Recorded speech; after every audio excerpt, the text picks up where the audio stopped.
I'm assuming so. Jesus said I'm going to be 20 for like another 600 years, so.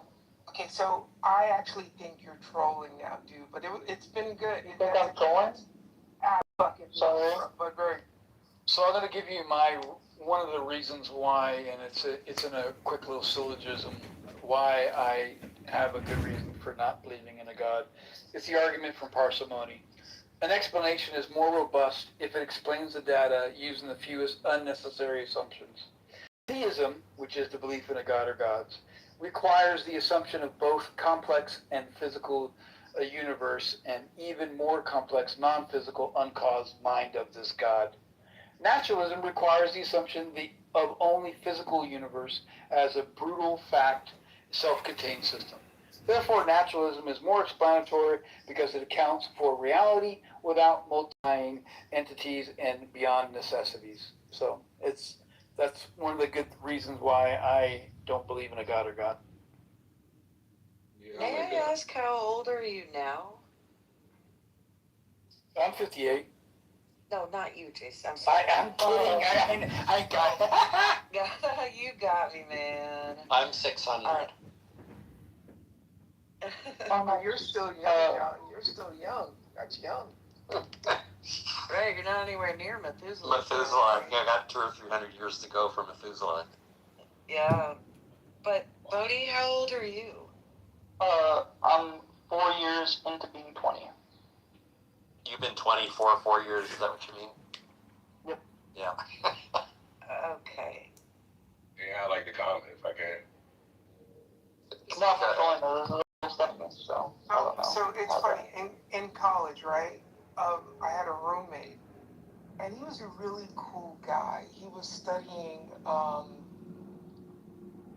think he was studying like chemical engineering, but he used to do a lot of like hallucinogenics, right? So sometimes he'd go out.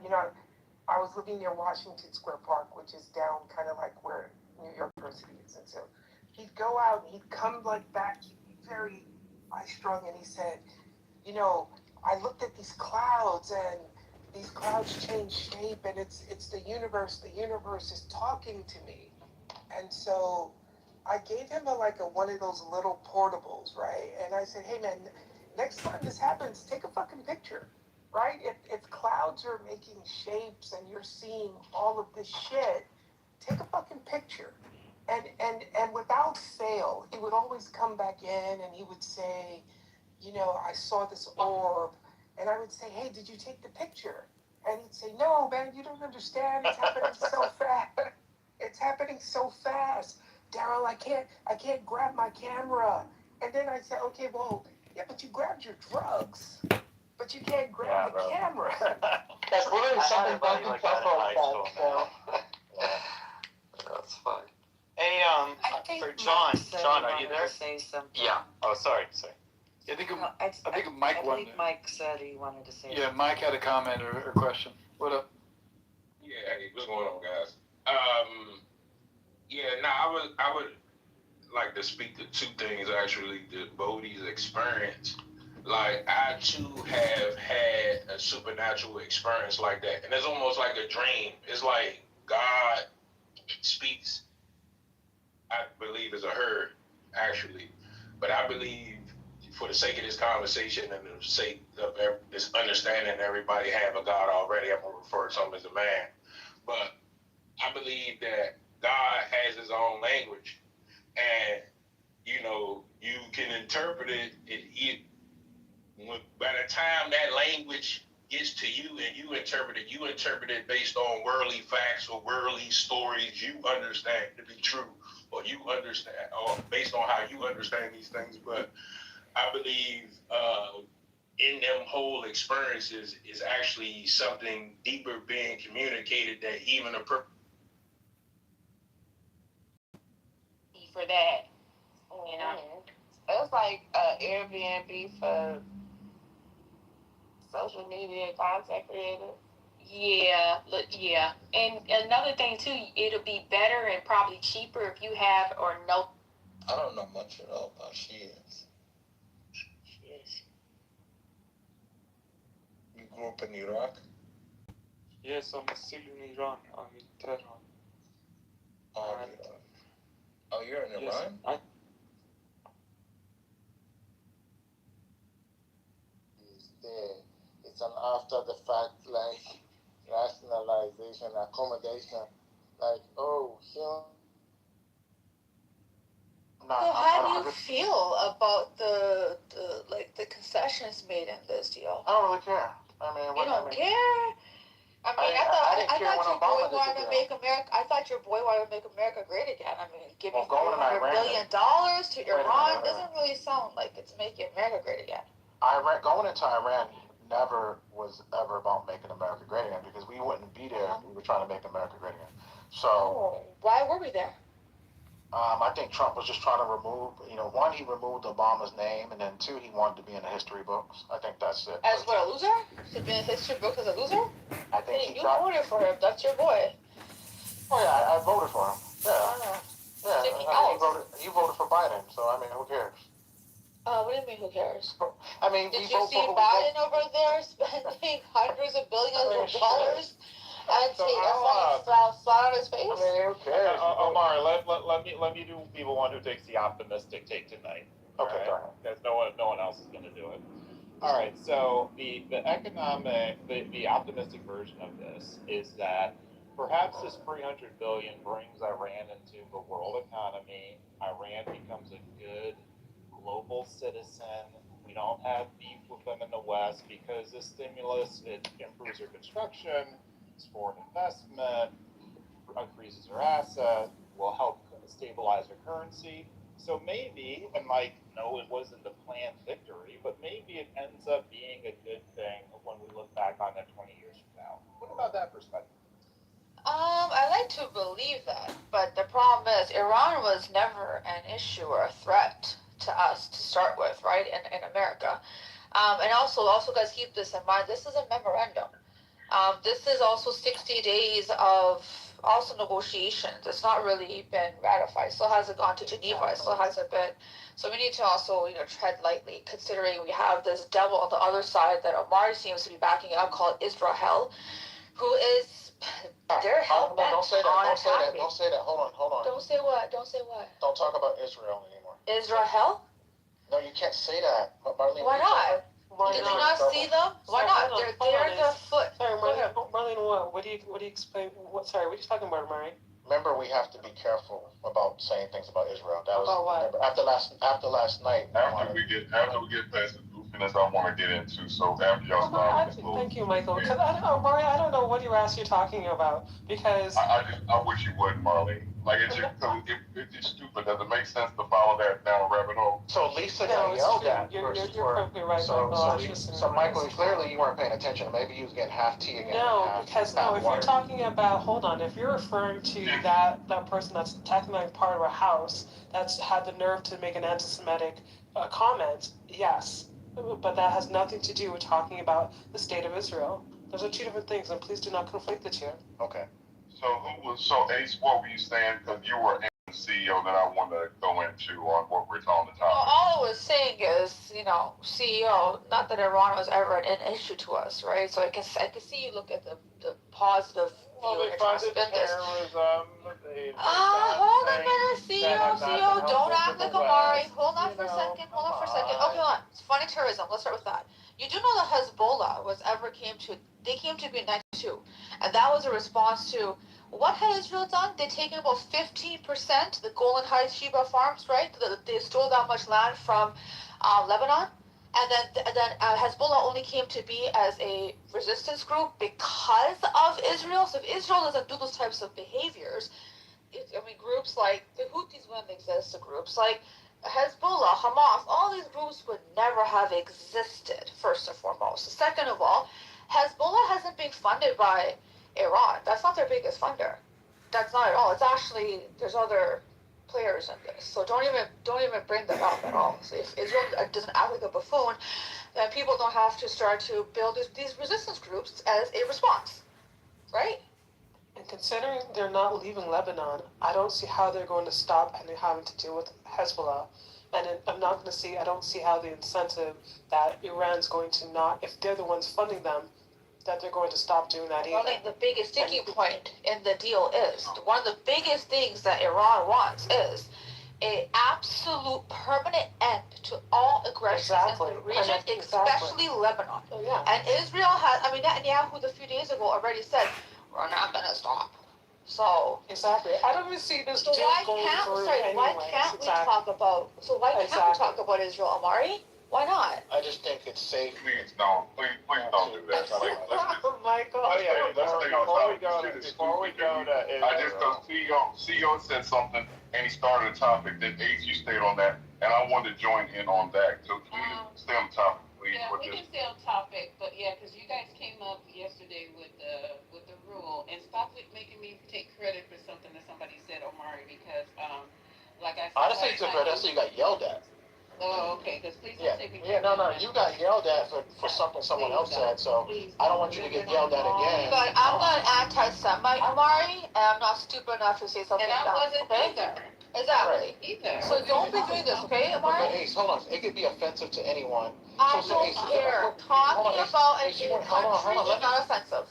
Ace, let me finish real quick. The way you talk about Muslims, Amari, the way you talk about other, That's a lie. exactly. I don't See, talk cool, bad there we about go. Muslims. You have. I saw You my have, legacy. actually. No, I haven't. You have. Never heard me say that. But yes, you have. You said, oh, Muslims tend to be the ones that back, and it's like, I'm not My name is Arabic. Why would I? Come on, stop that. Excuse me, why would you be sitting over here lying? Don't do this, Amari. My name is. Don't try to silence people because just because someone else says something obtuse, don't try to silence the rest of us. Thank you very much. So you missed the inside thing of it, right? Oh, no. He's not trying to silence you. Right. You'd have to know what happened. As far as him, as far as what he's talking about, he's not trying to silence. I mean, I got some kind of way involved in something I didn't even say from somebody who was in the room who said her exact words. She was saying something I forgot because I wasn't really paying attention, Ace, I must admit. But when I came back, because they were talking to her at that point, she said, them telling me what she said, she's called Jewish people, and I hope this is the correct quote, small hats. And I think that was offensive. Am I not correct, Ace? That's an offensive term? Yeah, people can take it offensively, of course. All right, so I got it. But that's not on you, though. That's not on you, though. Yeah, it was. It was on me yesterday. It should never be on you. Yeah, it should never be on you. What people's individual speech is on them, not the person hosting the room, because you are human. Here yesterday. Yeah, I wish I was here. I wish you were here. I wish I was here. I wish I wish I Marlene was. stopped because you were also like shit to. I wish I was. I wish you would have spoke up on that because. And also, hold on. And also, we all know this. Lisa is moving about. She's doing things, and again, even if she's not responsible. Look at you! Exactly. Look at you! Oh my God, we got a co-host. We've got a co-host. I was also away from my phone because that was after what had started this whole thing. I hate the fact that we're going to talk about this, but clearly let's I know, talk I'm sorry. about I this. had no intention of talking about it, but Amari brought it up. Because Amari, as much as you troll and shit, you also were a shit disturber to the ninth and umpth degree. And if you listen to those replays, you will know that you are a shit disturber, Amari. You are an absolute shit disturber, and it's the truth. But what had happened is that I was annoyed. The fact, I was annoyed. I'll admit by that girl, EXO, right? And then she proceeded to go say them was I tried to stop what I knew what was coming, right? She was literally end up doing exactly what I tried to avoid, derailing the entire conversation, and ended up being like a couple hours or so of listening to her bullshit, which I couldn't even listen to. I actually walked away from my phone and I did other productive things because again I just left me in here to listen to that for 2.5 hours. Yeah, yes, I did, people, because again, hold on, Lisa, I love you. What you decide to hold on, everyone. Hold on, everyone. Lisa, I love you, but listen, when my counsel, listen, I had done try to steer the course from the get go, and that was kind of like, no, let her say anything. I was like, okay, fine. I have to trust you because y'all have a better. Yeah, and you did it, and then going to this whole thing with Quinn. Sorry. Yeah, because then it ended up being this whole thing. And what Quinn actually, long story short, what Quinn meant to say is not that he said that. It said that you invited her to say that, make that comment, and this is your fault. I don't believe that was his intention. And although he's not here, and I don't want to talk about that, but I don't. But I personally don't think what he actually meant is that here you allowed this girl to talk in the first place, and this is what it ended up being. Of course, she ended up saying something really stupid, not only stupid, but really offensive. And I think that's what, but again, he's not here, and I think that was my understanding of listening to the conversation of what he meant. I don't think anyone would be able to, and this is very clear, you cannot, or anyone else on the stage cannot be held to account what another person's going to say. Like, that's just ridiculous. Everyone that knows this house knows that we do not do racism, anti-Semitism, especially not, like, we're not those people. So to expect you to be in control of what people say is asinine. And so I don't think that that's what he actually meant. I just think he meant because you allowed her to go say, hey, talk your shit. I love you very much, but let me tell you what I'm very good at. Because I don't care I'm being honest right now, and I want to be honest at all times. I don't know where you guys work or what you guys do in your personal life, but, I'm usually the only black person in lots and lots of situations. 90% of the time, I am the only black person. I am and then too, also being a mixed race and stuff, especially when I was younger.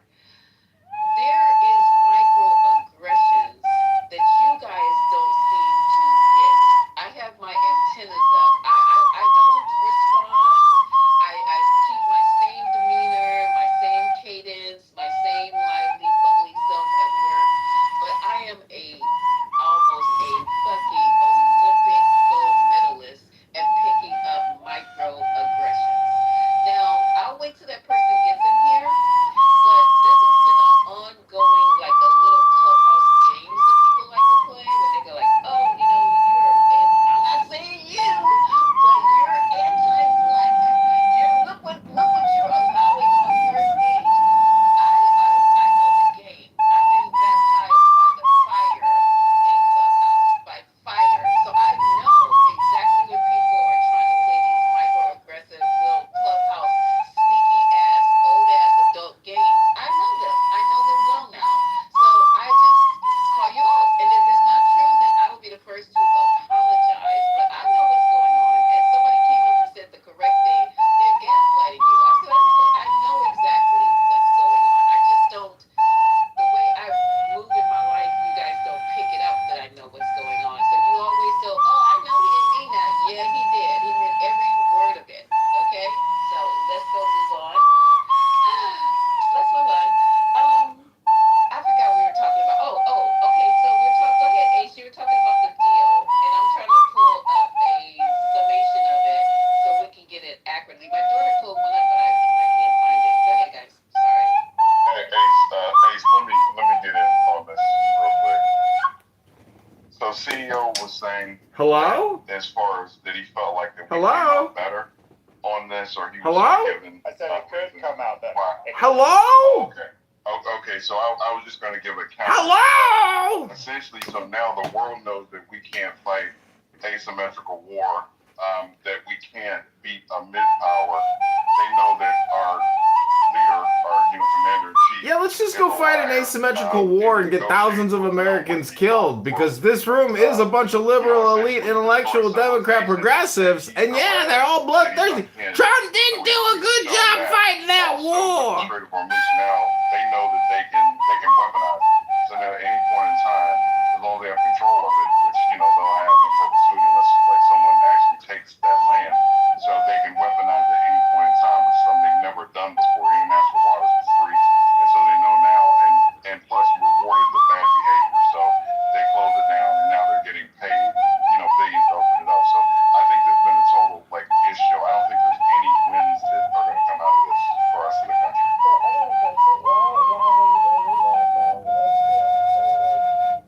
I do think we can fight asymmetrical warfare. The problem is our representatives, our politicians are not willing to allow the American people to fight the right. Hey, Patty, nobody can fucking hear you. Gotta speak up, Patty. Hello? We can fight those. Hello? Games with motherfuckers, you just can't. You just don't do it. Hello? So like anybody that thinks that we Hello? can't win a war against Iran is crazy. I'd be like, that shit crazy. Y'all That shit crazy. That shit crazy. I'm not saying that. Hello? In the overall, Hello? like people, like Hello? militaries in other countries, Hello? their senior leaders, they know that Hello? we fell back because we know that Hello? Hello? like Hello? they're not willing to Hello? to the point that what Iran can do to their citizens, we will not ever do to ours. I don't think most Western countries would because we have. Oh, really? We didn't mass force vaccinate our population with an experimental gene modifier and told everybody that the whole fucking world is going to collapse if we don't all do it to save our neighbors and our grannies? So I'm not. Pretty sure Iran didn't do that to their population. Hold on. Do they have a Dr. Bill Gates in From Iran? the standpoint of like the drones, so the cheap drones that they have, and then we're using like like our expensive missiles. We're burning. Why don't we use our money, cheap and then missiles? have Why don't all we this- just I'm fucking throw saying sticks that at we're them? not the way that we are now. Like if we had a bunch of drones, we're like going. Alright, I'm gonna go get my sweat on. I hope you guys enjoy this room. It'll go on for a while, I'm sure. Throwing at them plus two, and I can't like overemphasize. I just keep saying it because if it was our country or our kids, we would keep it like in our mouths. Keep it But 100. those schoolgirls where they did a triple tap or whatever, to make sure that they got them. That is something that's never, going to go away. Plus two, we've killed their religious leader and the Ayatollah. So I don't know. I get that if we decided to commit to it, that there's nobody we're the tits to killing. in the world. So If we really want to kill. Put all of our might into it. But I'm just saying the way that this went down, it's just a bad look. There was nothing. There was no reason to do it. And like you said yourself, that for 2 decades they've been, they've had war games. They've been gaming us out, knowing sort of that it was wrought with a lot of different situations. One being the Strait of Hormuz. I'm just saying the man is So the reason why we lose is because there's rules in the game. There's rules in the simulation. Rules in the game, motherfucker. Only allows us to do everything has to be under LOAC. Not only that, the rules in the simulation only allow. Hello, the rules in the simulation. So like when you talk about the Patriot missile system, There ain't no rules in the simulation, baby. That's the number one rule. Like now, if we wanted to fucking their way, or if you're talking about drones, we got this thing called the Coyote block that's made by Raytheon.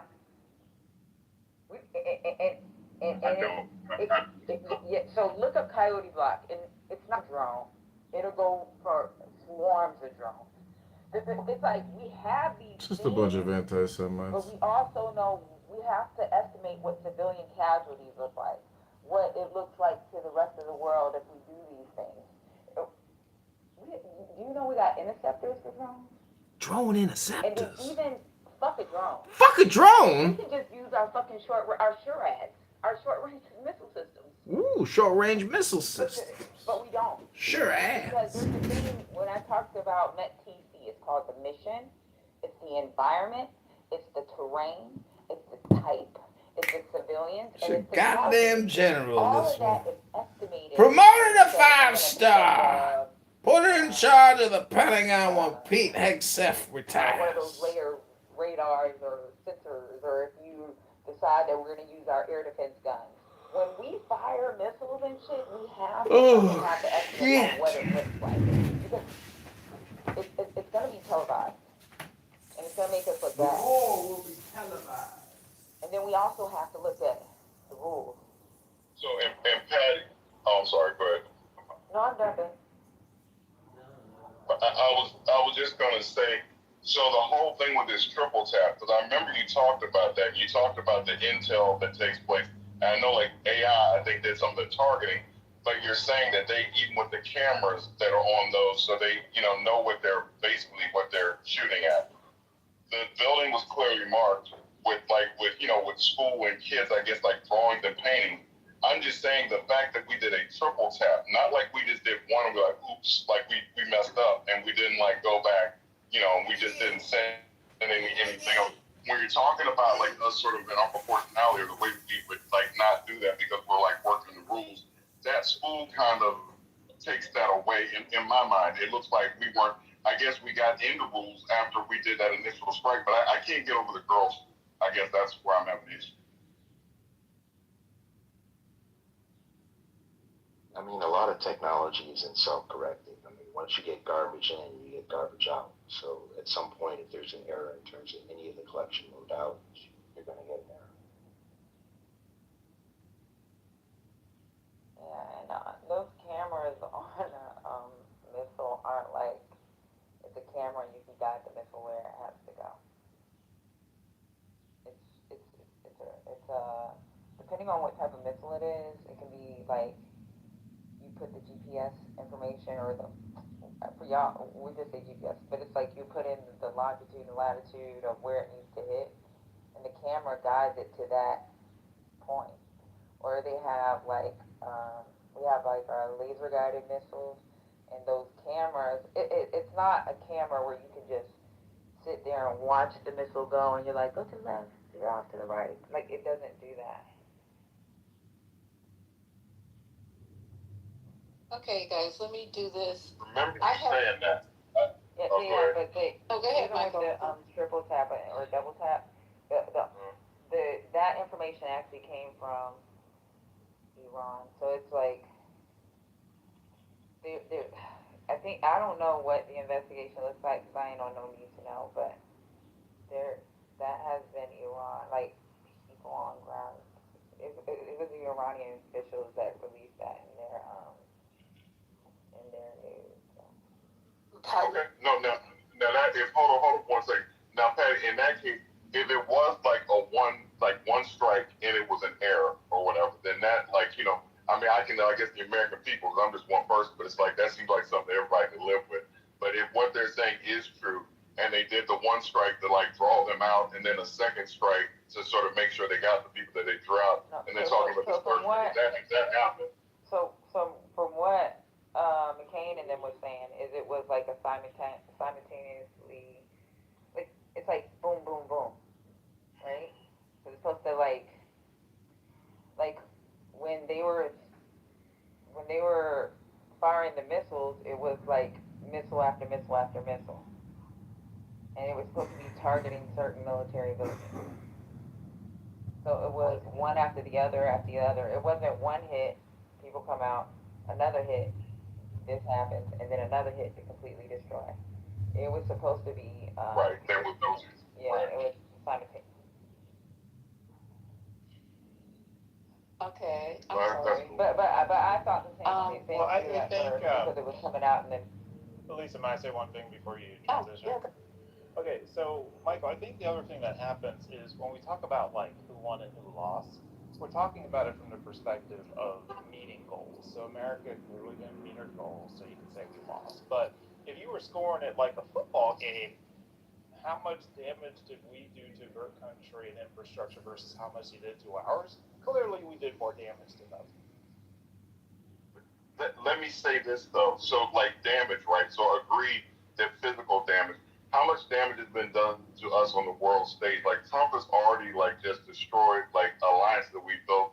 Took us like 80 years post World War II after we're the ones that dropped the bombs on Hiroshima and Nagasaki to repair all that. Like with the UN being here, with now you got this border. I'm just saying, and I'm not. I guess I'm not like sort of poo-pooing what y'all are saying. I just don't really see any good that's come out of this. I think that you've damaged us in irreparable ways. Well, so ironically, I think normally you'd be right, like if this was George H.W. Bush or Obama as president, but how much lower could Trump have went in terms of America's brand? So it already was very low, so what, he made it a few percent lower?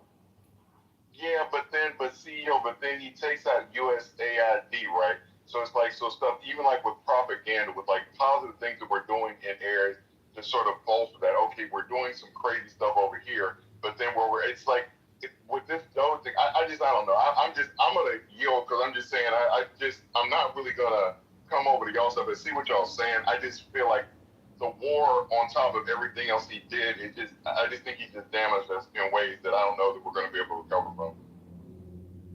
Okay, I'm just the world stage. I mean, I'm worried about what people. No, I'm not really. Um, but it's interesting how the world responded because they saw us for who we are, and who we've always been. But more importantly, is that we spent a lot of money, we spent a lot of time, we spent lives for literally nothing. So you destroyed his 50% of his capabilities. A navy that really wasn't a navy. They really weren't into flying because of where they were located, from what I'm being told and what I'm hearing during the day. So basically, the billions of dollars by having three strike groups out there, all the bombs, all of the drones we intercepted, millions of dollars for these drones, okay? And I'm gonna go get the money. And what do we come out with? What we started with, and even less. What did Iran get? Okay, they had some shit blown up, but they still got their dust that he's talking about. They still got some ways to defend themselves. They still got their oil. Now they're charging a fee to go through something that was absolutely free to start with. They're getting their money unfrozen, and plus they're getting some other perks. So I don't know what. Y'all can spend this all day like a goddamn Ferris wheel, out of control, and there's nothing that was won with that money. I know you're, it's only purported for the military, but we need to stop this shit right here, right now, because people are selling. I heard in the room that people are selling blood so they can get dinner, going to the plasma centers. People are putting the 4 extension payment plans so they can buy what they need to buy to survive. Gas is high. It's not falling like a fucking rock. It won't fall like a fucking rock. Prices will not go down. All these high ass grocery prices. I can't be the only ones paying the high ass grocery prices. Hundreds of dollars for 2 bags of food. Stop going to Whole Foods. So, shut up. I can go wherever the fuck I want to shop. It's just that you want me to go to the dollar store because of what Trump is doing. Is that what you want me to do, CEO? Yes. Dollar store. You okay? If you take me to the dollar store, I'll go with you, and you show me how to work my budget, how to work. Oh, no, I can't be seen there. I can't be seen there. You might as well tag along with me, Lisa. I certainly can hook you up on anything watermelon to milk. You got it, sister. We get that going out here. You ain't gonna be with me, shoot. I got a friend that runs a 136,000 square foot store. They own it. He's the owner. He can give me whatever I want. You know what I mean? I help him load up stuff. Shoot, I get all. Ashton, unless you I guys get are anything. going to deliver to New York, it's not going to help me out. But I appreciate you, the offer. That was very sweet. Believe me, if you was down here, I can hook you up, because I gave a guy, he didn't have much today. He was at the store, and I came out. I gave him a bunch of stuff. I gave him 2 banana boxes full of food, man. He was very happy, and that's a lot of food for one person. You know, the big bananas come in. I gave him 2 of them. Yes, ma'am. But we eating today. You ain't gonna starve here. So,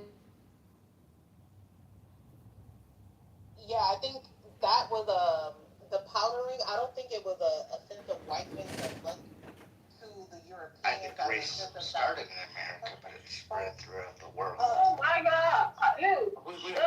We heard you first 5 times, bro. We heard you. Prove it. Why do you believe that? Bro, I gotta move you down, bro. Prove it. Shut up. Prove your point. I'm gonna keep it up. I'm gonna just move you down, bro. What? If you keep this up, I'm gonna have to move you down. You keep saying it. You keep saying it, but you can't prove it, though. Sorry for cussing y'all. I'm trying to stop that, but You good? You good? Well, wasn't racism in America, but it spread throughout the world? He likes talking over people. I remember him. I think he just likes talking over you. Yeah, He was not doing this till you started speaking. Go ahead, You said that last time, right? Alright, one mic on Kiki. Let's see what happens. Yeah. So I forgot what I was saying. See? Hold on. Just one mic on Kiki still. One mic. God damn, stop looking up the mic already. Yo, You want to make something with Kiki? it's on Kiki right now. To Kiki, finish you're the talking point. about Kiki? What's Kiki? Hold on, let me see if I can help you out here, broski. I got you, man. I got you. I tried, yo.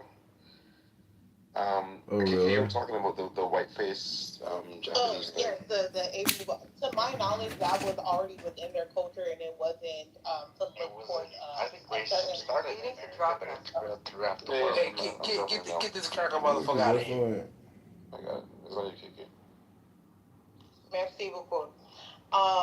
It was just a practice within their culture, not powdering the face to look towards a certain race, that being the Caucasian people, as a symbol. It's just something that was already practiced and not introduced after Europeans went into their land, which, to my knowledge, China was fairly untouched. Like, they didn't get a full colonialization from Europe, per se. They kind of, kept they're an old dynasty.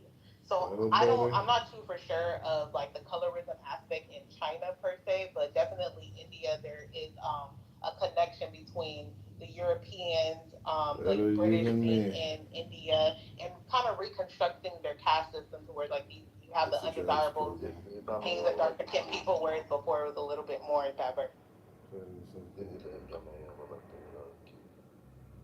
The caste system.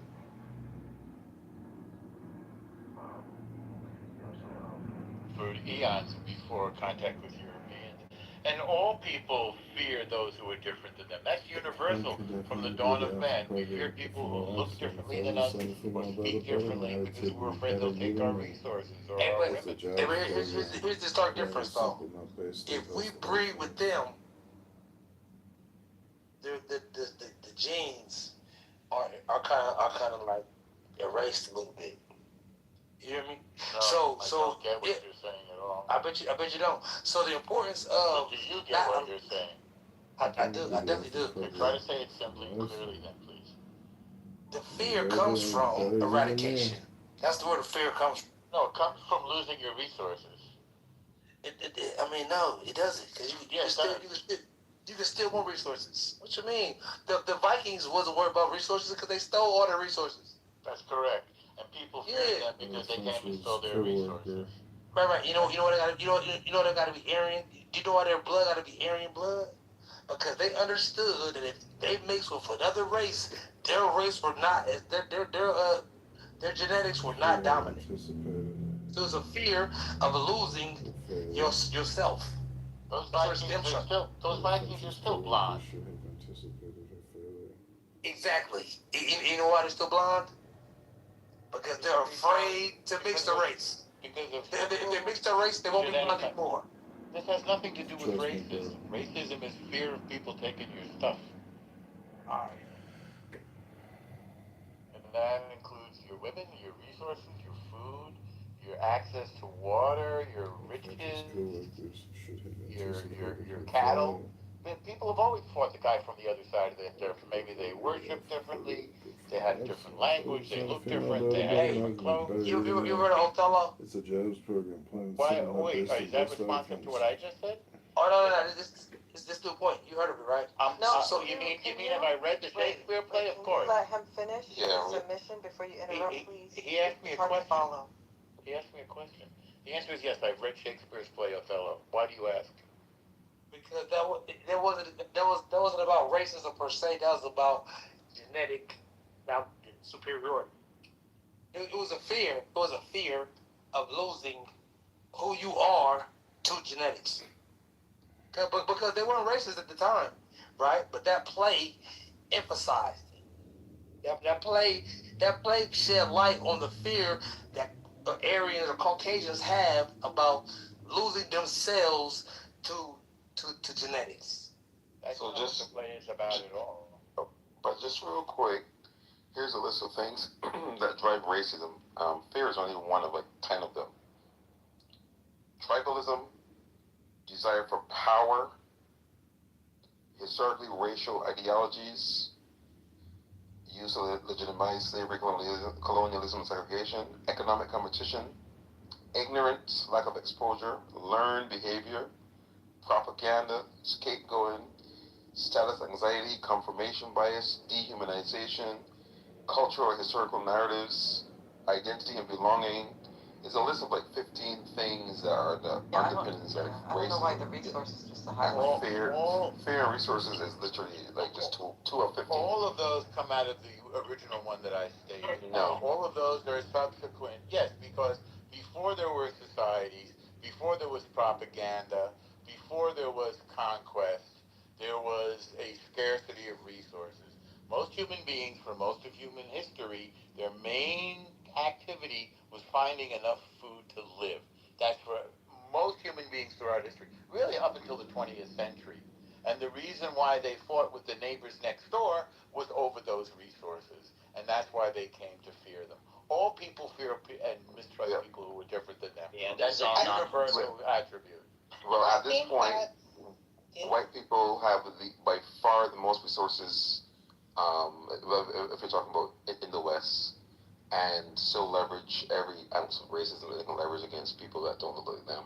When they literally probably control like 95% of the resources in the West are controlled by white people. Right. I think Abby was not. That's not true. I think Abby's not just Of course, it's true. No. Yeah. So you think people in Asia don't control Asia, and they're I'm talking about Africa. It's on Abby right now, Al. This is interesting coming from a Jew. Thank you very much. No, 2,000 years ago, Egypt, like, I don't understand it. Was that resources when they were being expelled? I'm sorry? They weren't expelled. They demanded freedom. Discrimination occurred. Is that right? Interesting. Okay, you haven't read your Torah lately. Okay, wait, my question was, at that time period, was there resources an issue? 100%. Did you forget about the great famine that was predicted in Joseph's dreams? 100%. I'm not talking about that. Yeah, I'm talking about Of course you are. they never faced discrimination of any sort. Why are you entertaining this spay? It just doesn't make sense because of this is weird. In ancient times, They didn't face any form of discrimination. They were welcomed wholeheartedly. Okay, cool. All right. No, I'm trying to see what you're saying. Yes, in ancient times there was scarcity of resources. Up until the 20th century, I would say. So I think that notion that there is a scarcity of, I think that the scarcity of resources, that notion is definitely distinguished, and then the fear of other groups of people encountering other groups of people, that there's some fear that they're going to take their resources. I don't think that's universal. I think that's reserved for certain groups of people, i.e. Europeans. For example, resources, for example, in Africa, or like food disparity wasn't a thing, especially during the times of colonization or the transatlantic slave trade. So when those European groups encountered the African people were not reluctant to receiving them. As a matter of fact, they welcomed them because they weren't fearing, oh, you're going to come and take our millions of trees and our millions of cassava that we plant here, or whatever is plentiful in Africa. So that in and of itself is false. Also, it wasn't only Africans. The Aboriginals of Australia welcomed the Europeans, right? The natives of this land, in a sense, some of them welcomed and some of them didn't. I mean, the Incas, they welcomed them. They were showing them around how to plant this, how to do that. So to push this narrative that, oh, when others encounter others, they fear that you're going to take something for them is untrue. Now, you can say that for the Europeans, because during those times when the Europeans were in their lands that weren't as fertile, right? They also were experiencing a potato famine, and things don't grow plentifully in cold Europe as they do in the global South, and things of that nature. So if you want to, you can define it to different groups of people, but you can't say universally that people just see other people from a different nation, different hue, different ethnic group, and fear that they're going to take their resources. It doesn't coincide with history universally. Just one Just imagine that white people traveled literally to the other side of the world to take resources from other people. They're so afraid. They literally got in their ships and traveled for months to take resources from other people. And when they found those people and took the resources, they went back and got more ships to come back and take resources from those people. But this is just, but somehow, hold on. You're trying to take my talking time. You're trying to take my talking time right now. Listen. The whiteness, and you can talk over me. I don't have any whiteness with you. It is crazy that happen though. So yeah, and so that while doing that, now we are led to believe that this was all driven by fear of taking their resources, while they were on the marching grounds to take other people's resources. People that have never even met them or cared about them or knew about them. People that took them in peacefully. They were taking their resources. And then they, just to add, until Go ahead. they committed genocide for blankets, and they gave them blankets filled with smallpox. That's a good thing. That was proven to be accidental, by the way. They weren't filled with smallpox. It's just they had diseases in Europe. But let's go before there was colonization. Yes, it's quite true. I don't know why you're talking over me after you got all because Avi wanted to say something. You don't control the stage, El Normal. Have you heard of General? You can't call any stage El Normal. General Amherst. General Amherst was known for doing that from Massachusetts. It's a real story. Stop being discriminatory. I'm in the minority here. Okay, so let's be clear here.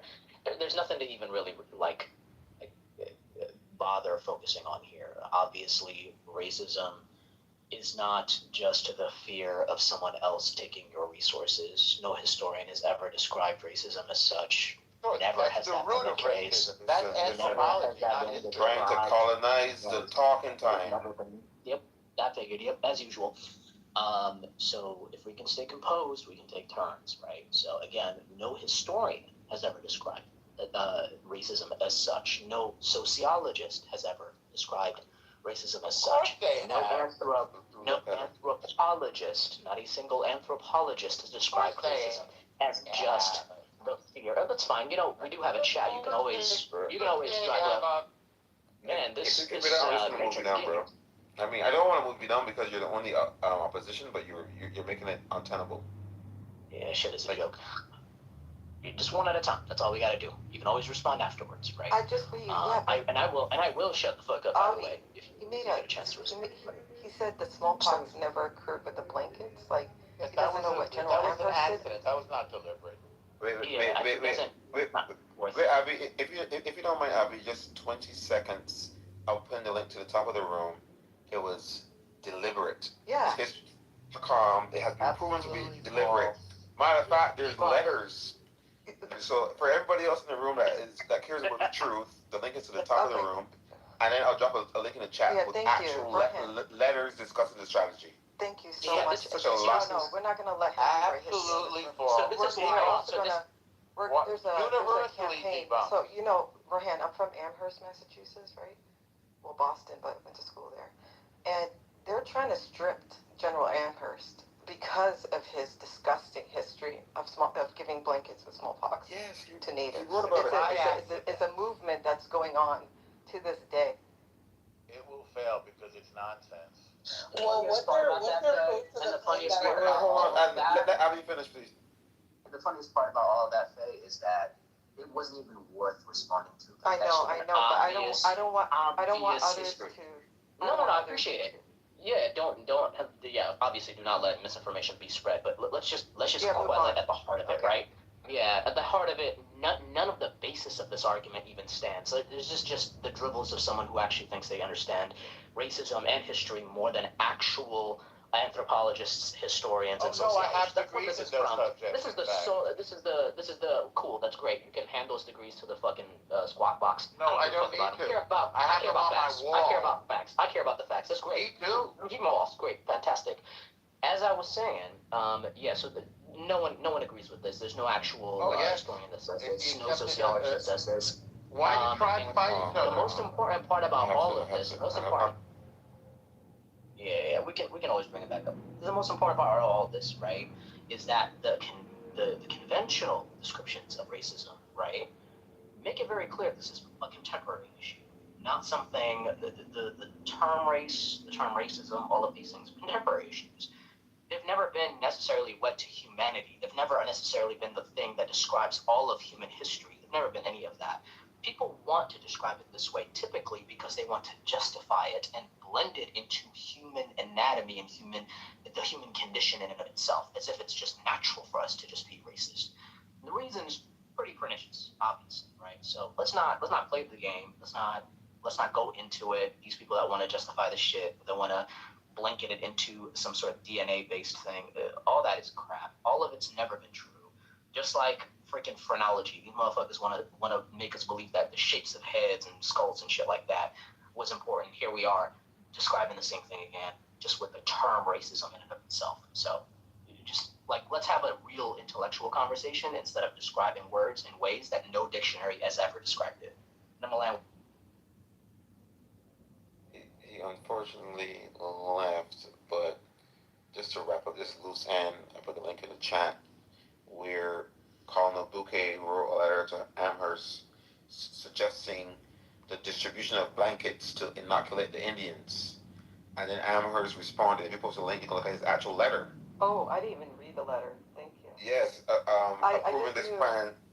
You just knew it, right, Faye? Yeah, I knew about it because in undergrad it was a hot topic. I'm just so upset it never really was dealt with. So that's why I never read the letter though.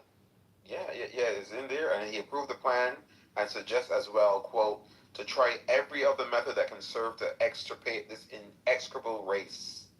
And in the other letter, they said that they discussed the use of dogs to hunt the Indians, and Amherst approves it, but says we cannot implement it because there are not enough dogs. Yo. Yeah, like I never questioned it. The funny thing is, it's so ingrained, like as a fact, that I never really even needed to read the letter because it's a known fact. Like it's not, but it's good to kind of have that letter at hand because the fact that he did that and he's still being praised and named after and not stripped is still ridiculous. Wow, here we go, fucking El Norma over here talking about I got degrees and all this shit. I don't even know this basic ass thing. I could have just Googled it in 2.5 seconds. No, but it's like a common like thing. It's not even like a hidden mystery. That's what I'm saying. Yeah, exactly. It's such common knowledge, but apparently if you earn enough degrees, all suddenly common knowledge just disappears. And then next he's gonna say the Trail of Tears never existed. Dumbass. But trust me, I got a degree on that. It's a Trail of Fears. SK, you wanna say something, SK? Hi, can you hear me? Because I'm on my Bluetooth. It's a little far away. It's a little low, but if you speak with some, put some volume. Okay, hold on. And we're actually getting rain here for once. It's like, oh man. We kind of can hear you. The rain. Yeah. We kind of can hear you. Project like a white man. I sound like a white man? No, I said project like a white man is gonna come through. Assert your authority. All right. So in the town that my heritage is from India, northern India, by Nepal. Punjabi? And my parents, no, the other side, from the east side. So very close to, so very mountainous. Anyway, the town that my parents met, so it's a university college town, and it's where the British, they developed it for them because to get away from the heat of the plains and of New Delhi and other parts of India. And what happened was that they had a sign in, so there's a walk that you do around the lake. So there's a big lake, I don't know, it's like a 10K or so walk all the way around. They put a sign up, so they built 2 levels, the upper level for the British, and the bottom level said for Indians and dogs only. So when you mentioned that dog comment, it reminded me of that what they had in their town. For Indians and dogs only. In their own country. They moved the Indians. Can you guys hear me? Because I'm going to see if I can get off of... Yeah, you're fine. Yeah, you can hear me? So that was, it's horrible. And so I'm not quite sure what letter you guys are talking about. I'm not familiar with that, or I came in halfway. But that is the truth. That's how they were treated in India. And that's just the start of it, of course, right? I'll land there. Thank you, Milo. Thanks for sharing, SK. I'm gonna just ping some other people real quick. Yeah, you got to.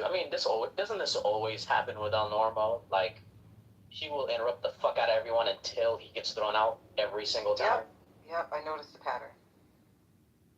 He cannot, as a grown-ass old man, sit and have a just decent conversation is too hard for him. Y'all don't think he's on the spectrum? No, I think he's just a old selfish fuck that can't stand when the attention's not on him. Is I in the spectrum? Because I thought he got the tism. Yeah, it's called the racism. The Zionism. The Zionism. Oh my god. I did not mean to set that man up like that. You know what's funny, Rohan? Sorry, there's construction here. It's like he's a Jew. Imagine me saying the Holocaust never existed. The Holocaust never existed. It just never existed. That's just some bullshit for me, right? That's some false information that I'm spreading. And he wouldn't be too pleased with that, I'm sure, as a Jew. Well, there he goes. He's gonna go again. How dare you tell another group a genocide that existed never happened, which is one mechanism with smallpox. It was. Get the fuck out of here. And essentially, before I bring him up, that's a really good point, Faye. Before I bring you up, we actually looked at the link. There was a letter from Amherst discussing the distribution of smallpox blankets. This is well understood. We don't have to make it up. The link is already in the chat. So when you come up, maybe you can speak to why you lied to the stage. You know, when he comes up, you should make him read that passage. Has to read it first. Out loud. Ironically, I never lied to the stage. Now, I'm sure you guys will interrupt and prove yourselves to be hypocrites, but let's see how long you can contain yourselves. Very familiar with that letter. That letter is widely disputed, and it is one example of one guy who may have done one thing. So the idea that you could wipe out a people based on one mention in one letter from one guy is absurd on the face of it. And I would say it puts you to extreme shame, not a little bit of shame. Now, let's move on to the universality Before you move on, of racism. Before you move I'd on. like to, if you don't mind not interrupting. No, I'm sorry. I'm running the stage. We do 1 point at a time. 1 point at a time. So you just said the letter is widely disputed. I just did a quick search. The so-called Amherst letters discussing the use of smallpox against indigenous people are not widely disputed in terms of authenticity. Historians generally accept that the letters are genuine. The debate is about whether the plan was actually carried out or how effective it was. The letters themselves are authentic and preserving historical archives. Amherst wrote to Henry Bouquet, suggesting that smallpox might be used against Native Americans during the conflict known as the Pontiac War. Bouquet replied that he would try to spread the disease if possible, and Amherst endorsed the idea. What is disputed is whether the attempt caused an actual outbreak. Bingo. So it's whether it works or not. Yes. So then it wasn't. So the letter isn't disputed. So they didn't do it. That was another lie. I take the letter as proof that this happened. Okay. You just decided that Another lie. It didn't even happen, which is exactly my point. It's about whether it was effective or not. No, it did not. Right. Whether it happened or not. I'll go on mute and let other people do it. Okay, so let's move on to the next point. Hold on, now that you've agreed with me. Wait, hold on, Faith, I have not agreed with you. No, moving on from that. As authentic. Wait, didn't you just say that it didn't happen? I didn't say it didn't happen. Okay, wait, the letter. Wait a second. I did not say it didn't happen. You just a liar. You listen with lying ears. The letter is not you didn't listen to disputed. yourself, The actual letter his letter is not disputed by historians. Say the letter is not disputed. You did. The letter has an explanation. Wait. They archived it. Yes, lying again. It's not the letter. Archiving? The whole stage heard you. There's a It's lack your first of words. logic. Anybody in the room, did El Norma just not come on stage and say that letter is widely disputed? As a proof of a Pretty deliberate widely disputed, yes. No, as proof of a deliberate genocide using the blanket, which you just agreed to. I did not agree to it. What was disputed is whether or not it was effective. Did you not just say that this was not an actual effective tool of genocide? No, I did not. Another lie. God damn. Again. Read that Bro, part you again. are so... Read that. No. Read that part again. Sure. Read that part again. Thank you. The debate was whether or not the plan was effective. I didn't say it wasn't done. It was like they dropped the bomb. Whether or not the bomb worked. It didn't happen. Oh. That's the part that Can we you have the you have the listening comprehension of a 3-year-old turtle. No, I'm very good at it. And personal attacks will not make your argument. No, because you're interrupting people, and you try to come on the stage and act like, let's see how long it's going to take before I get interrupted. You're still doing it. You keep doing it. Stop. Like, it's okay. If you have mouth diarrhea, it is okay. Wait until somebody Enough with the fragility. You can handle it. Yes. You can wait until somebody stops talking to come off of mute. It's not hard. We all did it. We all enough with the fragility. It's tedious. And you don't at your big age, you still don't. Let's go to the next topic. I think I've made my point Go ahead, on the letter. No. I just want to run away from this one. You want to stay with me doing that? No. Okay. You don't respect on this. So did they commit genocide using poison blankets? I just want to say, yes or no? I just want to say yes the or no? Holocaust never happened. Yes, I know. It was just one man that tried to eliminate a race of people. I'm not surprised. The Holocaust never fucking happened. It was just one man. You lower How yourself effective was it? I feel like it's just propaganda that the U.S. uses to justify the amount of money that they send to Israel.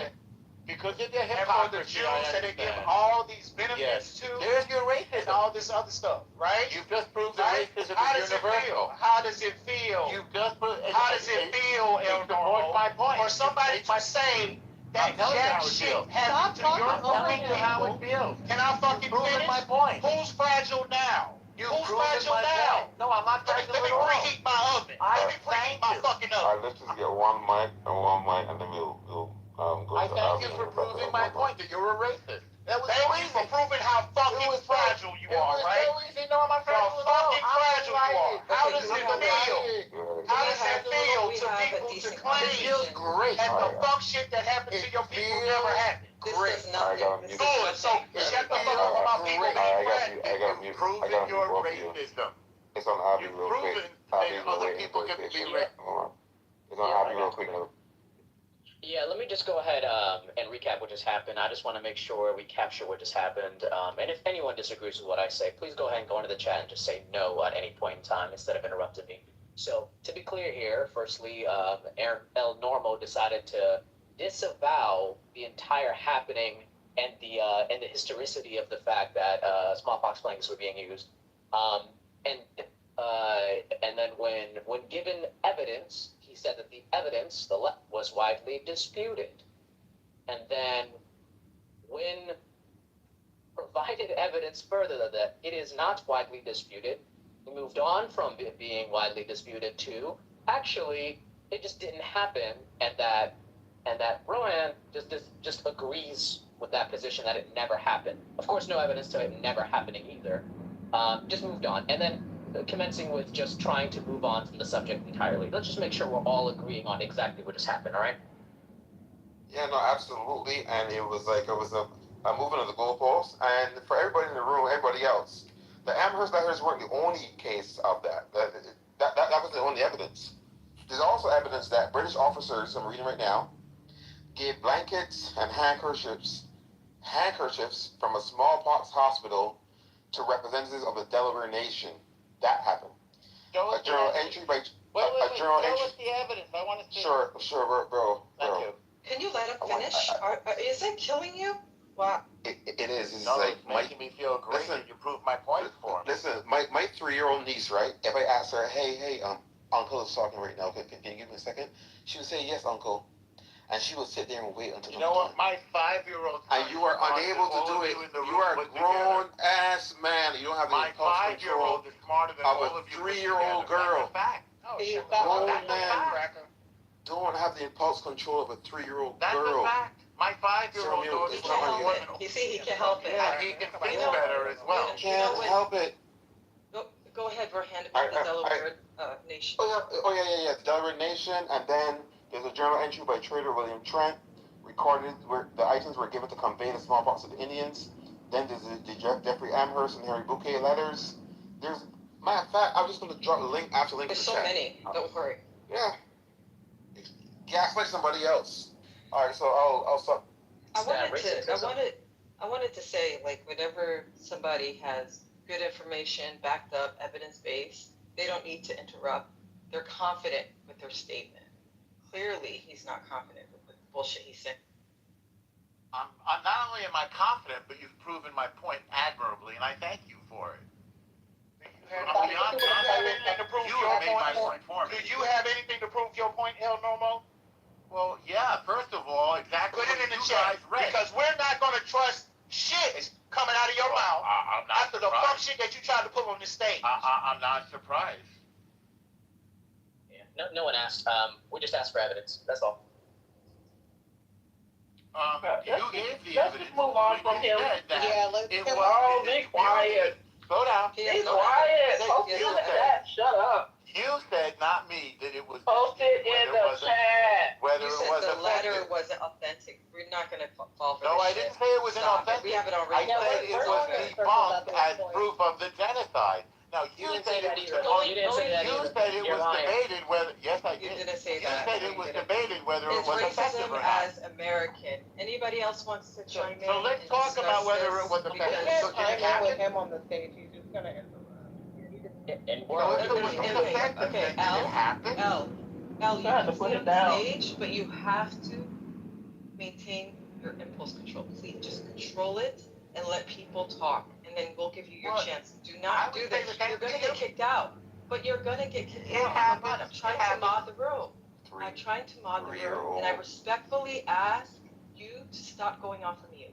And When may it's I your ask turn, you to can do go the off. same? No, you're Some doing you. it right now. You're doing it right now. Please stay on mute, like everyone else. Stay on mute. When it's your turn, you can unmute it. Your mute button shouldn't come on until we're done. Next person. Hope, do you want to say anything? I was trying to see what is this explanation for what happened to the natives that was in the Caribbean, because they're completely extinct, especially in places like Jamaica and Haiti. So if they didn't give them those blankets, what did they give them? I haven't studied that. I know about the debunking of the blanket theory. So what happened then? How did these people, some of them come extinct? Which people is that? The Taino Indians of the Caribbean? Yes. I don't know. We could study it together the same way we studied the blanket theory. Well, it is said that they brought the same thing, blankets, smallpox and measles, starvation and slavery. Okay, the accepted explanation today is that the Europeans had more contact with livestock, and therefore there was a zoological transfer of certain diseases, including smallpox, to the human population of the Europeans, and they inadvertently infected the native population here, which is what happens when two populations encounter each other. What is your It source? was not What is your intentional source? genocide. What is your source? First let's talk about the scientific and biological he and doesn't medical. even know about that region, and then he made up that theory. No, I was talking about the North America, not the Caribbean. Oh, address her So you're just Caribbean. not listening. You're just not listening carefully about enough. the Caribbean. She asked you about the Caribbean. She didn't say pivot back. Yes. Well, we're talking about two things at once: Caribbean and You started talking about America. She asked me specifically about the Caribbean. Yes, and what did I say? That is your time to stop And what did I say? So I you said have I nothing. didn't know because I was being Just stop done. talking. Just stop talking about it. Okay, so ask me a question and then stop talking about it. Fair enough. You said you didn't know. There's nothing else to say. Well, I didn't know about the Caribbean. I said we could Then study that's it. it. And then That was the question. I did study the debunked blanket theory. Okay, And somebody asked me, why did it happen? We And I moved gave on you the from the plausible. All right, we're I moving gave on. you the plausible. So he the can't same answer way- Don't run the questions stage, as well. bro. We're moving on. We're moving You on. can't answer questions. You got third The eye. same way that the pandemic spread here among people. Third eye, you got anything? Hey, what's up, bro? What's up, man? Some Europeans had diseases against which the native. Why is this cracker still talking? No, I He have has to put him down. Asperger's. I'm trying to Listen. I don't mind him being on stage if he actually shares the mic, but he's refusing. He's refusing. So I don't know what else to do. He's interrupting Third Eye. Third Eye was next. Hey, stay woke, my brothers and sisters. Nah, I'm kind of just responding to the title. Is that as America's, is racism as American as apple pie? Sorry, I'm playing a game too. And I would say, yeah. I mean, this starts off with the Revolutionary War, right? Some of the founding fathers were abolitionists, right? But most of them weren't. And one of the main reasons why the Revolutionary War happened was due to slavery. So it's like, yeah, I mean, this is all embedded in America's culture. I mean, so as being a venture capitalist and a land grabber, that was also the reason why the war happened. But yeah, I mean, this is in our DNA. I don't ever see it really changing because this is what shaped America to being what it is, unfortunately.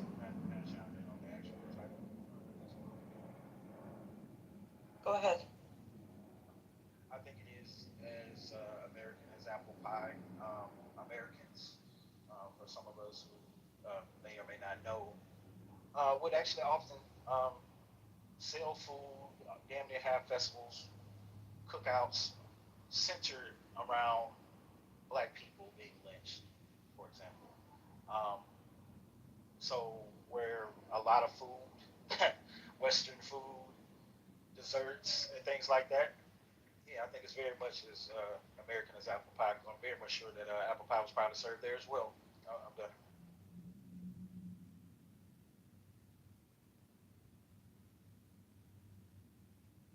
Avi, the reason why we had to clear up this whole him denying the smallpox letter, like the letter of the incident, is because these, with the critical race theory, with the MAGA people, we cannot continue letting them rewrite history, even within our own circle. We can't say that statement and then we're all going to be quiet about it because we're used to that. We can't. We got to debunk that with evidence, and if they can't provide what she never did, that's all we wanted to show. That was my goal. I mean, I wanted him to show something, and he didn't have anything to show. That was sufficient enough for me. I don't know about y'all, but well done. Yeah, I mean, it's actually ironic that when you tell the truth, when you speak on facts and you provide evidence, somebody thinks they're calling you a slur by calling you woke. It's just ironic. Like, okay, so being woke is speaking facts? Well, way to at least redefine it in the way that it originally was defined. Good job. Yeah, I have no problem with ensuring that misinformation is not spread by directly attacking it. All this whole let's move on to going back to racism, just because he was getting spanked on stage. We should not be allowing that. Fuck no. You say some crazy ass shit, you're gonna have to stand on that shit 10 toes, and then you're gonna have to provide evidence, not cry about it the whole time and try to run away from it the whole time. Fuck that. None of that. Nope. You do not get to just spread misinformation and run the whole time. Really quick, if it's all right, just to say something for the replay. I have no issue with Israel. I have no issue with Jewish people. But I will go to hell and meet you there when people try to minimize, disregard, dismiss actual history that happened to marginalized people, specifically black people. And I'm fucking appalled that you, as an alleged Jewish person, had these things to say, and in other rooms, the things that you had to say when it comes to racism, anti-blackness, and so on. So I will meet you in hell every time you say shit like Israel. I don't have a problem with Jews. I don't have a problem with the faith of Jews. Yeah, like the government. I have a problem with Israel. The people, they were polled and they were asked about the genocide. In 97, I can bring the link up. 97, 98% said they support it. So yeah, I have a problem with Israel. I don't have a problem with Judaism. I have a problem with Zionism. Again, Zionism takes different shapes. Muslim Zionist, Christian Zionist, atheist Zionist. Zionist is Zionist. Doesn't matter. Faith is not. They just happen to be of a certain faith, but that's it. Still Zionism. But yeah, I just think that going back, I just think that ironically he should be on our side because of the experience with the Holocaust and there's still people to this day denying that the Holocaust actually ever existed. Yeah. That misinformation is being spread. So I was using that as an example to kind of hit a soft spot, and he didn't even acknowledge. And well, Prince landed it. He came in and started. That's when El Normo he started getting really mad. Yep. I did that on purpose. I like Let's see how you feel. Deny your own shit. Yeah. And let's see how you feel about that shit. How you like them apples, as we say in Boston. How you like them apples? and that apple pie too. Yeah, no, this no pun intended. Yeah, yeah, it's a joke. It's unfortunately it's a sad joke, but unfortunately, never again for some people just means never again for us only. So that's just what it is. It is racism as American as apple pie though the title there? Of course it is. Funny enough, I think I heard at some point somebody go, well, racism didn't exactly begin here. It's not like a thing that Americans invented. Well, ironically, Americans didn't invent apple pie either, dumbass. But I'm gonna just move on from that. The important part is that it is as American as apple pie. I think it's fundamental and foundational to a lot of the origins of America, unfortunately, and is inscribed in American history and inscribed in American culture. You can slice out racism, and it can define and literally exemplify a lot of what has happened in the last 300 years, literally, by definition. And, like, the answer to a lot of the shit that happened is literally racism. A lot of the times. That's how crazily embedded into our society racism has been, and into our history and into our culture. It's wild shit. You can still find today, you can still find fucking deeds, house deeds, that still say, hey, you can't allow this race and that race to buy this house, and you still gotta sign that deed when you buy a house. That's just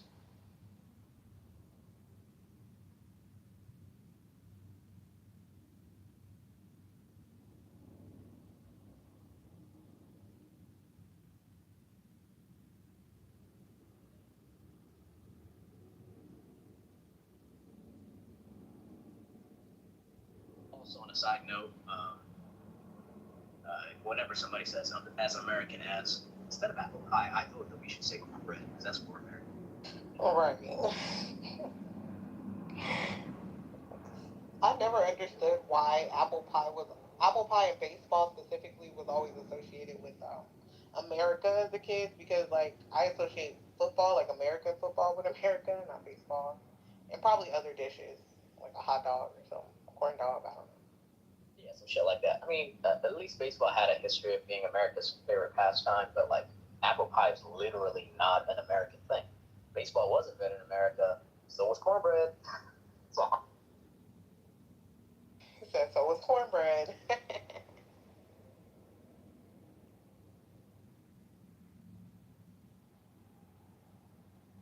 If I were quicker, the minute he said that, the letter disputed, it should be like, so it's the Holocaust, so make me go third.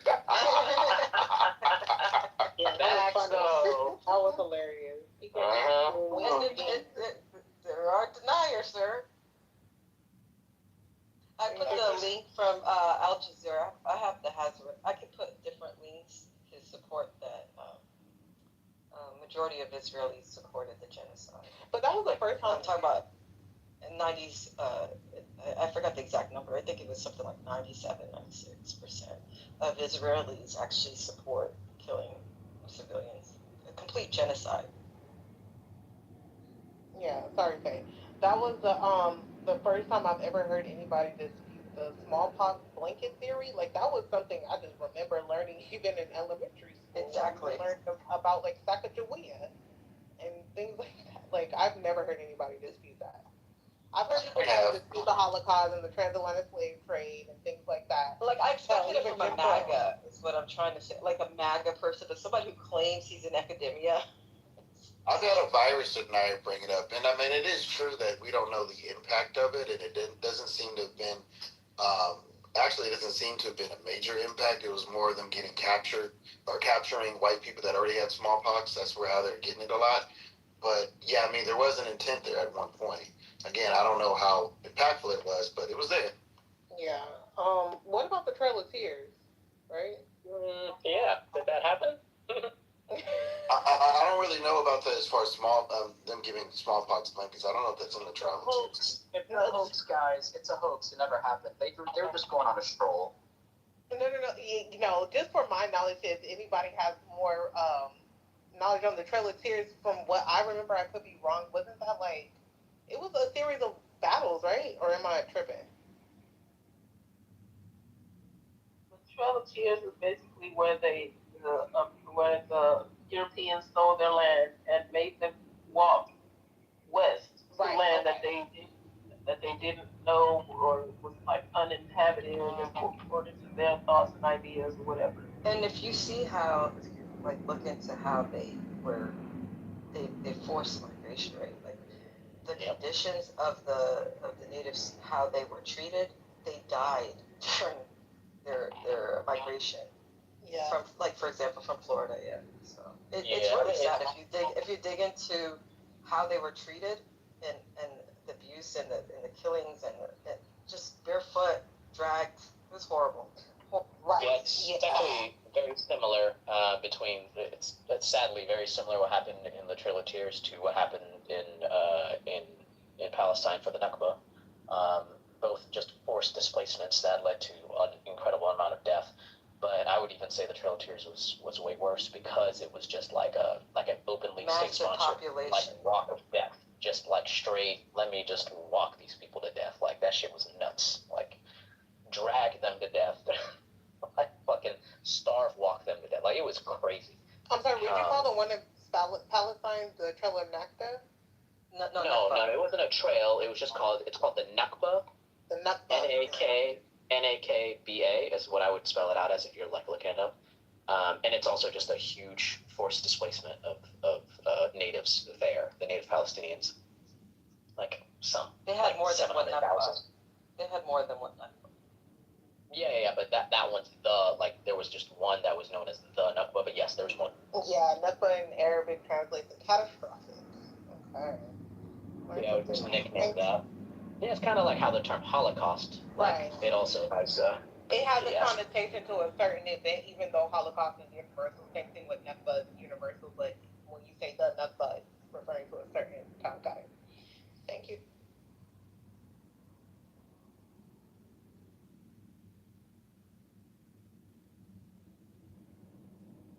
Right, yeah. And also just like it meaning like destruction also, like Holocaust meaning that, or burning. So it's kind of like the same thing. It's a symbolic terminology. Fucked up shit out here in the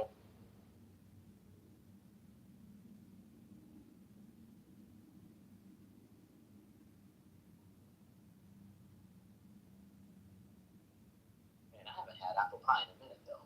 I still gotta make that burnt sugar cake. You know, it's so fitting.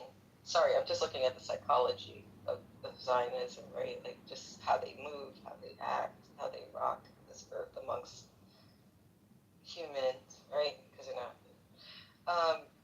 What's so fascinating, right? It's how do I say it?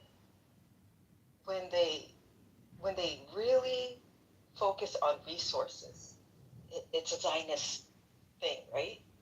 It's very fitting just to like remove all the other motives and just focus on resources. It's like a form of justification for such evil acts. I think it's very telling. You know, you don't even have to like ask them if they're Zionists. They're telling you.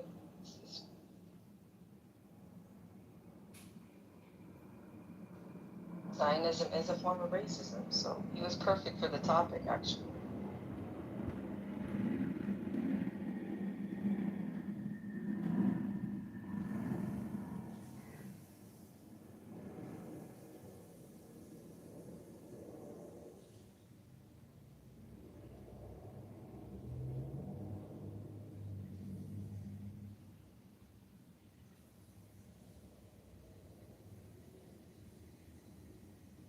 Is Avi still here? Damn, he left. I wanted to ask him some shit.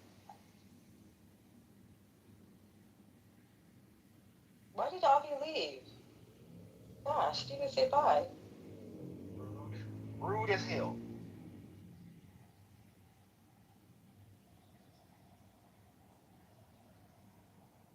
Yeah, I was just gonna ask him. I said I was gonna ask him, did he know if El Nomo is even allowed in the space politically correct anymore?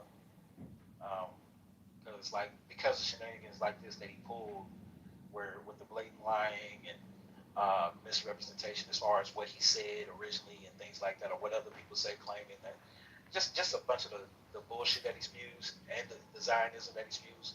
I think it's the interruptions. That of course that too. Yeah, I don't know if he's still allowed and politically correct anymore. I was going to ask Javi that if it wasn't that. Because it seems like something happened and he just started frequenting the RPO more and more lately. Especially when there's topics about specifically black people, racism, um, and shit like that, where he just wants to impose his views on it. He thinks every stage is Palestine. That's crazy. That's crazy. But yeah, the over talking, it tells a lot. That's why I keep saying he has autism, because and it's like he can't control it. Like, you can feel his fingers shaking to press the unmute button. It's like he has to say something. He will not stop. And it's like kids with Asperger's and autism, they have those type of things. They, Tourette syndrome, all those things, they some type of spectrum. What about if people are just like straight up wrong? Like, I was talking to somebody the other day, one of them those temple black folks, and they said black people don't have mitochondria. And I had to like cut them off because they were saying really stupid. Wait, mitochondria as in the powerhouse of the cell? Yeah, they said black people don't have them. They said evolution is fake and black people don't have mitochondria. We don't have a mitochondria. No, because he started talking about endosymbiosis. And I was like, what about mitochondria? Oh, black people don't have it, because the alleles, and you know how they get all into that, overstanding type shit. Well, I could tell they didn't pass biology class in the 9th grade. Yeah, one of them Hotep joints, yeah. In their face. Well, I know the Well, I bet he has 7 kids, though. Plenty Hotep. Yo, what's up? What's up? Yeah, those Hoteps be crazy. They look like Power Rangers.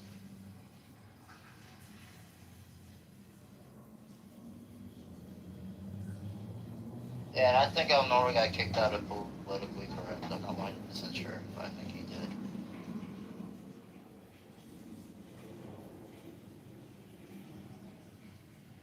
Appreciate the confirmation.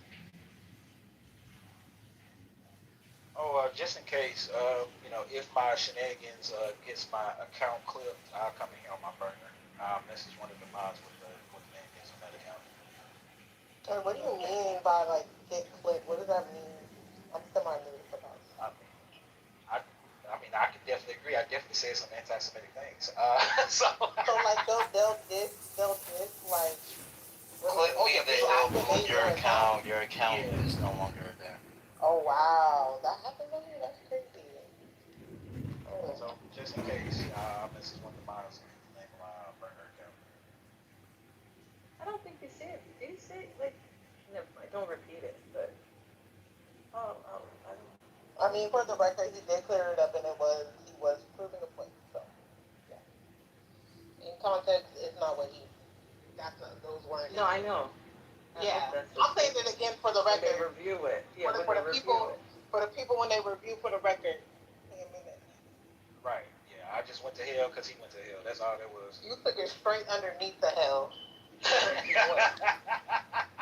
I couldn't hear half of it because both of y'all were. I don't really know what was said. Since we are talking about Eastine real quick, I'm just still trying to figure out how you're the top surveillance country in the world, and you own every AI, VPN surveillance companies, major companies, and somehow you miss motherfuckers flying in with hang gliders. Still trying to figure that part out, guys. What is this shirt? What do you mean? We're talking.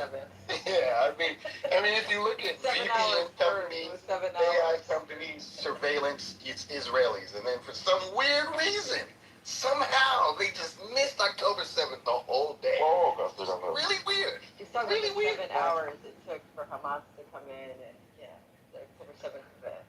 Why did it take that long? How did they breach? On hot air balloons. They're coming in on hot air balloons and mopeds. It's really weird, man. I don't know. Mopeds, well, I just don't know. I mean, I don't know. They own every AI into damn near every surveillance, and somehow, all right, I guess. Hello? If you know, you know.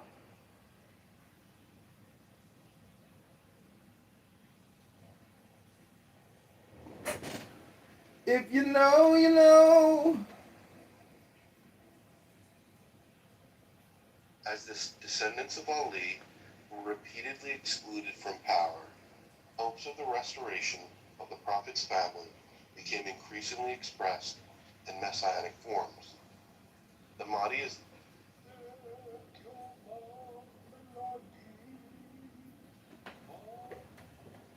That is it, yeah. Let's...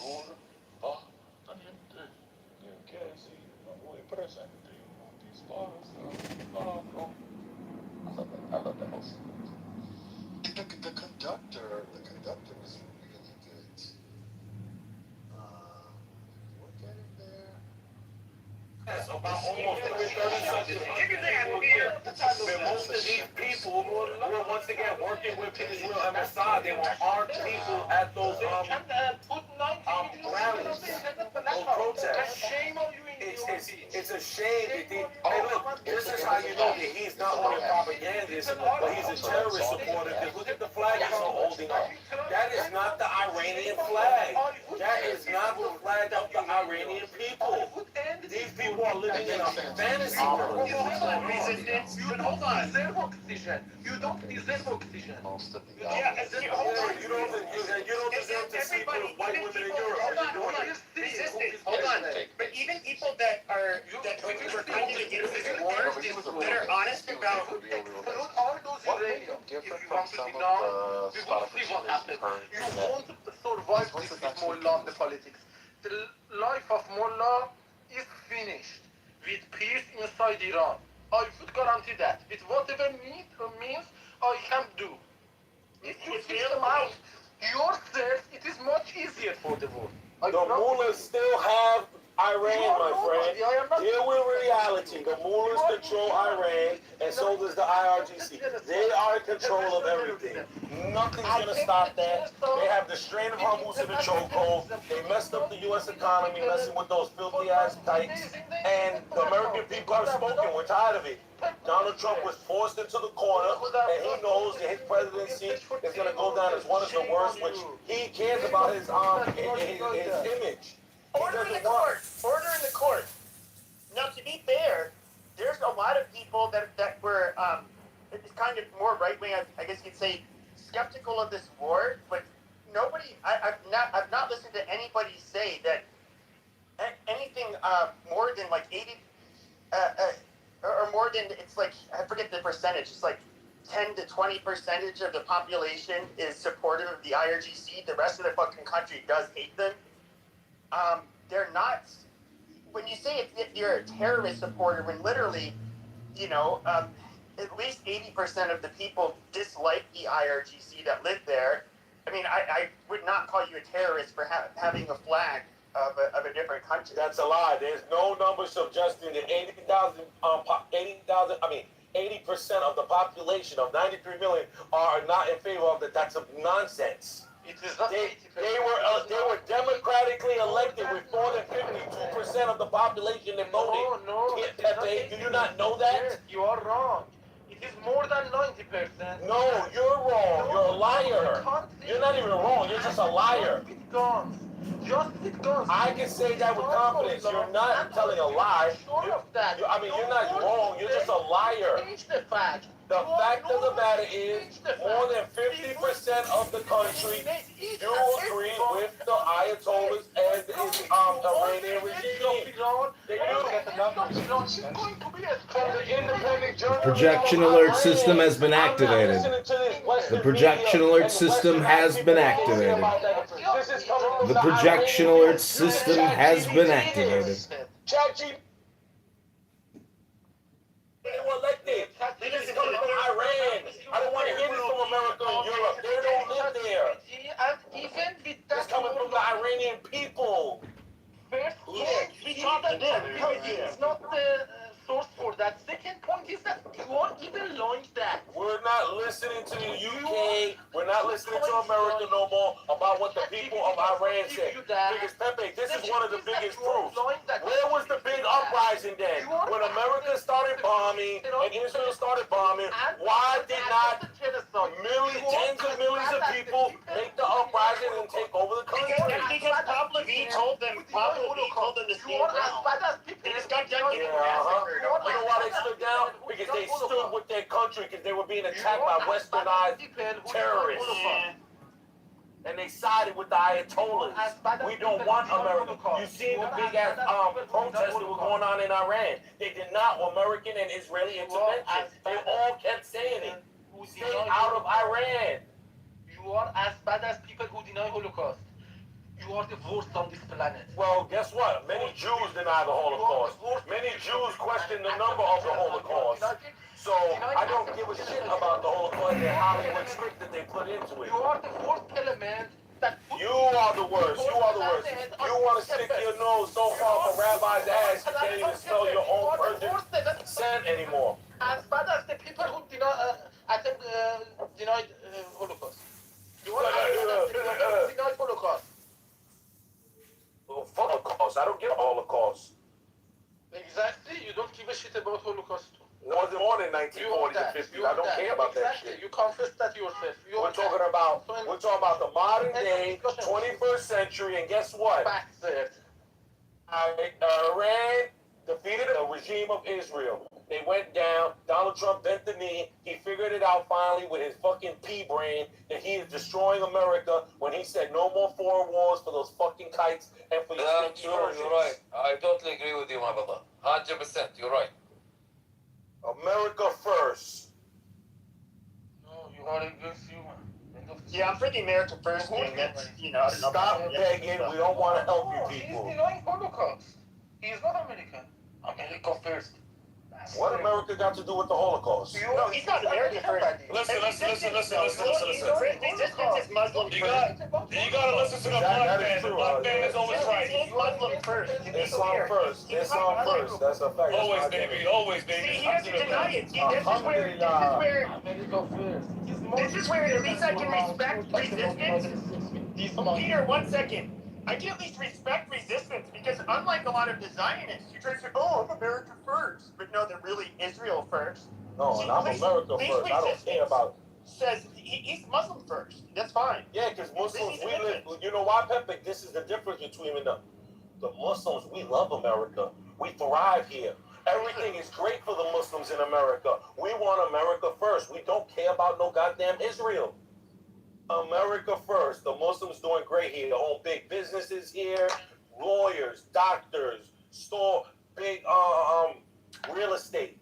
Doing great here. We're not oppressed here. We don't care about what's going on in Israel or Iran. We care about America. We care about those goddamn eggs. We care about our goddamn gas. We like driving Lamborghinis and fucking Mercedes just like everyone else. No, he's not a Muslim. I was born and raised based on Muslim behaviors. If you lie intentionally about attempted genocide, you will be executed. You're lying. You lied about the people who were killed in Iran, you fool. If you deny with no evidence. And it is proven, you are executed. You are not Muslim. Oh man, the only one who died. Listen, my friend, we don't care about what an apostate says. You apostated from Islam. You are considered less than a human being to us. No, you are not a Muslim. You are denying the attempted genocide in Iran. You are a Jew. You crypto Jew. Based on the Islam's very... You want to be a Zionist so bad. You're crypto Jew. Crypto Jew. We don't want to hear from you, man. You want to destroy every country just for Israel. Fuck Israel. No, We're tired of Israel. Fuck Israel, man. They're not getting our billions of dollars no more. We can use that over here. We need better roads. We need better... We need our... They are not the best, but they are nothing. No more nothing. Stop begging. If Bibi Netanyahu is so tough like he said that they're going to keep going without America, do it then. Do it. Political position about approval. America first. You are not Muslim. First. I mean, Israel likes to, they like to, use these memes and show them as, little lions and stuff. But, I mean, really, it's calm down. You got the big, I think they think that they can, what is it you call it when you get a disease? But it's kind of like by being around somebody and you think you have it. It's Stockholm syndrome. Zionist in control America. It's an easy term, but I forget it. But it's like, it's yeah, it's almost like because the U.S. has their back, Israel thinks they got this big dick energy. But no, it's like here's the United States, biggest dick in the fucking world. Everybody can write it. At the same fucking time, it's so big. But then you have this little squirt, this little nerd, who has this big dick, and they think they're the ones with the big dick. No, it's not the case. They have a micro penis, a very small micro penis, and they have to manage. They need to start. They need to be humble. They need to basically just realize, hey, you guys are little, really little, very small population. They didn't, and you know what else, Pep? They didn't take into account how Donald Trump's Alzheimer's is affecting him. You see, because Alzheimer's affects them to tell the truth sometimes. You know, when they get their episodes, they just start blatting out the truth. And you heard what he said. Israel wouldn't be shit without America. Without me, there ain't no Israel. Because that's what the facts are. Without America, everyone would take a piece out of every Jew's ass. Casino clip. Exactly. Should I play it? If you are not there, he would shoot the asses of Jews. You ask for his political opinion. I think I should play the Robert De Niro. He's in another league. He's not. You know what's crazy, Pep? Too. It's only the Zionists that feel like that. Because, for example, when you go to if you go to the Diamond District, right? A lot of the Jews there, a lot of them are Russian. A lot of them have the background of the Khazarians and stuff. They don't give two shits about that Iran war. They always say Israel's stupid. If you ever come to New York and you spoke to, they will tell you how stupid Israel is because you know why? They make so much money here in America, and you know to them that's everything. That's their God. They're the money. The money they make from Palestine, my brother. The money, all money they have it. They became rich. They became from our country. Guys, that's why they control over. But soon, Muslims are gonna take over. Soon, very soon. Okay, but now you're going too far. I don't go that much far, brother. Believe me.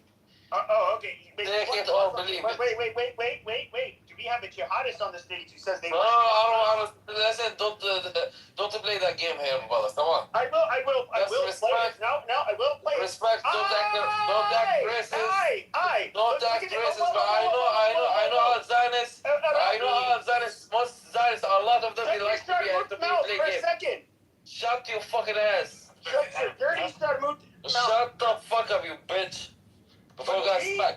We are in white America. White people are Christians, except for maybe Bosnians and Albanians. But they are rest are Christians, and we are not. You see, because we are not team Islam or Jew. I mean, really, you're tight, man, because I think that's the truth. Because the truth sometimes make you get pinned.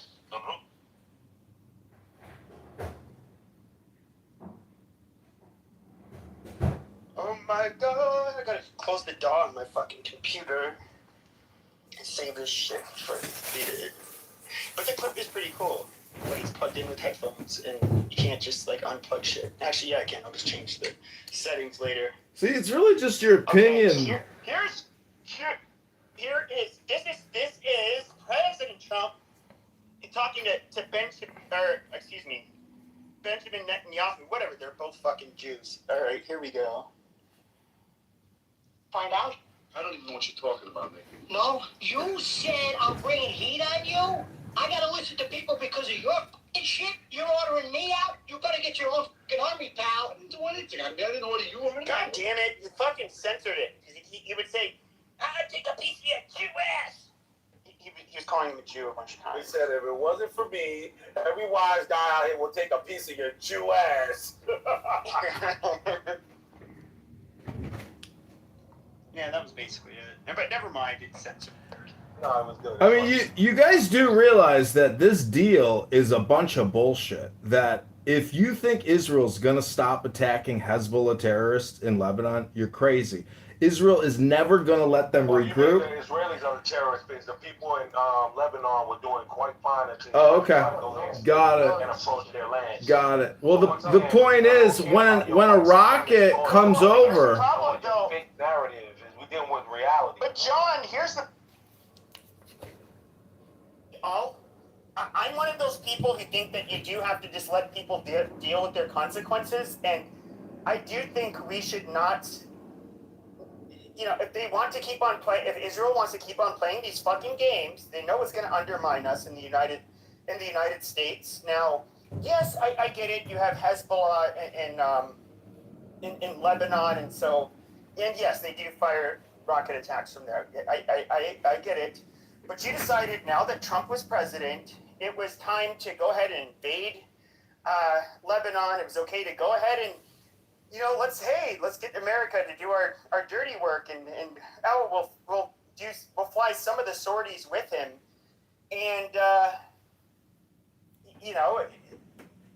basically they now waged war with Hezbollah and they've always kind of been in one with them. But see, you just they went into Lebanon, but then they ended up attacking Iran. Now, what I'm saying is you fail. This is Israel. Hold on, John.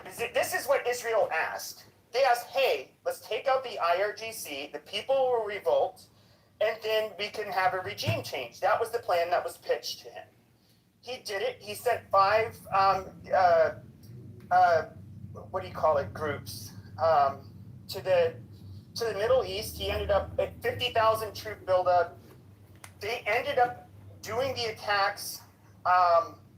They ended up flying a whole bunch of sorties when missiles were getting and drones were being targeting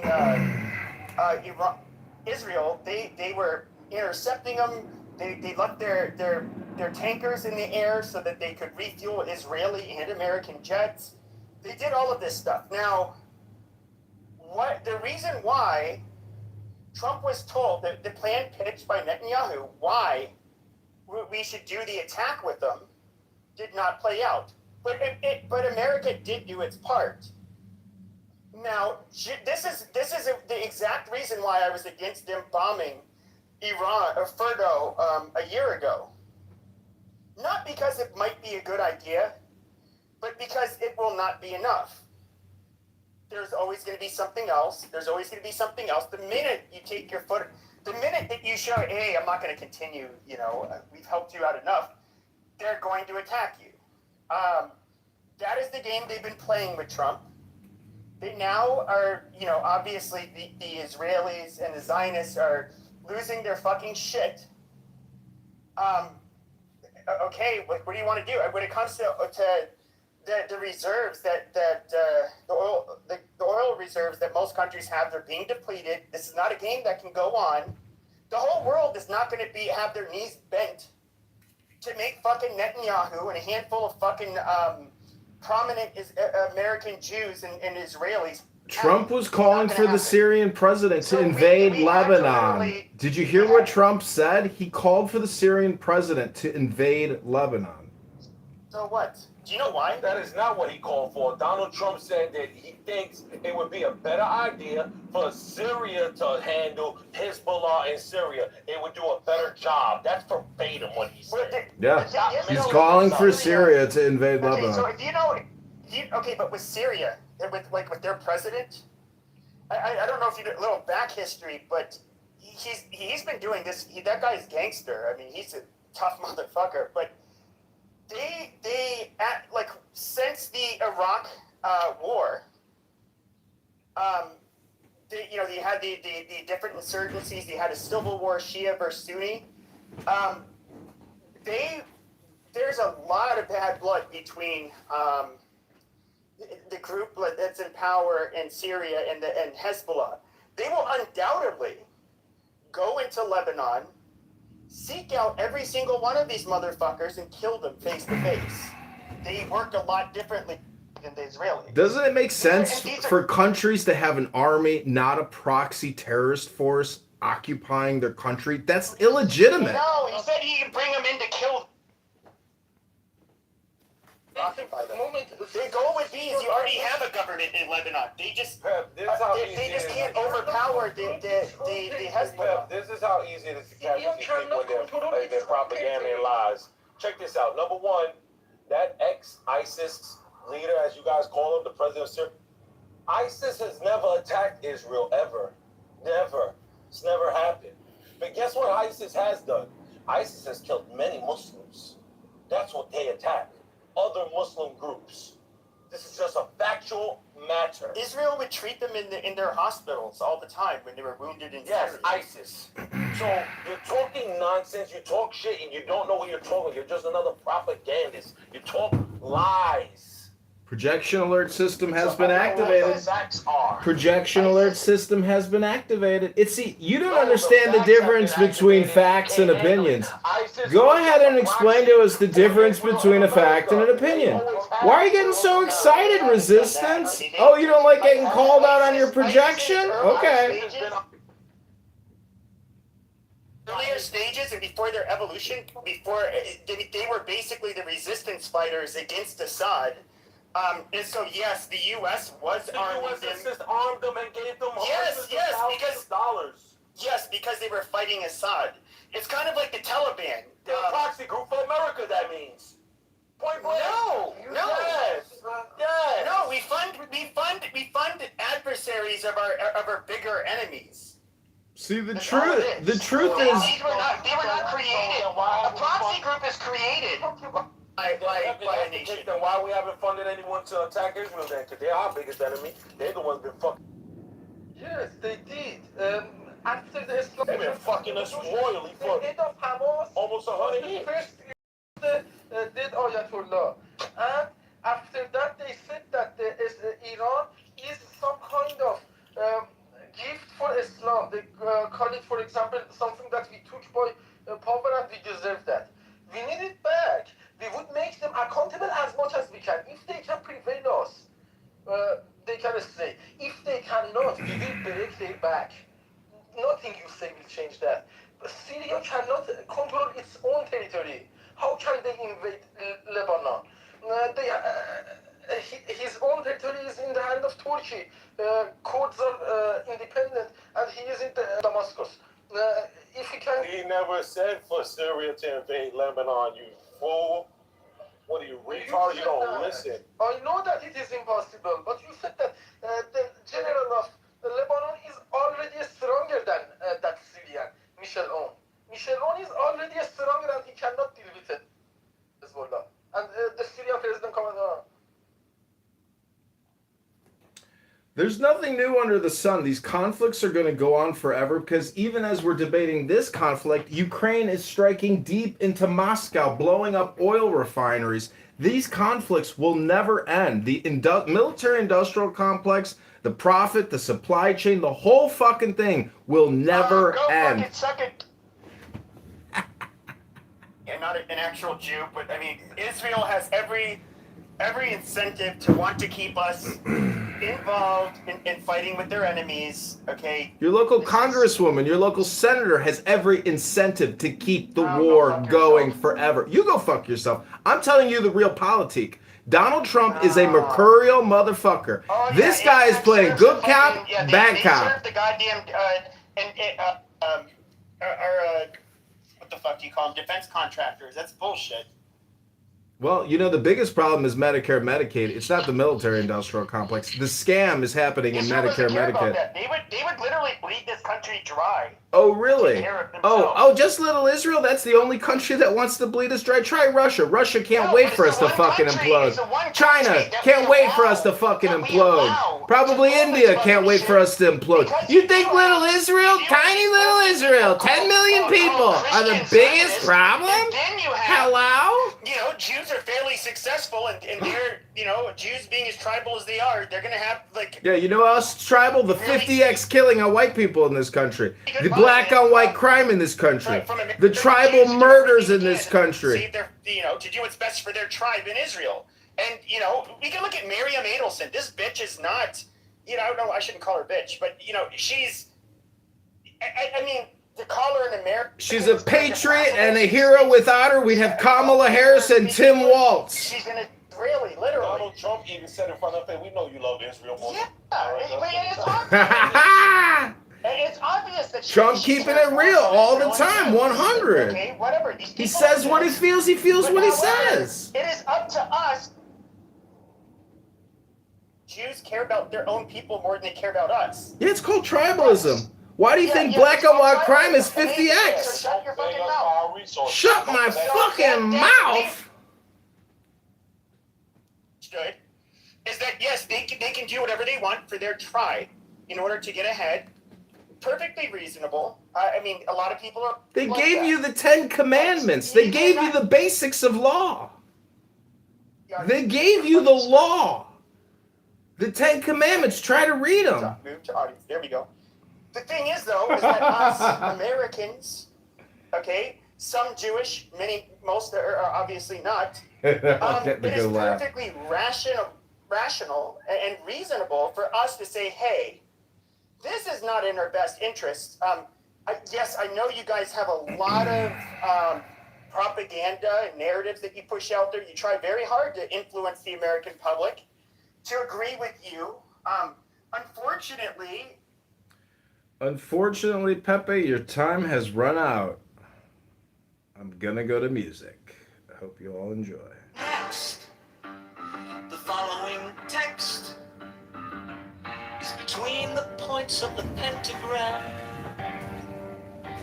starting at upper right. The words below are arced in a circle.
Now ye shall know that the chosen priest, the axle of infinite space,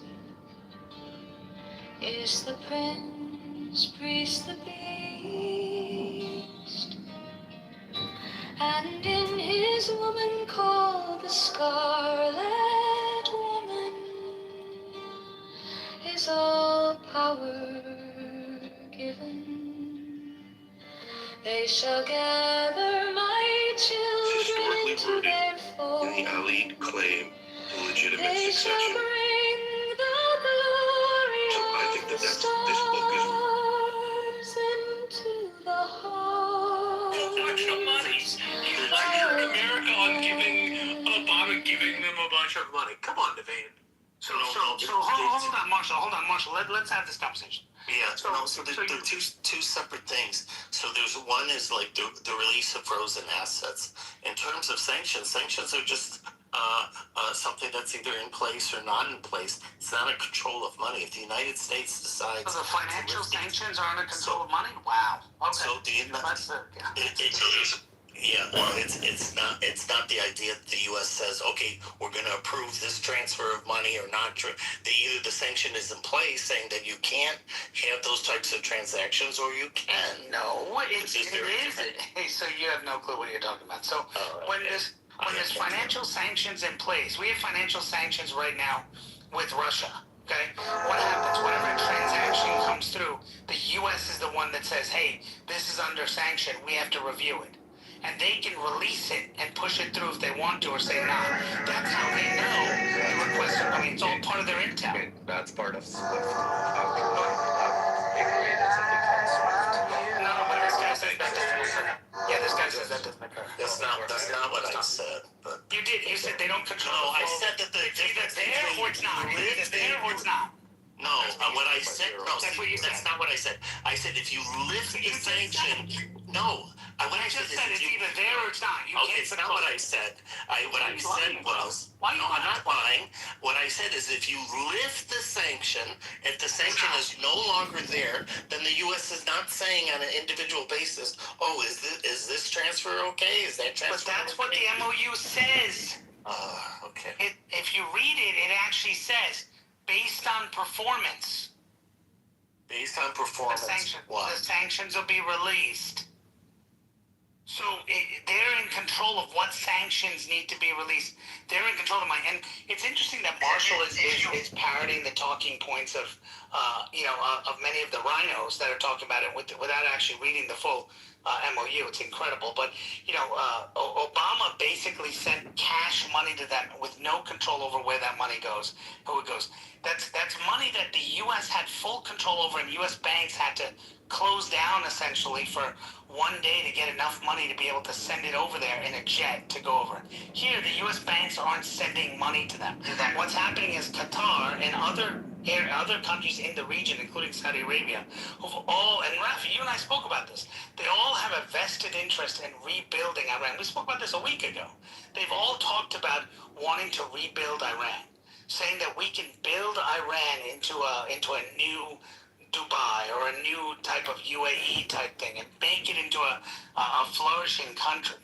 But the Middle East, and we talked about the Middle East being the new world order, right? You remember, Rafi, we had that long conversation about how the world order's changed, right? And so what does this do?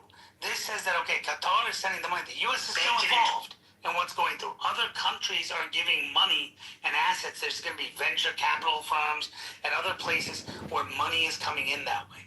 And what's happening? It's being controlled. It's not just cash and piles of money and saying, Iran, do whatever the hell you want with it, and then we have no control over where the money goes because we gave them cash. Here you're doing financial transactions, which Rafi pointed out, through SWIFT and other areas where you know where that money's going. There's a traceability point to it. You can argue saying that the amount is very high, but if you actually read any of these alleged MOUs, because I move funds all around the world, to Europe, to South America, Asia, and everything in U.S. dollars. And every time I move U.S. dollars, it goes to an intermediate bank into the U.S., depending, it's either Bank of America, Chase, whatever. My bank is associated with whichever bank in America. And it goes to an intermediate bank. I even have to provide them, they ask me for a reason. Why am I moving this X amount of funds to this place? I say I'm paying an invoice. I usually write the invoice number for the recipient to get to be on file, and it goes from my country. It doesn't go directly to that country. It goes first into the U.S. It takes about 24 hours for the U.S. to approve that transaction, and if the U.S. approves that transaction, the U.S. dollars flow into that bank account that I basically am trying to get the funds to. So U.S. with the SWIFT, they know every single dollar when the American dollar gets moved around for what it's getting moved around, and so it doesn't get used for terrorism or anything. And Rafi, just to be clear on that, just so you know, is that was what was initially proposed by, if you read the initial drafts and the reporting of the drafts of the JCPOA, which I'm sure Marshall probably doesn't remember it, but at the time they talked about doing those digital transactions, and Iran disagreed. Iran said, we want you to give cash. And so part of the deal was, okay, we're going to send you a plane full of cash. And then everyone goes, well, it was just their money anyway. It was frozen money that was theirs. Well, yeah, it was theirs as a punishment. It was their money that we froze as a punishment for hostages that some of them they didn't release, and some of them were killed later on that we punished them for. And so, yeah, we released that money to them, and we gave more, but the U.S. financial system took a strain for 1 or 2 days to give them that money. So that was in cash. And so you're right, Rafi, that this is going to go through a digital mechanism which gives us more traceability into what happens. And it's not coming from, the United States directly. Was implemented after 9/11. Correct. So Obama did this in 2016, 2014. What is it? So it goes back to 1970s. Correct, but the current implementation of traceability and with the technology and all that stuff, it was implemented for a terrorism purpose. You're right, that was way back when, but that was a different methodology. But anyways, I agree with what you said about Obama. What I find interesting, though, is, and I guess you would agree, right, that the funds that Obama was releasing were frozen Iranian assets. It wasn't like he was giving them U.S. money. He was giving them access to their own money that the U.S. government had frozen, right? Well, and he released sanctions on, financial transactions and things like that, which, he allowed, Iranian businessmen who had money locked up here, Iranian, bank accounts and things here to be unfrozen. So that money, same thing, kind of what you're saying Trump is doing, except the difference here is Trump is basically saying, hey, Qatar, you want to give them money? No problem. You give the money to the United States. Right, this is how Rafi kind of tried to break it down. You give the money to the United States, goes to U.S. Bank. U.S. Bank then sends it over there. What does that do in doing that, Rafi? That gives the U.S. control from point of origin to when they receive it. They get to monitor where the funds are being allocated to, and that they're not being used for any terrorism. This is Super Dog. This is the super cheesy world. So in the sense of onions grilled and breezy, we got a vanilla shake, French fries we partake. $12 to $13 make. All for goodness sake, this is Super Dog.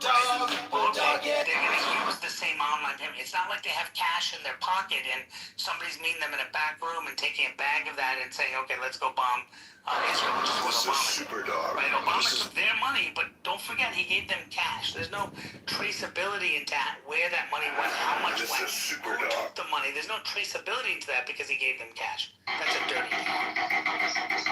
Yeah, cash wasn't the best way of doing it. Do you think the U.S. Should have held out more and gotten actual concessions on the nuclear issues rather than just giving a ceasefire for 60 days? So according to the reports I'm seeing, what's being reported? There were two Israeli bombers in the air. There were two. Yeah. So according to what I've read, and you probably read the same thing, that the MOU that you're seeing is missing one thing, which says that Iran agreed to destroy all nuclear enrichment. So all the dust and other stuff they agreed to destroy, and that the U.S. would have control over that destruction. Did you read that as well, Rafi? Did not read that one. Okay. So that's being reported. Let me see if I can find the source. That's being reported. Again, I don't know if it's true because I haven't read it. So this is but that's my point, because a lot of this seems to be pushed back to future talks. So, like, there's talks presumably starting next week on the nuclear talks. But should that have been a condition prior to the peace agreement? I think it's an agreement. Okay, so. I'm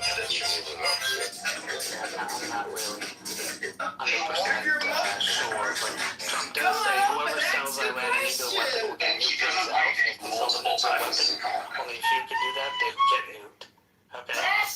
also right.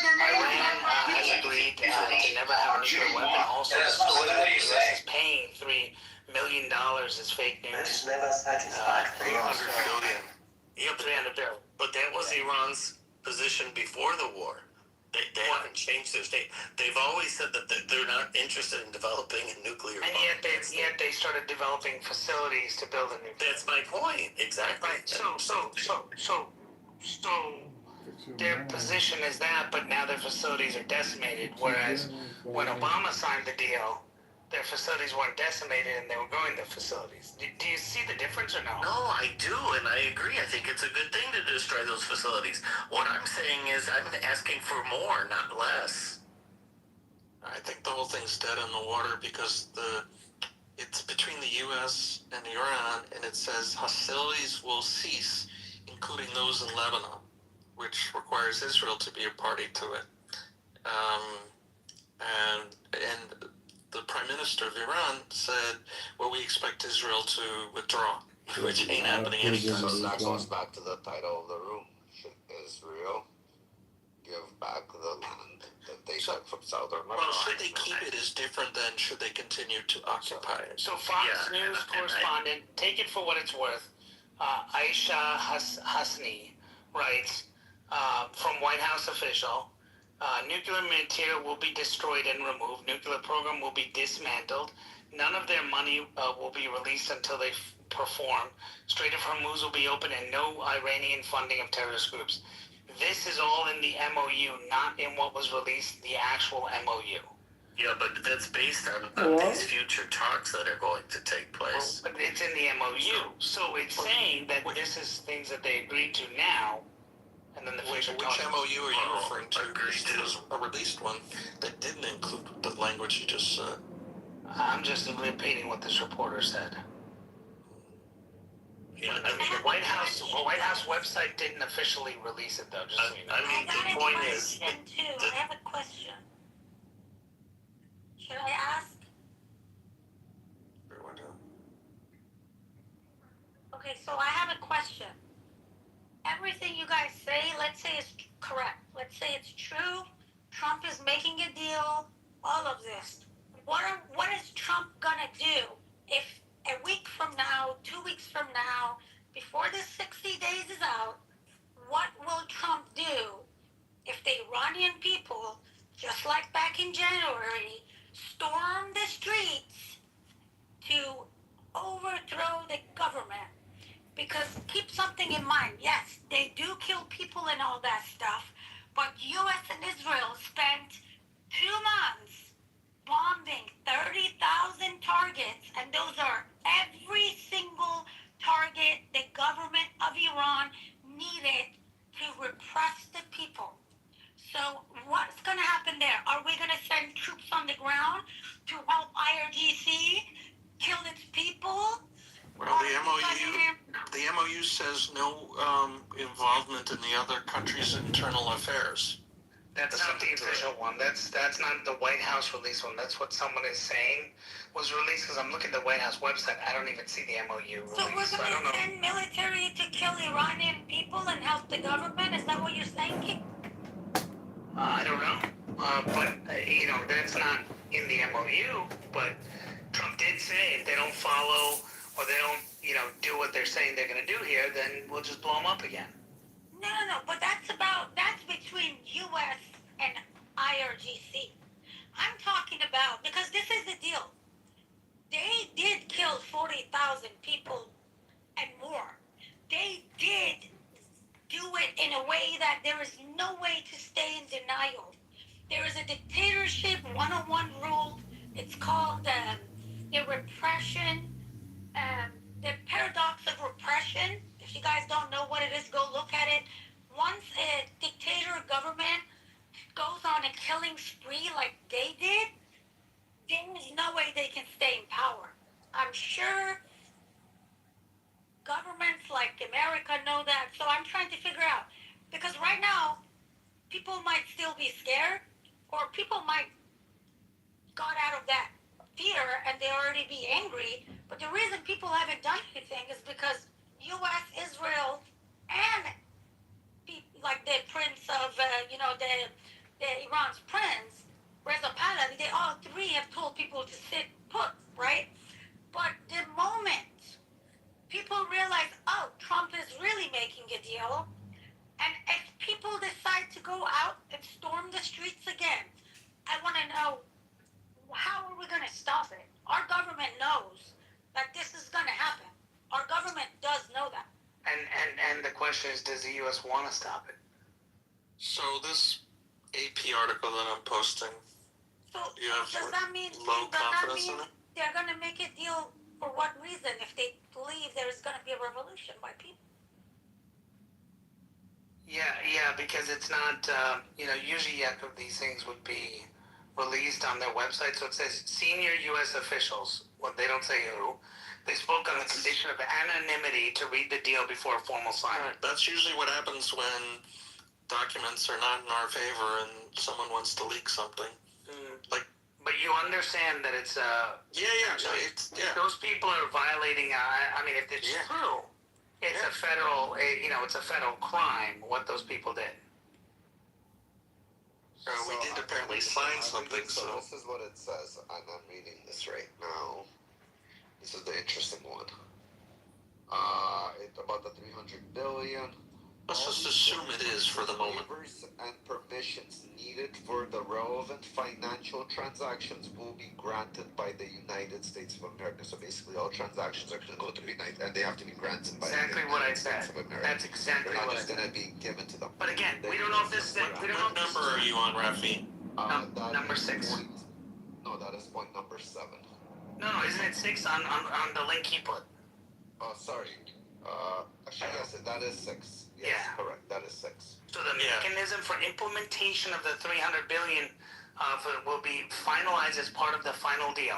All required licenses, waivers, and permissions needed for relevant financial transactions have to be granted by the United States. Now, so taking the assumption that what Yakov is saying is right, is that this article is accurate, click on the link and look at number 6. This is exactly what I was telling you earlier, is that the money only comes from approval of the United States, and they agreed to that.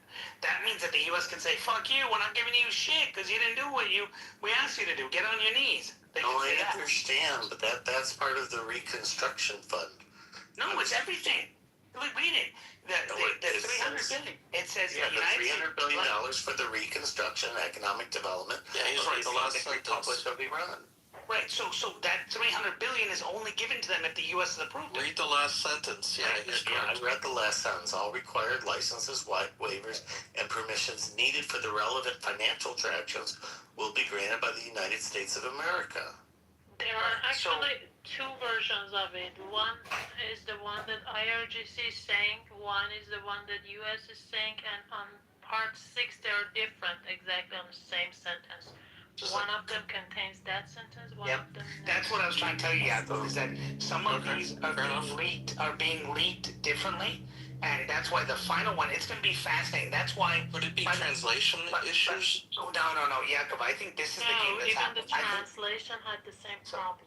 So Yaakov, here's the game I think that's happening. Sorry, Asa, but... I think what happened is I think Trump signed this in Versailles. I don't know if you heard, but he was just in Versailles and he signed it. I heard that. And I think what he did was he took it smartly, in my opinion, took it to the G7 and had everyone read it, because Keir Starmer was bragging about it, saying this is a good deal. Others were talking about it being a good deal. If you actually read what European partners said, they actually say it's a good deal. And they all said that. Why he made them read it, because he knew that Iran was going to play this game. So he had them read it and them sign it, and he had Iranian people that were there that showed up, because other countries show up. They're not part of G7, but they showed up, and he signed it right there. So his goal is, hey, the rest of the world knows what I'm signing and what they're trying to say. So the whole point is the rest of the world, now he's going to present what he signed to the United Nations for them to approve it. So Iran has no say. So number 7 says the United States of America undertakes to terminate all types of sanctions against the Islamic Republic of Iran, including the United Nations Security Council resolutions, IAEA Board of Governors resolutions, and all unilateral U.S. sanctions, primary and secondary, and agreed upon schedule as part of the final deal. Can't Trump even So that's do the that? next 60 days. Keep going. It says he didn't The need the rest. Islamic Republic of Iran and the U.S. acknowledge the critical importance of sanctions termination issue above mentioned and express their intentions to immediately address these issues in the negotiations in order to achieve mutual agreement. The MOU does not say removing the sanctions. It says they're going to have a discussion in the next 60 days or something. Yeah. That's what I've been saying all along. Is that this is a 60-day ceasefire, and it's kicking the talks further, right? So there's no 300 billion. So to be clear, and everyone was saying this before, and I think you were saying it too. Maybe you wrongly had the thing. Nobody's giving 300 billion as part of this. I never said anything about giving $300 billion as part of it. Okay, all right. Well, maybe I misheard then, but I never spoke about it. Okay, all right. Well, anyway, you said they're giving money and that the U.S. is overriding sanctions. You said that they're removing sanctions. My concern was the lifting of sanctions, correct? Which they're not doing.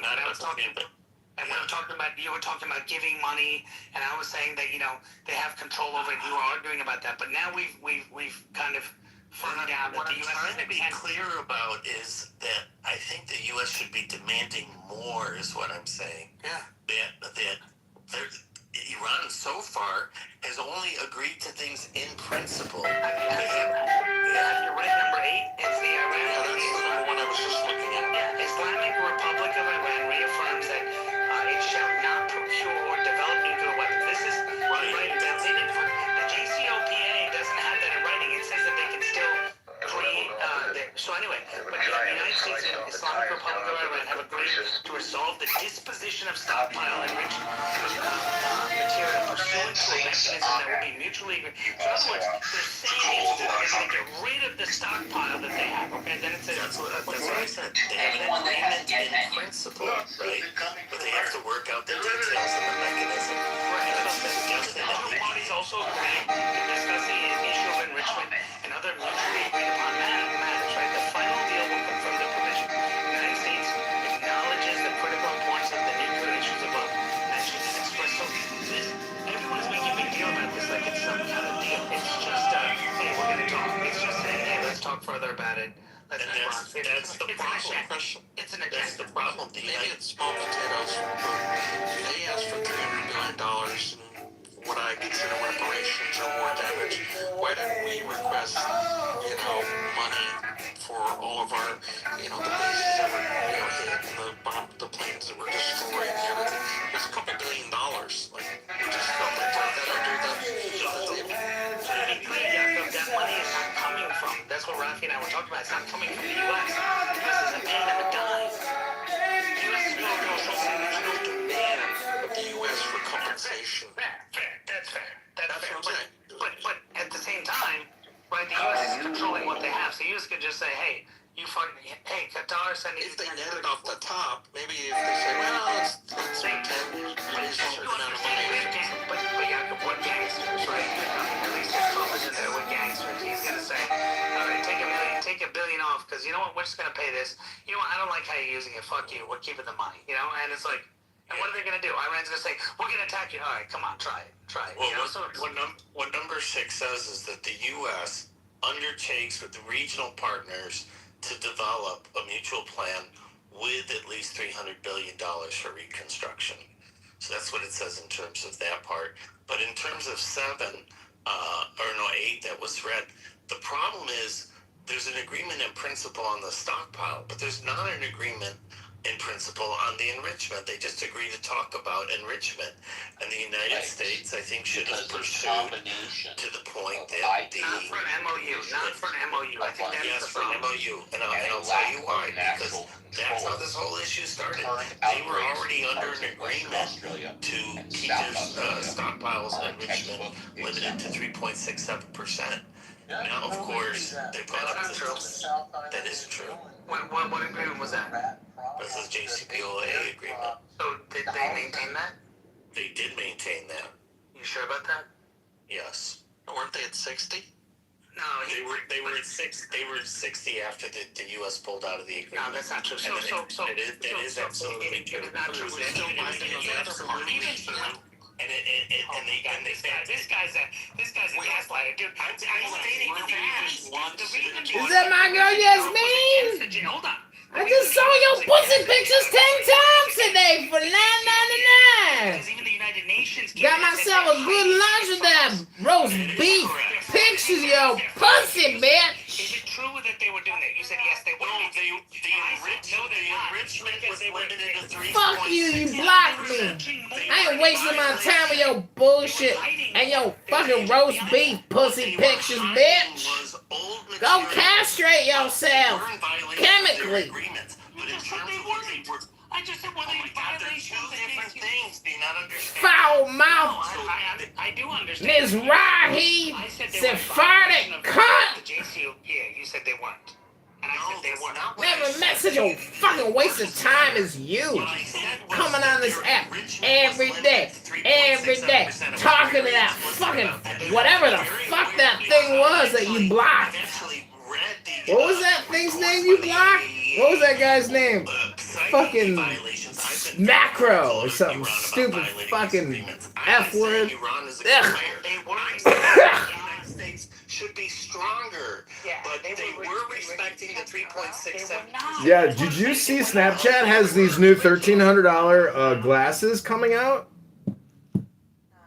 Yeah, they're called Spectacle, and they're $1,300, and it's like supposedly fully augmented reality. But they're $1,300. I'm like, I don't want to spend $1,300. The fucking Meta glasses are only $400. I'm looking at my Snapchat. I don't see some text or something. Did you send me something? No. Yeah. And where's Alistair? I'm looking at Snapchat. Check it. I don't see anything. Snapchat on here. What do you mean? In my DM? Yeah. Let me see. You wouldn't let me up in a room. Oh, let me see. Michelle sent me something a week ago. He keeps her. What was Michael talking shit about? He keeps removing you. He didn't want to tell us. Want you to tell us. I don't see anything. Did you send me something? Yeah. About 100 things. I don't see anything. Let's not talk about Damn, I'm looking at messages that I've never ever looked at. There's tons of messages. Oh my gosh. Holy shit. I've never looked at the fucking messaging on this app ever. Why? Because I just don't even think about it. Why? I mean, I just don't think. I'm always just listening or talking, but I'm never looking. Think about it. Why aren't you thinking? Do you know what an untapped resource they are? Do you know how fun it is to troll people in there? You aren't thinking. Well, you know, I don't even have children, and you have a child. Like, if I had a child, I know. I mean, I'd be educating my child. Over though to 1 week at a time with her dad. We're now doing 50-50. Wow. I don't know what the fuck to do. I'm like, I don't know what the fuck to do, so I'm gonna have to get a job, I think. Just go to the gym and call it a job. What the fuck? Well, so last year I took up hiking, and I started doing like 15-20 kilometers a day, but then I broke the toenail. I've lost over 30 pounds, by the way, that's nice. But my big toe... Did you do it with injections, or did you do it from working out and dieting? No, it was from hiking too much. You lost 30 pounds hiking? Yeah, is that crazy? Wow. Yeah, from last summer. Yeah. Like over a year span. But yeah, it's crazy, right? Do you realize, like, have you ever picked up two 15-pound dumbbells and walked around with them? Like, when you realize... I attach them to my legs when I hike, so I wear ankle and arm weights. Wow. So yes, I do know what that's like. I've got ankle weights. I love them. Okay, so I also have the arm ones, and then you can add weights onto them as you're going to, like, increase, the thing. Dude, I'm looking at my messages. I don't see... Did you message me on a different Clubhouse account or something? No, I only have one. No, I mean... Like you. That's too complicated for me. Well, anyways, I'm just telling you, whatever you're talking about, I don't see it on this one, so let me check my other Clubhouse. Okay, so account. maybe that's not you. Are you not Aleister Crowley? Oh, you messaged my Alistair account. Yeah. Let me see. Is that not you? That's me.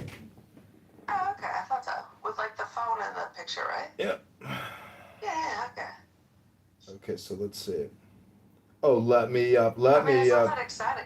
Let me up, Daddy. I'm ready to come out of the gallows. Hallows be thy name. I swear to God, if you don't lift me up, count your motherfucking days. I'll chemically castrate you and put you in a psych ward, bitch. Yeah, I was really angry in the audience. Jeez Louise. Well, are you lifting weights? Yeah. So also, before we go to the hike, I'm doing 15, 12, 10, 6. Sets, reps, I don't know, whatever you call them. So I do that as well. Nice. Yeah. I've just like turned into a little mountain goat. It's crazy how your body reacts to hiking. We really are animals. I feel kind of like an animal in the woods. I don't know. I'm not a big hiker. I dated this Israeli chick, Moroccan, and her dad was a general in the Israeli army. And she would stoop me every Sunday morning, and then I would just pass out and go to sleep, and then she'd go hiking with her wolf.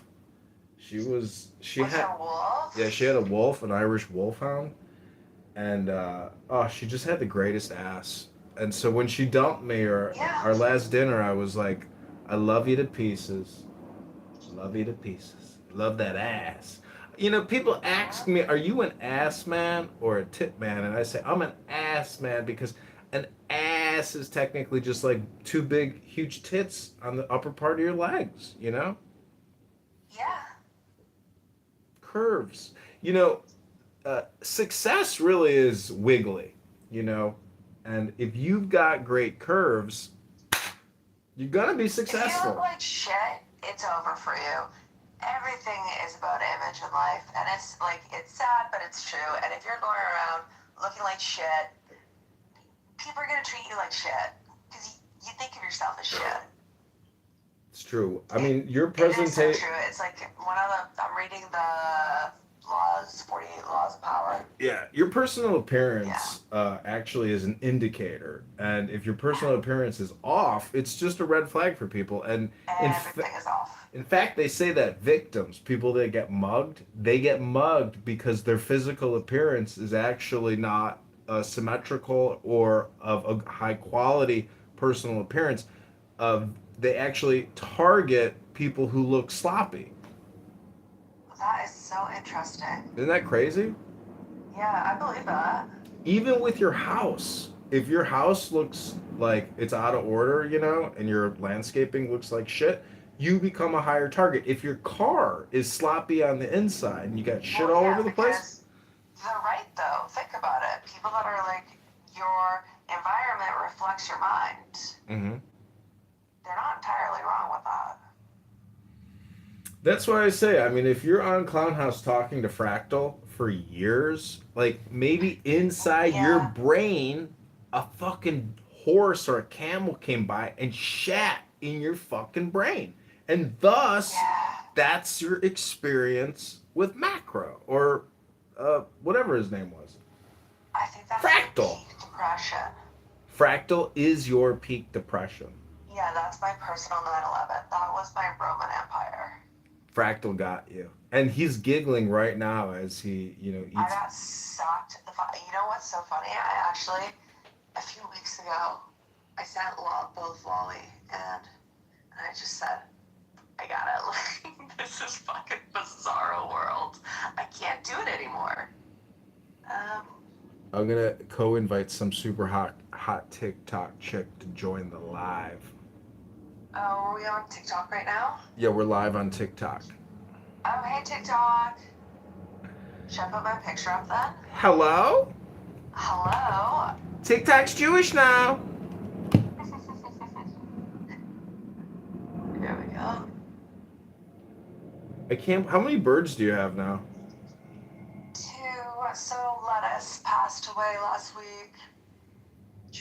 though. Is that the cockatiel? And it was the parrotlet. I don't have a cockatiel.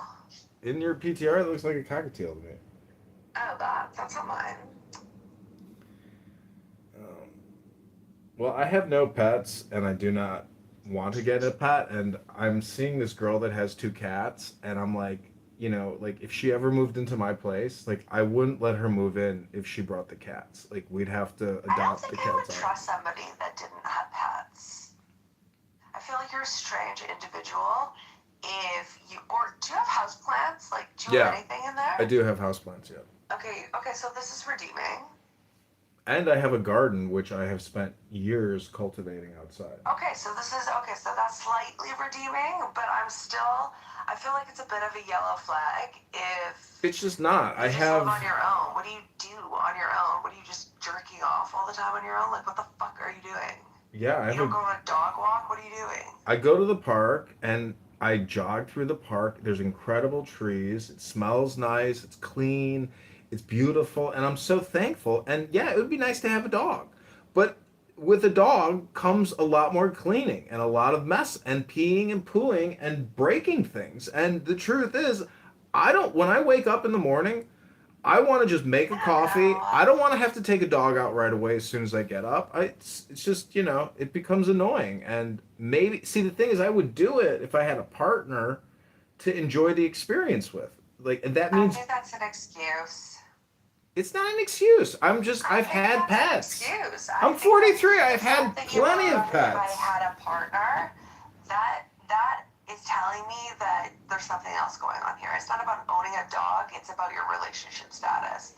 So let's really get into it, John. Well, this is the John Kitover Chicago Mayo. It's not because the dog is messy. It's because you're single. Now, you don't want the dog, so do you really just want to stay single? That's okay too. I want to stay single until I find that incredible ass again. Or I find a girl that has great tits and a decent ass. And she likes me and she loves me. And I've been looking at dogs. That's asking a lot. Like, is it how too much much? money do you make a year? Yeah, that's a lot, babe. That's a lot. Well, let me check my Your last. balls, Let me. too. I'm not gonna lie. But see, you know, both men have big dicks, so we'll take that. See, the thing about being bald is you can't get any uglier. So like I've peaked my ugliness. Big dicks, and they're confident too.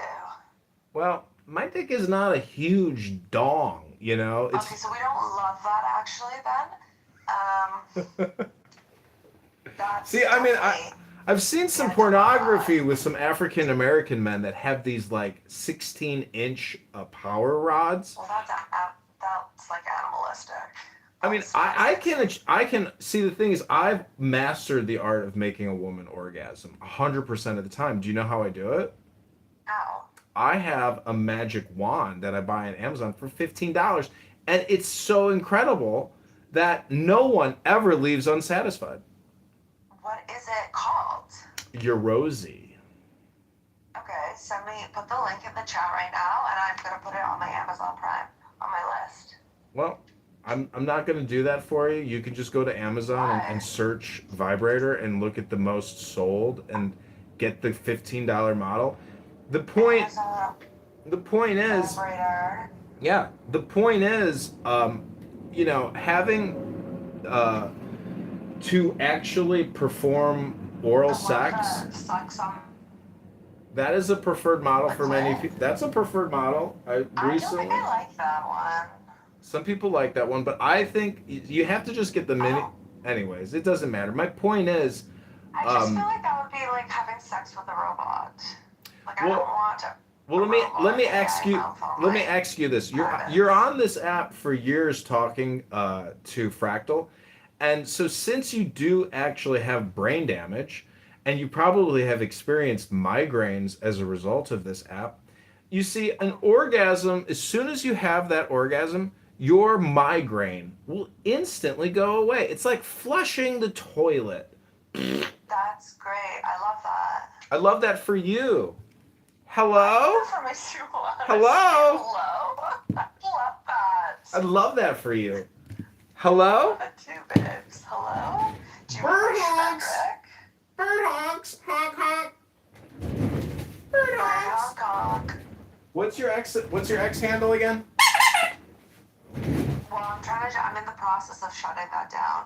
Why? Just give it to me. Let me turn it into a propaganda. Because the more The I started process to of hike shutting and, it down. kind of get back into life, I realized how fucking insane it was. Yeah. And how many years I spent discussing shit that has no meaning.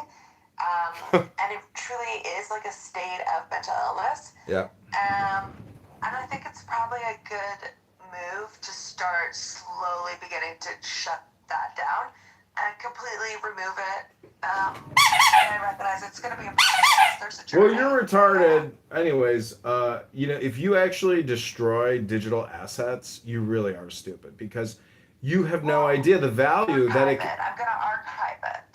Listen, you can change the handle and make it into an e-commerce store. You're retarded if you waste it. You have an audience. If you lose all of that audience and you just don't rebrand it and revitalize it and reuse it, repurpose it. You're retarded. Do you want to buy it from me? No, I don't. No, I got a friend who's got a much bigger account than yours, and he wanted to sell it to me. And the dumbass he couldn't sell it to me. The point is, he lost it.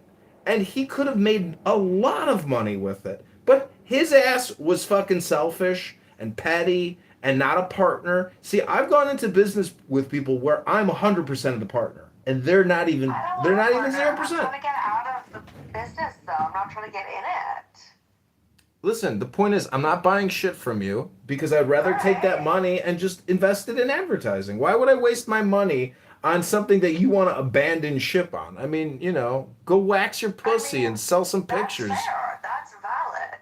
Oh, so he's paying me. I gotta go. Okay, peace. But it's been fun.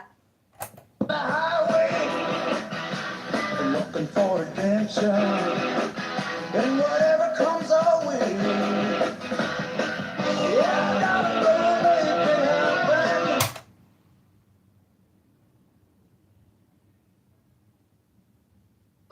Power right there. Is it exclusive I got or a question. Because you couldn't answer this question last time I asked you. Before the resurrection, the Most High gave Jesus all power over, like John 17, he gave Jesus power over all flesh. So was he equal right there? Brother, yes, that's another aspect of equality. So I answered your question. I said yes. Now let me expound. When we go to St. John 17, before the crucifixion, when Jesus says all, so the same way that the Christ say all power over all flesh, that's what God got. The Most High, he got power over all flesh. So now, when the Christ say he got power over all, as thou hast given him power over all. When you say all, there's nothing beyond all, Judah. Try again. Hey, bro. Now, question. Watch this. I'm glad you like to read John 17. Watch. Let me just show you how your verse that you brought out, Judah.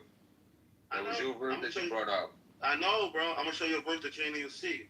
I just be setting you up. You just don't even be seeing it, bro. Judah, you.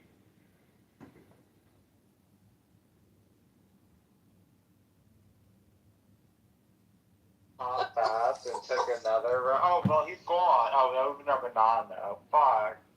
Ah. Where did she just go? What the fuck? Oh, she left too? Oh, fuckery. I don't know. What the God. fuck?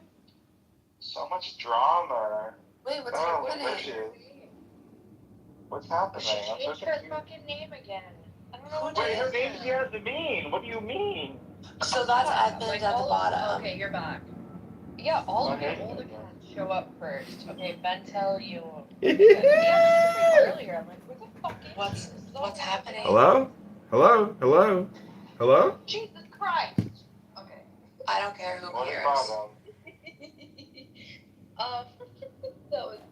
I don't want to say this in front of a fucking anon, guys. What the hell? I don't mind. Just go ahead if it's about me. I don't. It's not about us. It's about her. Oh, it's about you? Oh. It's about me. And another one of us. Who? Oh dear. Is it he? No, it's me, because you're trying to ping me. What do you want to tell me? Okay, I'm gonna bring you too. What the fuck is this? Just say it here. We're right here now. No, there's a No. bro. It's just for a minute. I'm gonna. Yeah, it's just John Kitover broadcasting it for the world.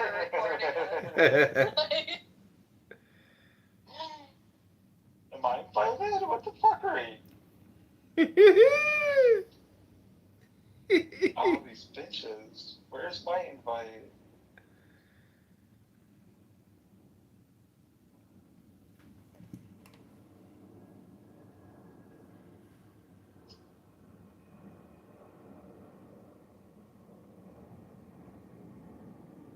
Accident. About 40 miles. 40 miles. Okay. Relates to wealth, and how do we break the habit? Because my feeling is, what I take from that conversation is, even these huge companies can be rattled and shaken by a better story. Do we have a better story? Can we craft a better story? I'd like to think yes. You know, Denise, I think there's another. It's kind of funny. It's a certain type of hubris that they assume. Again, this kind of like, I notice a lot this appeal to ignorance. If we just communicated to people how great AI is, it goes back to value. If I just told you how good it is, y'all are just a bunch of dum dums. Believe it. Yes, if I could just tell you the right words. And I mean, they were in fact, like, that's what they think. They really think that. It's religious. It's. I think there's this thing that happens in the Enlightenment that says, like, rationality tells you the one true way. And we're moving in a good way, away from, like, arbitrary religions and ancient ways of thinking. And look, we're getting real stuff. We're getting medicine, we're getting cities, we're getting agriculture. Like, you know, do you really want to go to a city without any of that stuff? And so there was this hubris that came along with that if I can make good stuff, I'm better and I know more. And I can make morality. And, like, somebody said something on this app that I found really interesting, and I've kind of started to think might be true, and that's that they said racism is a type of technology. It was developed and crafted to serve a purpose, and it's exceedingly good at that purpose. And, you know, it's interesting to think of social constructs as technologies, right? And you can go back in history, and, like, anybody who wants to, just look how wild racism is, you know, going from Italians aren't white to, okay, now we got Columbus, Italians are white, and we all know Mexicans are white. They aren't white. No, they're back again to white. Well, they're white and non-white. Like, it's just it's this great mutable, you know, it's like one of those rubber hoses they use to unclog pipes. Like, you know, it's this powerful snake that can rip out anything, just bend anyway with however things are going. So it's a good, useful, versatile technology. You can think of capitalism like a sort of technology. But when you start thinking about a lot of these things in that way, and noticing the overlaps they have in technology, you notice that people that invent a technology that's useful and potent also assume it's good. And kind of like anybody who gets to be famous and powerful, like we've talked about, they start to, if it's recognized with wealth and status, we start to look at them like they're authorities, like you just said with Oprah. So you get these tech people that are like, well, I'm making this good thing. Of course I'm better than all of you. Look, it's useful. You just don't get it. And let me get all you. Like when Mark Zuckerberg was taking over the Newark school district, everybody was like, sir, you don't know what you're talking about. You know nothing about this. That's exactly what's going on. You know, that's right in my backyard, right? Literally, I have to drive past the Facebook campus and teach in that district, and it was wild. And then the fact that his school closed the minute Trump took over, and it wasn't the right politically expedient thing to do any longer. And it was just, the whole thing was such a crock that these people assume that, like we talked about this earlier, and I know Christina has thoughts about all this, but there's this idea that if I'm smart or wealthy, I can do anything and everything. And I'm an expert. Anything and everything. And I always know better, and I should always be in charge. I can't just be on the board. I have to lead the board. And I'm more moral because of it. Definitely. You just don't understand. I know have what more this because it's a statement from God, right? I've gotten this wealth or this success because there's something wonderful and superior to me about me. Even if my daddy just left it to me. Right. That's enough. That's a message from God that I'm wondering. I mentioned this earlier where there's almost the genetic myth of like, well, even if I did inherit it, that's because my lineage is blessed, right? And I do think that's where you get the successionism that becomes overtly religious. And that's what these people are. Like, the line between religion, like, I have this thing that has been imbued potentially with the light of consciousness that as man we have made this creation and we've surpassed the divine and given light, and therefore I am like God. I know what's moral and good and righteous, and if y'all understood, I'm the God creator. I will sacrifice my body and everything else at the altar of this creation that's even greater than me and will shape the cosmos, and y'all just don't get it. And let me go hire Denise or somebody else it's just that I am divine and I can't be petty enough to waste my time talking to all of you. It's why I absolutely love the college cheating scandal that came out a couple years ago, because it was just like all of these people who wax philosophical about how wonderful they are and how special and how whatever, they're just cheaters. They just paid people to take their test for them. They just posed with pictures and said they were on crew, and they didn't do any of those things. And I loved that. Like I couldn't talk about it enough when it was going on, because it's such a powerful message to let people know there's nothing special about them. These are not special, wonderful people that have built themselves up from nothing, but they're able to establish and create a narrative, and quite frankly, we accept it. That's exactly. We allow for it, right? We can't wait to hear what Hunter Biden has to say. I don't care what Hunter Biden has to say. Like, it doesn't matter, but there's an addiction that we have to interact with about why do we center wealth and celebrity the way that we do. And if we can't break that habit, we're going to have a hard time pushing this back, right? The beauty, if you watch, like I've been watching tons of tapes of I'm looking at tapes like an old lady. Tons of recordings of town halls of small towns like pushing back against data centers. And it really is a spiritual experience to watch people say, no, I don't care how much money you have. I don't trust you. I don't think you have my best interests at heart. A little town that is fighting for their life economically, the courage that you have to turn down Google, to push back on Amazon, but people are doing it, right? And I don't know, I'm just taking a lot of encouragement from that. We have to stop, being so enamored with them. If we could stop that, just maybe we could push this back to some extent. Well, that sounds like people with integrity, and unfortunately not enough have integrity, today. I wonder what would happen if their propaganda machines were not happening.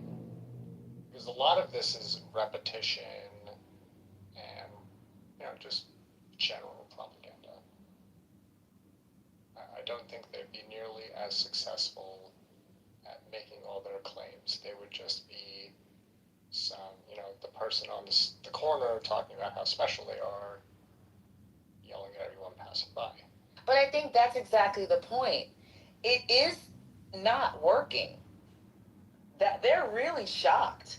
They really thought the machine was going to be like, oh my gosh, AI is going to make your life so easy. The adoption is in the toilet. It's still very low adoption. We talk about it like everybody uses it. Oh, most Americans don't even use it, let alone across the world.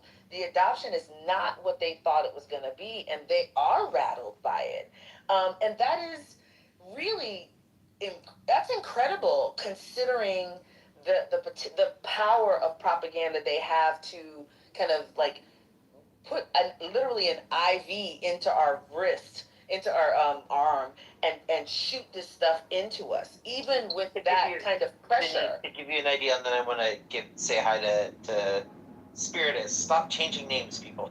Say hi to Spiritus and let him join in. But to give you an idea of the scale of how much money's been spent on AI, explicitly projects that are AI, purchasing of companies, launching of countries, etc., has exceeded, I think it's now to 25 times the reconstruction of Europe and Asia after World War II. It is approaching, we're not there yet, where it will equal the amount of money spent on the entire development of atomic bombs. And it has passed by 5 times the amount that Germany had to pay in reparations for World War I. So we are spending like nation-building amounts of money on this, to the point where people are needing, like, there's not enough space on the earth and resource and time to develop. So now we're having to come up with fictional moonshots, like we're going to launch AI data centers into space everywhere. I mean, it's getting to the point of absurdity where there's not even a company that's proved it's semi-viable. And it's a hope and a dream. And I think that's where so much of our economy and our structure and our governments are based around this religious ideology of faith in absurd notions, that I think it primes us for these movements where AI says, hey, we can get rid of you humans in your body and you should do it. And that's what's funny is, like you're pointing out, Denise, everybody's catching the grift and feeling the hurt, and they're saying no. But what's also scary to me is it's slowing things down. It's not stopping it. So hey, Spiritus, I don't know which I'll go by that name for today. How you doing? And feel free to chime in. And then Christina, I think you want to jump in too. Briar, I've had the same name now for about a year. I've only changed it once. You know, but That's I like it. the actual name better. I'm just saying. You know. Anyway, no, good evening. Great to see everybody. No, I'm just listening in. I was going to say something, and then it was on the AI data centers or something, but I forgot what it was. I'll get back to it. Gotcha. You're welcome to hang out here. Christina, did you want to jump in? I saw you writing some stuff in the chat, so I figured it might be good to comment. Yeah, so I have been on a personal journey of trying to make sense of human behavior probably my entire life, but more so the last few years with all of the claims of who was moral and who was not, who was empathetic and who was not, etc., etc. In my own explorations and the just different directions that I've gone to look at systems that are constructed by humans versus systems that exist in nature, and so on. And then listening to different people speak, reading different perspectives, then and my own synthesis of thought, the major thing that I run into is that I can try to share personally, and this is just anecdotal, right? I can try to share different stories or ideas or thinking about how we can do things differently, but the propaganda of the different apparatuses, I don't think that's the right word, but the plural, of hierarchies of power reinforce themselves, and they reinforce themselves in each one of us. And so when I bring up the topic of hierarchy, for example, there is this, whatever your thoughts on it, I'm not interested in like debating that. The point is that I can read all of these other perspectives of different cultures that exist differently, historically and presently. I can shift my thinking, but then having conversations with people who absolve hierarchy and that there's only harmful versions versus quote unquote neutral versions without recognizing it's the same thing, right? It's like being gaslit and having to deprogram yourself after every single conversation.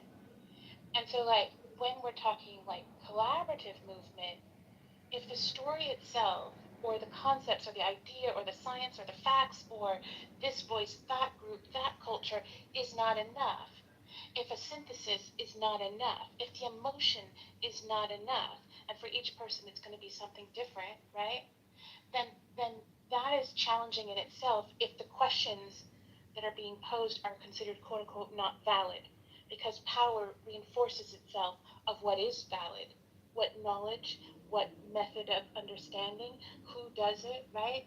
And then there's the isolation of and having to deprogram, but also then revisit these other ways of thinking and looking at it. And so it's this constant yanking and pulling of I exist inside the multidimensional matrices within matrices, acknowledging and seeing how these different architectures influence thought, action, belief, etc., while trying to move outside of them. And like, to ask anyone, let alone all of us, to do that feels like an impossibility. And yet at the same time, I feel like the more I understand about science, the more I understand about other cultures, like there's, to me, very clear ways to move ahead, but they're not palatable.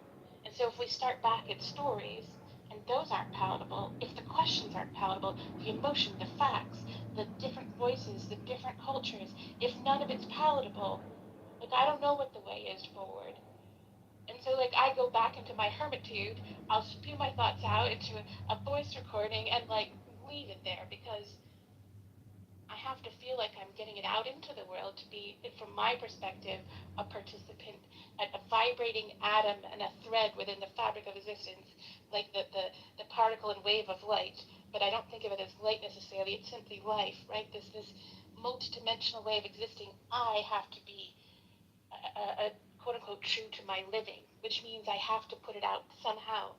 And yet there's this also this battling of like, what is the point? Because if the story is not contagious, if the emotion, if the facts, if the logic, if power is self-reinforcing, like what do we do with that? I don't know what that answer is, and yet it's like what is that, insanity?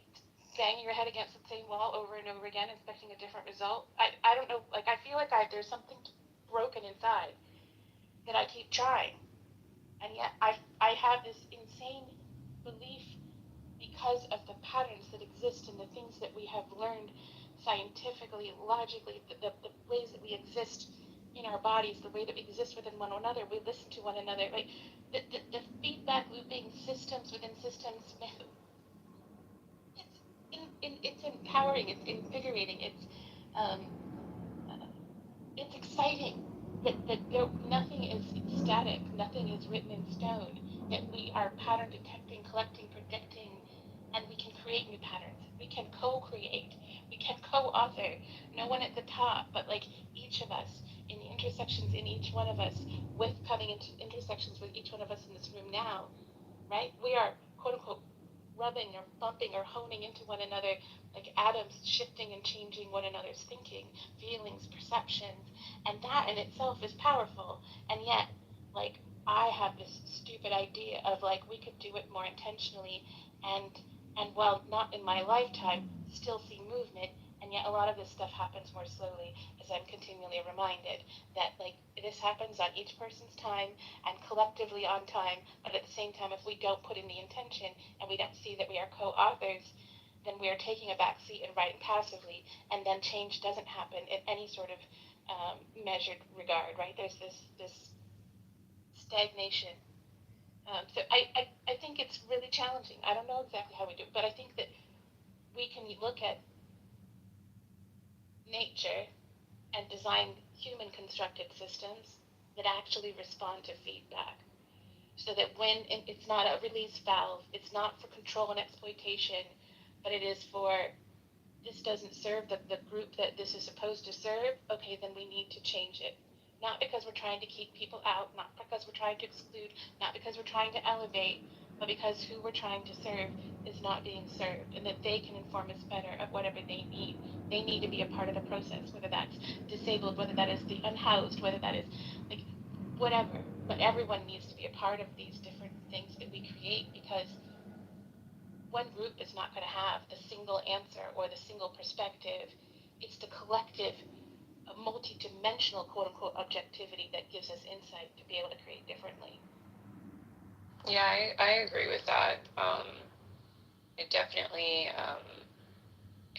there's a lot of power in the collective conscious, and I think that's why they, the system and the elite are so hyper-focused on drowning our systems with such like low vibrational like conversation or entertainment, you know. And I'm glad that a lot of us are kind of waking up to that reality. And so when Jadis was talking about how surprised they are that people aren't responding to AI, how they thought, and it's like, well, that's because you just don't, I guess, understand, you know, I guess maybe how the collective conscious works and how we value spirituality, or just living more than the dead things, than the things that are very materialistic in this world, that don't last forever. And maybe that's part of the reason, you know, that they're trying to focus so hard on their legacy and transhumanism, you know, trying to become immortal in a way. But people don't want that. I mean, the majority anyway don't. And I think that it's definitely encouraging that more of us are seeing kind of the game that's been played for a while. I think it was Breyer who said earlier that, you know, racism, for example, is like technology, and that was a really spot on analogy, because essentially it is. I kind of started seeing just how it was implemented and how they use that as a, you know, low vibrational way to keep us divided and more focused on each other and hating each other. So we're not focused on what they're doing behind the scenes, you know. And they definitely use, you know, from the womb, like, you know, social engineering and dark psychology to keep people docile and compliant. And they're kind of realizing that it's not working as well as it used to.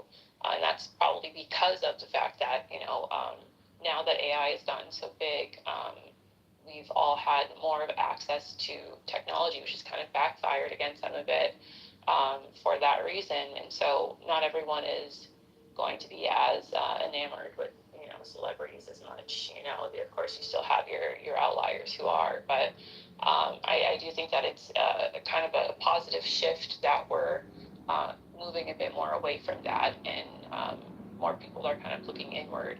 And I think that you're right, you know, Christina, that it essentially really is about being the change that you want to see. And then I kind of think that kind of still ties back into self-accountability and being able to check yourself and say, am I doing my part, you know, because the collective conscious is very powerful, and they know that. That's why they've been so strategic in, you know, implementing their agendas by using the human psyche and manipulating that to their advantage. And so now it's probably the best opportunity for people to kind of have more like co-authorship in their lives and what we want to see going forward. And hopefully that kind of connects us back with each other, you know. Yeah, I appreciate. And just Mike, I don't know if you're still here. I know you came up and I saw you come back down. Oh, I think he had to leave. I was trying to give him a chance to talk.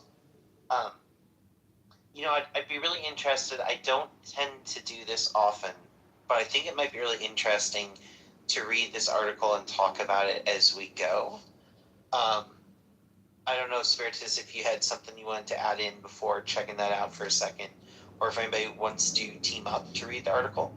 But I really value that when some spaces do that, and I think it's a good way of jumping off and having conversations. So does anybody want to chime in or give any thoughts before we read just a little bit of this? I did. I wanted to just kind of make a comment and observation about this idea of racism as a technology.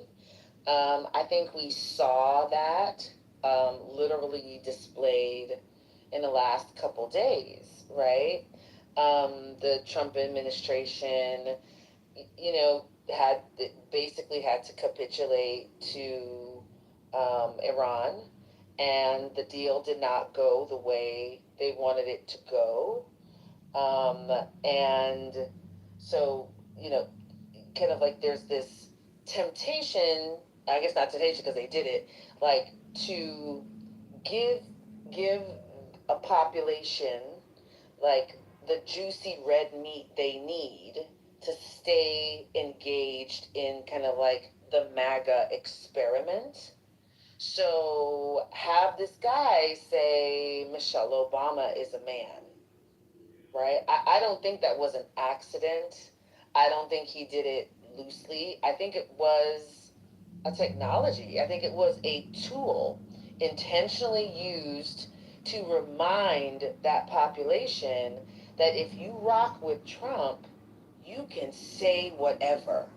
You can do whatever. You can be truly free because the attraction of being able to operate in this quote unquote truly free way is incredibly attractive to that group. It isn't attractive to everyone, but to that group, it's particularly attractive.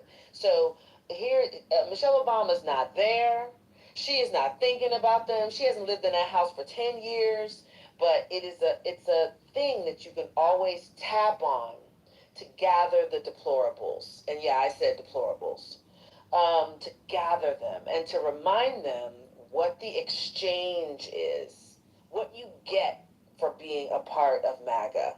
You get a freedom that you feel precluded from in all of these other spaces in your life, and you get to be superior to someone, even a Princeton and Harvard educated woman.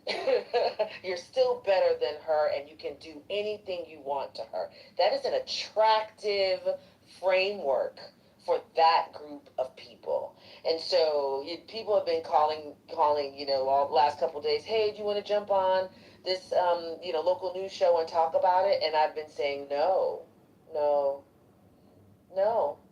because it's not for me. It's not even to outrage me. It's to engage his core constituency and to bring them back to the fold, no matter how frustrated they are about the Iran deal and the just complete failure and capitulation. So we do have to get to a space that we see these things as tools to galvanize and to engage or disengage, right? To scare off or to engage different populations. That doesn't mean saying that it's a technology doesn't make it less harmful or less impactful or less dangerous. It actually makes it more dangerous. But I think it's really powerful to start thinking about it as to when somebody does something like that, who benefits?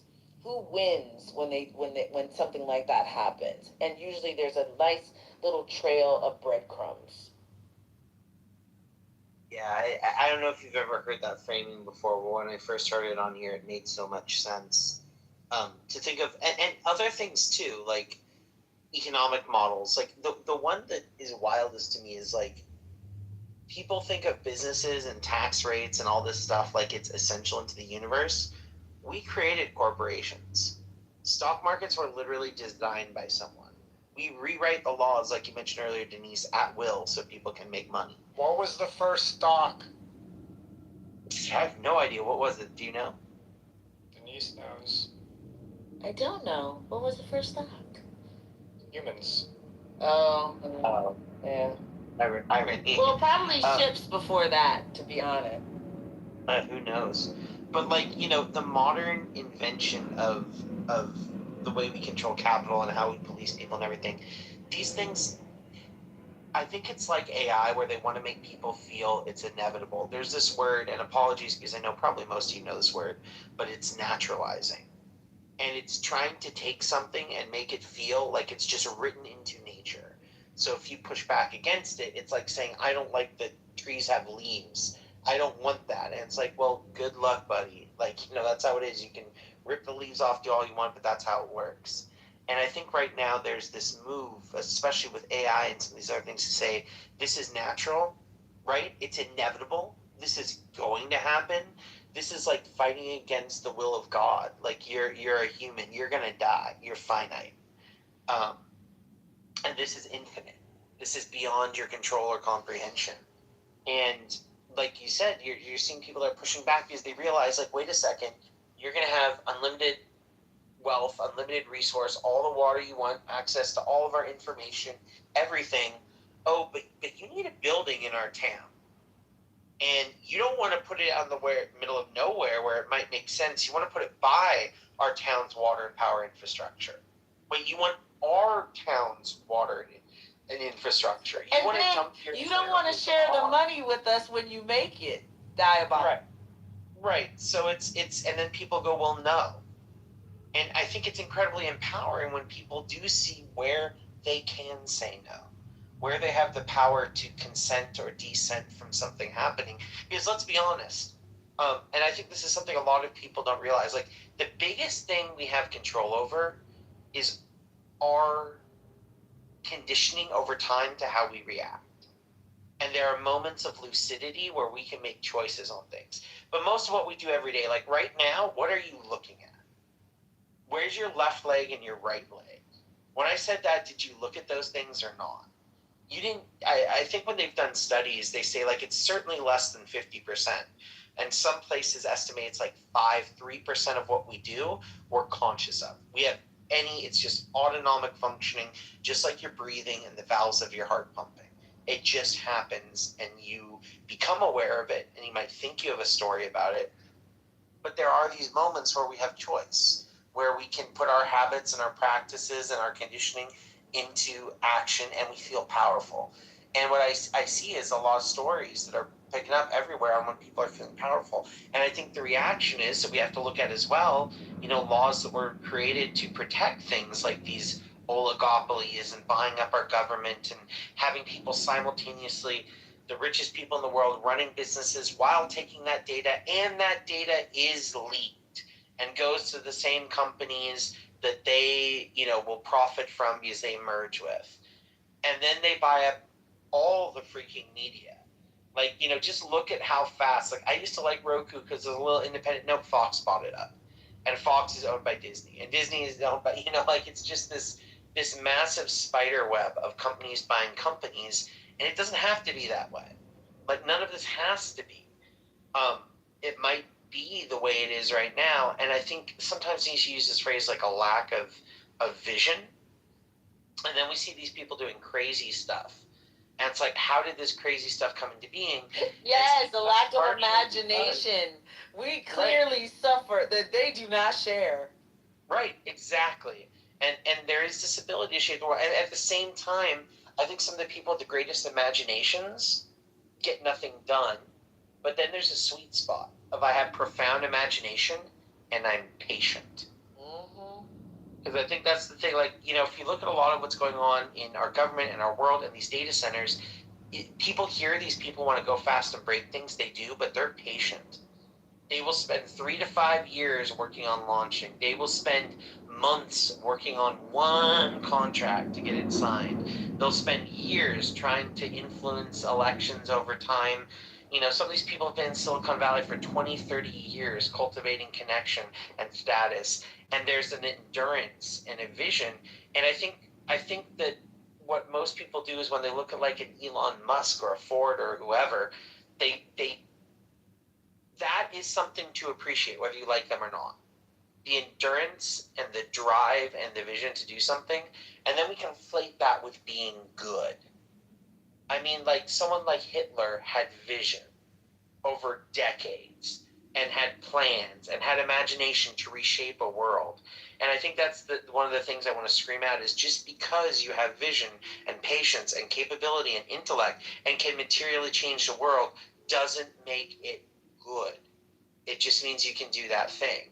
In the same way that AI being able to do all these things doesn't make it good at those things or good in and of itself. It just means it can do things. And when a society becomes enamored, Denise, on a deep level, all you and I can have a deep room on this one, but does our society value celebrity and wealth and status or just productivity? And wealth becomes a proxy for how productive we can be at the number one job, which is getting more wealth and status. And right now, I think we have a society that values productivity over anything else. We like a pretty girl too, though, Briar. We like a pretty girl. We like a guy that can catch a ball. I don't know that it's productivity purely. We can talk about that. We can talk about I think a pretty girl is an interesting example. I would say catching a ball is a measure of productivity. Can you get wins that make a team have status that can translate to dollars and pride for a community? Yeah, right? but what comes first, the chicken or the egg? It's a game. We've decided that it can attract wealth because that's there's a lot of games. There's nobody making money off a rummy cube, right? So it's like we decided that it's valuable. And that's why it makes money. But I don't know which came first. It means let's put every dollar into you and I starting the professional Rummy Cube League. I think we I love it so much. Right.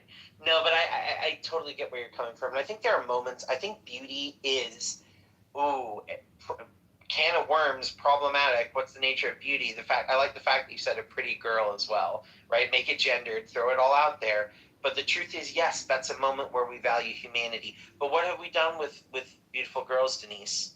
We don't value beauty as much anymore. Look at, I read an article that's really interesting. Modern cosmetic surgery, if you rate people's attractiveness, even if you go to a really basic thing like pupil dilation rates, increase in blood pressure, sweat, and skin temperature, we don't find modern cosmetic surgery attractive. Nobody does. But do you know what modern cosmetic surgery is? Expensive. It's a proxy for wealth. I think that's true, but I still think plastic surgery is not beauty.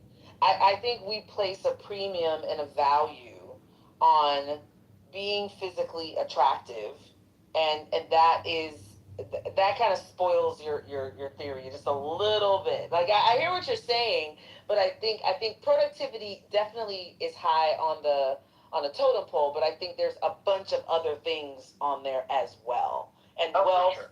Wealth is an indicator. We use it as an indicator of what we quote unquote value, and value is doing a lot of work in that sentence because coveting something isn't the same as valuing it, and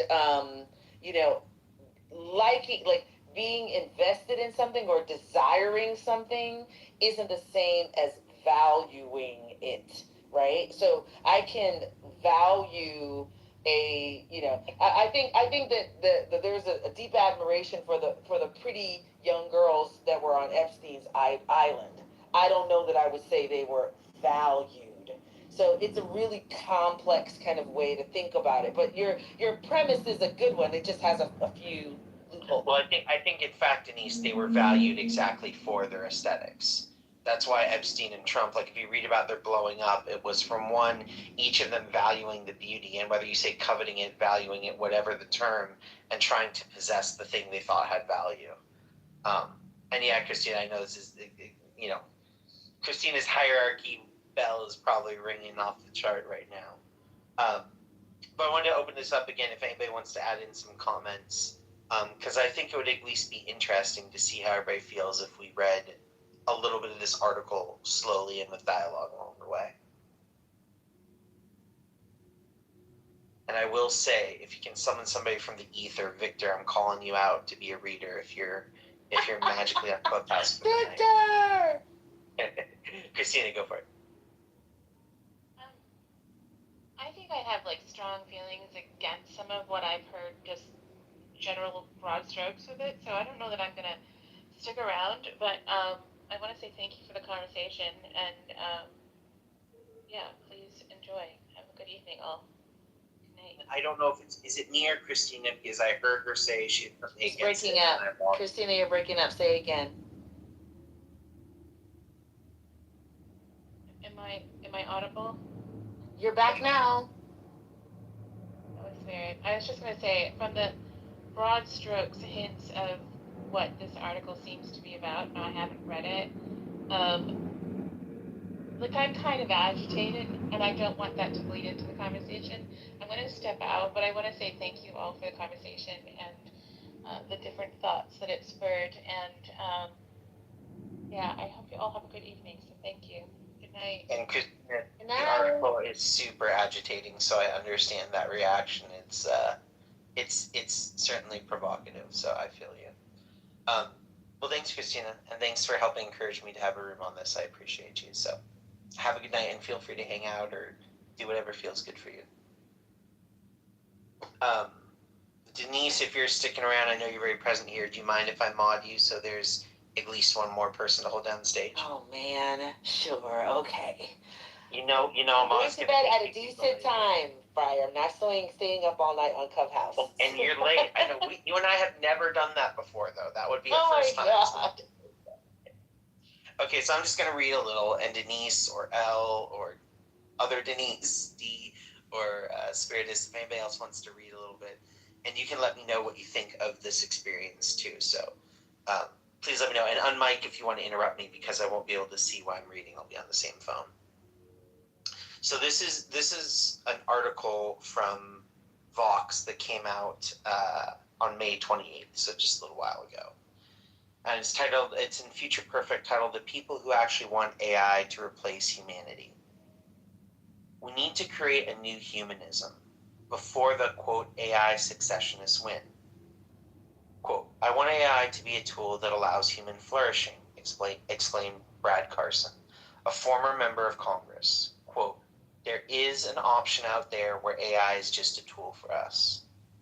This is a normal thing to say in most circles, but Carson was not speaking at an invite-only symposium dedicated to the idea of creating a, quote, worthy successor.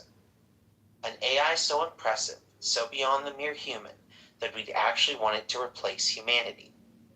You're a brave man for entering this room, Dan Fagalia, an AI market researcher and organizer of the symposium, told Carson. You're in probably the only room in the country where most people disagree with you. The attendees at the symposium, which took place at the New York Academy of Sciences last September, are part of a subculture that's growing in importance, the AI successionists, who think that artificial intelligence is our rightful heir, the next step in cosmic evolution. Since they believe AIs could become our moral superiors, they argue it's actually wrong to try and keep machines down, or even to align them with human values, as most AI companies aim to do. Instead, we should usher in artificial intelligence as a successor to humanity and hand over the world to it, even if it means we go extinct. They know this view is taboo, which is why I was invited only on the condition that I wouldn't quote anyone other than the keynote speakers by name. But suffice it to say that they are not a fringe view. It's becoming highly influential. People from AI major labs, Anthropic, Google DeepMind, xAI, were in attendance. So were people from think tanks that directly shape U.S. government's AI policy. So that's just a little start of this idea. Any reflections just from that, or should we keep going? Thanos. Right? It does have those thenotic elements. Let's start doing this. Anybody else have any thoughts? And feel free to raise your hand to come on up if you'd like to hear it. Okay. Next section. So there's a little section on why they wrote this story. I think I'm going to read that at the end. Okay. Here's next. AI successionism has been gaining ground among technologists over the past decade. In 2015, Google co-founder Larry Page famously accused Elon Musk of, quote, speciesism, because Page thought we should let digital minds take over, and Musk disagreed. The successionist vision has been, now look at I'm just going to add in here, look at the irony that happens once Elon Musk now runs an AI company that has merged with his Twitter takeover, that has merged with his money-bleeding space company. So you'll notice that a lot of these views very much are shaped by financial interests. Any other reflections on that before I keep going? Okay. So, the successionist vision has been amplified by the advent of effective accelerationism, EAC, in 2012. Its founder, Willame Verdun, the physicist, I'm sorry if I butchered that name, the physicist known more colorfully as X on Based, okay, ready? Based Beth Bezos, that's his name he goes by, describes EAC as meta-religion, that's about, quote, having faith in the universe's drive towards increasingly intelligent systems. The best thing we can do is help the universe by developing advanced AI as fast as possible, even at the expense of humanity. Quote, EAC, as Verdon has written, has, quote, no particular allegiance to the biological substrate, quote. And do you hear how it's like reducing, this is me now, do you hear how it's like reducing humans to a biological substrate?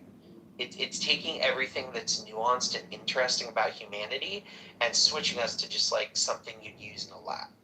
And of course, they've got to help it. They've got to help the universe. Right.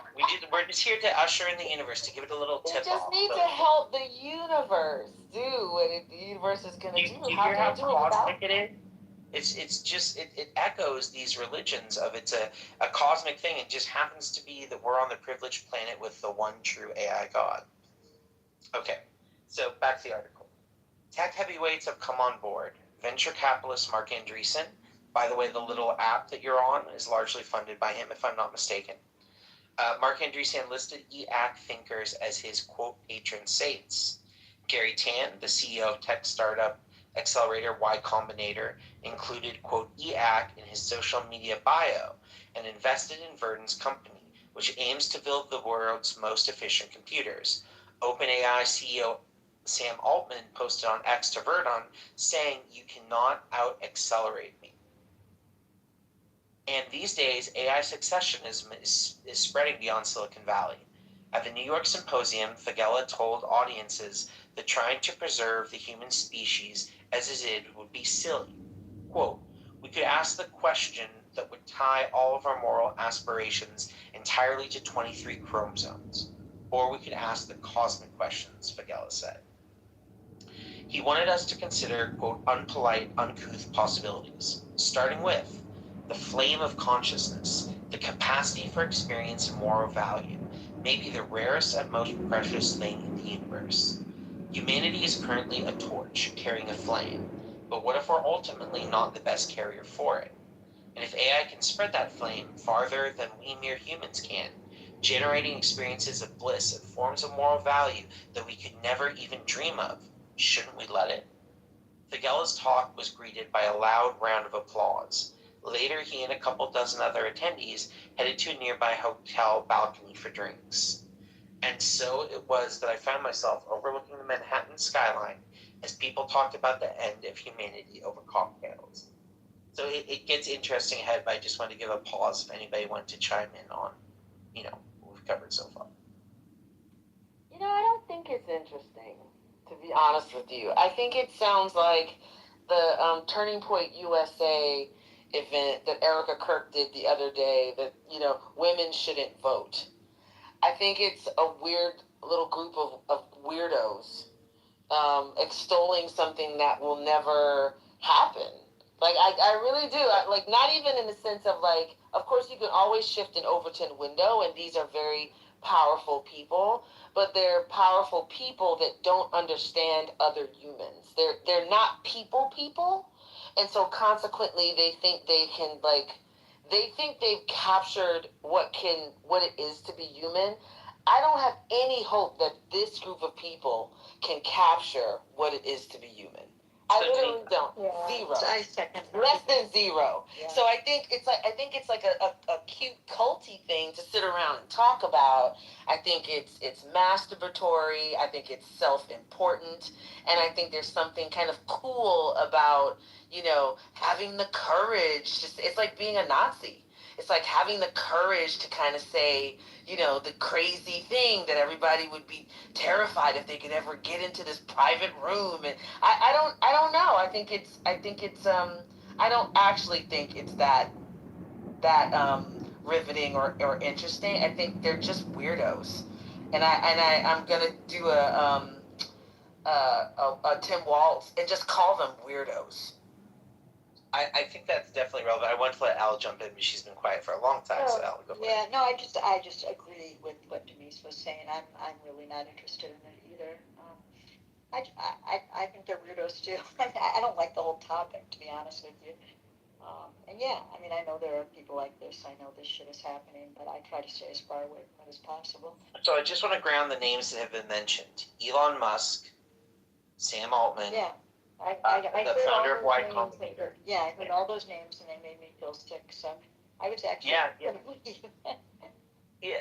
I think that I think the reason why I say that is I don't like a lot of the U.S. politicians right now, right? I think along with the vast super majority of America, I like less than 2 or 3, and the ones I like, I don't love.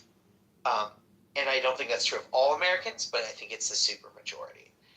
And yet, I can't ignore American politics. Well, I can, but that comes at a cost of me being engaged, being an educated voter, and knowing and understanding the world around me. And I think what's a little bit upsetting to me is that the people in this article are shaping the world. Bare minimum, they are completely shaping the U.S. economy right now. I'm going to rephrase that. They have reshaped the U.S. economy. And there are parts that maybe they're not in control of, but stock markets, all retirement accounts, nearly index funds, the regulations around those markets, laws for financial investing, local zoning, and the only thing keeping economics driving forward really is being grounded in these people changing our society. So this isn't me reading this going yay, and neither is the article as it keeps going. But it's kind of like, when I read this, I didn't know that so many of these people were literal AI successionists. I thought a lot of them were just like, hey, this is a good thing. We're going to make something really cool. It's a tool. It's going to change our society. The yada yada they always say. It's the ultimate weapon, but it's also the ultimate weapon for good. All this type of dialogue. But a good chunk of these people are like, yeah, I want my meat sack to burn. And that's wild. That's a very different religious type of fervor. Did you meet Mark Andreessen in early Clubhouse days? No. Okay. Nope. Okay, I did. We'll have to talk about that another time. Yeah, no, that's what I'm saying is the app. And I think one of the other reasons why I say this is we can pretend that the medium we're on is neutral. But there's that old adage, the medium is the message. And the people who are running the room we're in right now, and the other 100 rooms in your hallway, and this whole structure, this is their desire. This is their goal. And I think even this app is designed with an intent, and some of it conscious, some of it unconscious, but it pushes us in these directions. Yeah, Don't hear me saying that I don't think they're dangerous or I don't think they're impactful. I just don't think they can pull this off. And I think, yes, it drives their decision making. This belief system drives kind of like the moves that they make. I agree. I acknowledge that 1,000%. I just don't think these people can pull it off because I don't think, honestly, I do not think they understand humanity enough to replace it in the ways that we're talking about. It doesn't mean that we're going to have part of my thesis. Yeah, it's gonna be, doesn't mean there's not gonna be pain, and it doesn't mean it's not gonna be pain at their hands. I think there already has been, but I guess I just like again, maybe I'm on a high because I've been watching all these people push back on data centers. I just think, and I just had that crazy phone call. I just think like they're not as all powerful as we think they are. Like, and so I think this idea of like, I'm not gonna let them. I'm not trading like my belief system for their belief system, and I'm not like prepared to like let. I'm not afraid of them. I think that's maybe that's the best way to say it. That's an interesting distinction. Yeah. Go ahead, Al. I'm going to jump in for a second because I need to go, but I would push back even on your comment about the medium being the message, because it is one of my favorite lines, like McLuhan, but I don't think that that's true here. I mean, you're right that their intention here is to gather data, but the way that I think this is actually a great example, the way that we are using the platform, we are defining what we're getting out of being here. So the medium does not have to be that message, even though that's what they're, whatever their intentions are, and if they are nefarious, then they're nefarious. But we have some real agency here on what we're actually accomplishing being on the platform. So I would say, that's a really optimistic view. I do think part of why I choose to be aware of things that I find troubling, problematic, difficult. Well, hold on a minute, brother. Nobody's sticking their head in the sand here. We talk about AI day and night here. No, I wasn't actually. I was just gonna say why I choose to do it. Okay. Not any critique. The reasons why I choose to do it is I find being hyper lucid, both like being aware that I'm awake and alert of the situation, but also reflecting on how it affects me and kind of doing the metacognition of what does this do to me as a person, knowing this is out there and the fact that it is out there. I think it's important, and I think frankly there's probably some number of people in this room that haven't read articles like this, that don't know what the term AI successionist is, and it's useful. And to your point about the medium being the message, I think there's a lot of complexity around this. Like somebody else was mentioning, them harvesting data and all that other stuff, sure. But even like the way speakers are appointed, the way the room is set up, whether you get a little medal next to your name or not, switching from friends to followers, all of these things change our engagement. They know that or they wouldn't do it. And as we've all experienced, like them getting rid of the back channel, sometimes it's really unpopular and nobody likes it. And it's rolled back. Other times it's not. So I agree with you that there is a lot of agency within what we can't control. The biggest thing we can control is our reaction, the decision making we have, and a lot of that's our attention. So I agree with you that it's we have agency and control, and we shouldn't be thought of as disempowered. But even when I'm on this or any other form of social media, I like to be hyper lucid. I like to think about what am I doing there, how does it affect me, and how does my even engagement with it shape who I am. And that's why I like to talk about these things. Sure. I like to force myself to think that way. Yeah.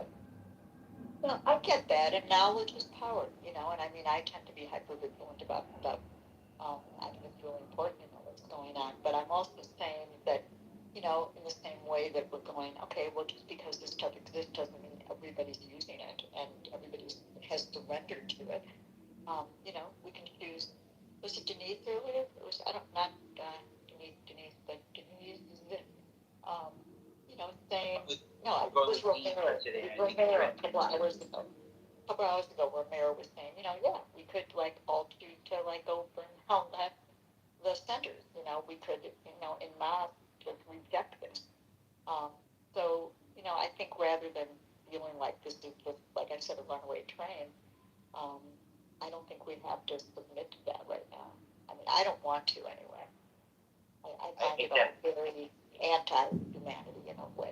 It feels very anathema to me. The way I was introduced by this article was a philosopher calling for a renewed humanism, which has been something I've been trying to work on communicating and embodying better. A real, yes to life, a real life affirming is that term I keep using, like saying that life matters and humanity matters, and a dead thing like a machine matters in its service to life only. It doesn't matter for itself, But yeah, any other thoughts before I read ahead on what happens on this rooftop balcony with the AI successionist bros? Yeah, just slightly, yeah, cosign what they're saying. Like, I'm really not worried, and I'm in a space where they are pushing this on me. Yeah. And I know for a fact, with people that I talk to, that they want humans. This is why people are fighting back in their own private ways too, to be more connected with things. And I'm seeing it all over. And maybe I have the benefit of being in a very densely packed city, in a very densely packed borough, where I see the humanity fighting back, and which I'm excited. I'm excited to see what comes out after this part, after the part where they're saying we're all going to be AI, and nobody's going to drive cars, and we're all going to be, robots, and we'll have to live off UBI. I'm excited to see the pushback against that and what humanity does on a local level, but also more broadly in terms of, fighting back and reclaiming, why the hell we're here. I'm looking forward to that, actually. One of my, and I don't think the article addresses this, but one of my optimistic views about technology is if we didn't worship this economic system that desires endless productivity and growth, we are producing enough food and resource that if we didn't consume as much kind of what I will call useless trash, we're talking like stuff that you don't need to live. We're not talking food or essential medicine or healthcare or clothing or even basic transportation, but the other stuff, the useless trinkets, the, food that just gets thrown away in the fridge because we got too much and never time to cook because we're working too much. If we didn't have all that kind of excess, we don't need to work as much. Like 3-4 day work weeks are very possible. Having the resources to support each other, taking the people that are injured and giving them care they need so they can have human dignity, paying people who have children so they can comfortably have housing for them and their children, and paying adults that don't have any children so they are never insecure, not worrying about payment and providing houses and basic resources. Like, we're there already.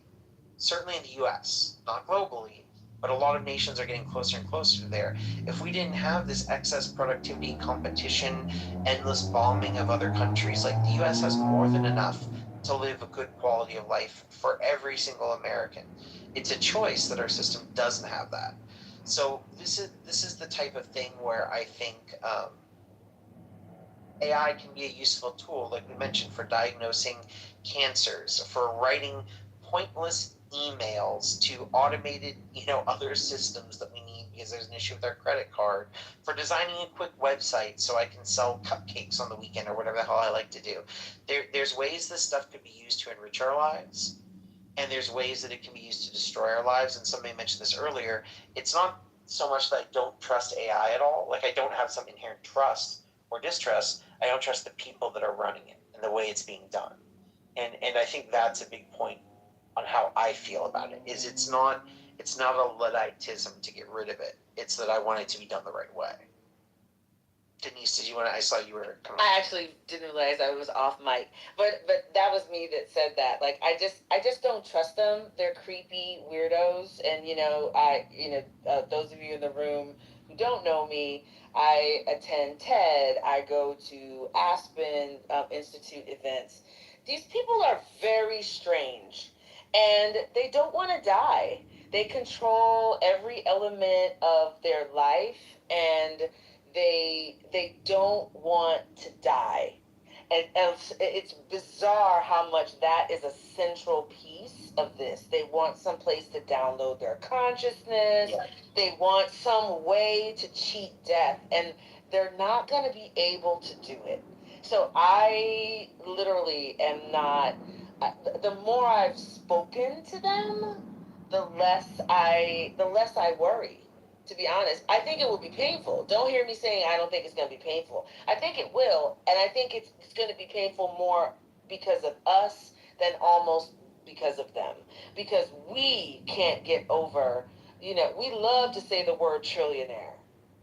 Oh my gosh, can you believe he did it? We can't stop talking about it. We can't, this is wow. Like it's our enamored posture that makes us vulnerable to them. And yes, they have captured our governmental system, and they have created incredible harms. But you know me, I'm corny in this way. I am a student of history. And I liken this, this is our Harriet Tubman moment, right? I don't doubt. That's big phrasing for you, because I know how much you value Tubman too. I value her. She's my true north, right? But I don't think that she sat and wondered, what are the slave owners thinking about me? I think she sought to free people.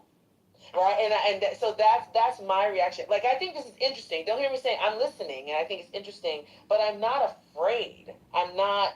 This doesn't daunt me. As a matter of fact, it does the opposite.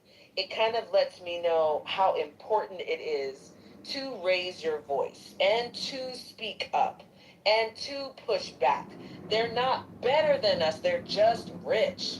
That's all they are, is rich. Well, and I think there's a second thing they're unmoored by morality. I think that's where completely unmoored. Completely unmoored. And I think there's a difference between being amoral and immoral.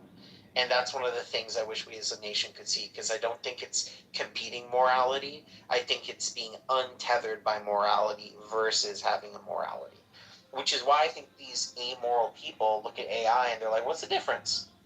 Like, I ain't got morals. I'm just trying to do my thing. The AI is just trying to do its thing. Same. But to your point, I want to read the next section, Denise, because it connects directly. Can I just add one thing? I'm sorry. You always can. Okay, cool. I think at the core, these people are not happy people. I think they're afraid of pain. I think they're afraid of the things that make life and being human human. And they are deeply afraid of it. To your point, Denise, they don't want to die. What does that mean? What is at the core of that, actually? That they have to live together. That longevity is the accomplishment. That seems very odd and seems deeply sad at the core. So I just want to say that. Oh yeah, and Scotty, I think that's my thesis on AI over and over again, that it's not that people overvalue AI, it's that they undervalue and don't understand the value of humans. So on this moment of immortality, let's read to the next section here. This is back to the article. There was some diversity of opinion among the group. Not everybody identified with the relatively new term, quote, AI successionist. Some were proponents of transhumanism, the movement that says we should use tech to proactively evolve our species into Homo sapiens 2.0. Transhumanists hope transhumanists hope to keep some version of humanity going, but definitely not the current hardware. They dream of radical life extension, cognitive enhancement, and eventually mind uploading. This is in brackets. Musk, who said he created his brain chip company Neuralink to help merge humanity with AI, probably falls, or at least fell, into this category. Back out of brackets.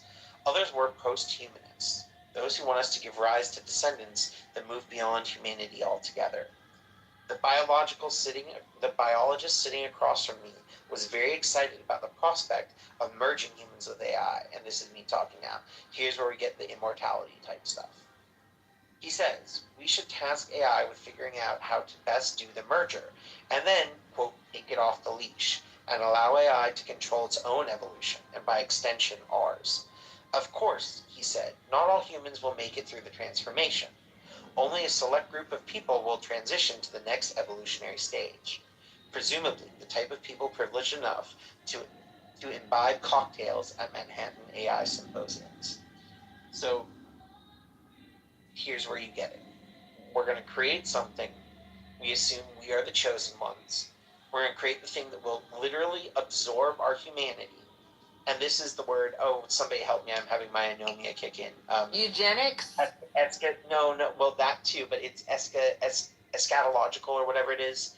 The term for religions that have like end times and then rebirth. It's like they're reaching out for the way to destroy humanity and to make sure they're there to get their consciousness uploaded and merged. And to make sure they have it ready in this life cycle. So I do think there's a massive amount of death denial and this constant memento mori, but not to say, yes, we too shall die. It's to say we're going to die. Oh, hell no. Like, I have to make sure, like, I exist beyond, and there's no way this can go. And we're here. We're the ones ready to go. So going on with this. The man seated beside me, a researcher from one of the major AI companies, was even more radical. Forget merger. It's okay if humans don't survive at all, he said. Human text has been used to train the AIs. In some sense, then, the human spirit will live on. So, quote, so on the cosmic level, he said cheerfully, I'm okay with it. Most people are definitely, now here's your point for many of you. Most people are definitely not okay with it. The average person would probably find the answer of the worthy successor group repugnant. Yet the core question they pose cannot be ignored. Whether they picture us merging with machines or ultimately being superseded by them, technologists are developing innovations that could dramatically change what it means to be human. Think AI-powered brain chips that enable mind reading, or magnetic implants that give you a sixth sense, and genetic tools that could reshape the DNA of the future. All of these are links to businesses doing that, just for context of the article. As it becomes possible to direct our own evolution as a species, and potentially even create a new species that surpasses us, we have to decide, how do we know to what extent it does make sense to transform ourselves using technology? What kind of argumentation do we want, and what kinds do we absolutely not want? Augmentation do we want, and what type do we absolutely not want? What do we wish, ultimately, to become? This is a moral question, even a spiritual one, and it demands a spiritual response. The AI successionists are offering one. For anyone who finds it repulsive, the challenge is to offer a countervailing, positive vision. And it's essential to do that now. I'm going to read this next session, then I'd like us to talk if everybody's down for it. And it's essential to do that now because, as sci-fi as the secessionists might sound, they are building real political power. It provides a link to all their different groups within the text if you'd like to click it. With links to the authoritarian right. Several of the text heavyweights who've embraced secessionism want to escape the control of democratic governments. So much so, they're seeking to create their own sovereign colonies. That can come in the form of space colonies, a la Elon Musk and Jeff Bezos, or in independent, quote, startup cities. It provides links to those, or, quote, network states built by corporations here on Earth. Currently, Peter Thiel and Mark Andreessen's favorite approach. And Verdon's investors include entrepreneur Balaji Srinivasan, a major proponent of the network state. These oligarchs have successfully cozied up to the Trump administration, clearing the way for their accelerationist vision. It has a link to the ways they've done this. They'll take the wheel unless we come up with alternative visions for the future. Now, they're going to provide what they think is the alternative. But what was interesting in reading this and hearing about these visions, seeing how these names connect and doing a little digging for me into their connections is this is really moving forward. There was recently a city in California, and again, this is all me talking away from the article. There's a city in California where they were buying up all this land next to a military base. It's kind of out in a quasi-desert area. And all of a sudden, everybody was freaking out. Was it a foreign government or what? Well, it turns out it's a city being developed in California. It's planned to house 400,000 people, making, a significant sized city in U.S. scale. And it's going to be a super AI tech-forward startup city. There's a city called Prospera. I forget if it's in, if anybody wants to chime in with what country in Latin America. And it's had all sorts of issues. Started rebellions in the government. There was the whole seasteading initiative, which was huge with the initial Trump administration. It's in Honduras. Honduras. Honduras, thanks. And there was the whole Seasteading Institute that tried to set up colonies on old oil rigs. And all of these failed. Because the whole idea was to create a group of people that could do radical self-interested libertarian action. Libertarian in the choice of no restriction.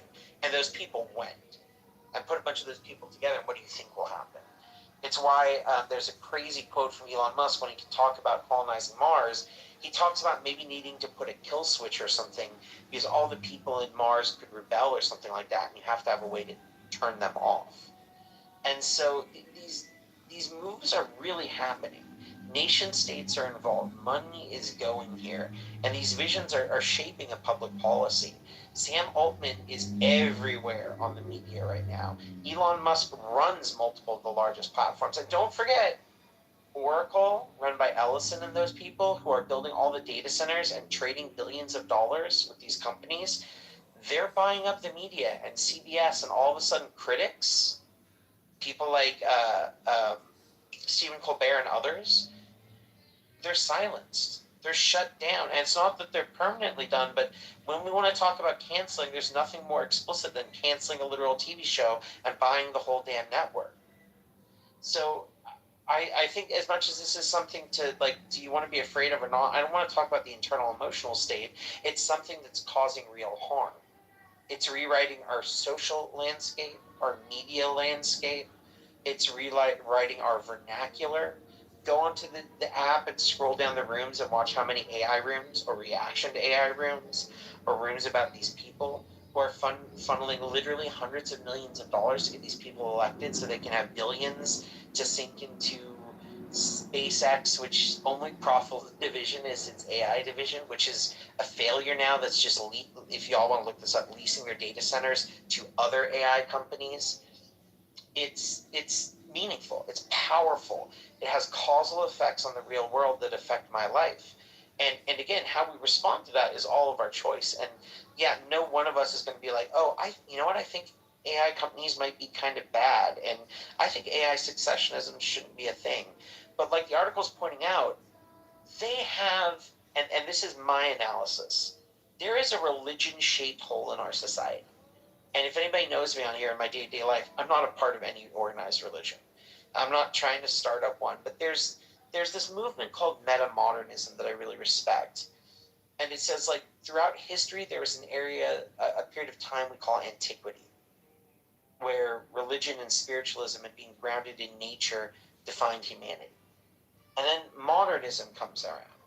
And this is the Enlightenment, and we move away from religion and away from authority and away from nature and towards technology and development and science and rationality and free markets and democracy. And then boom, the story of everything comes there.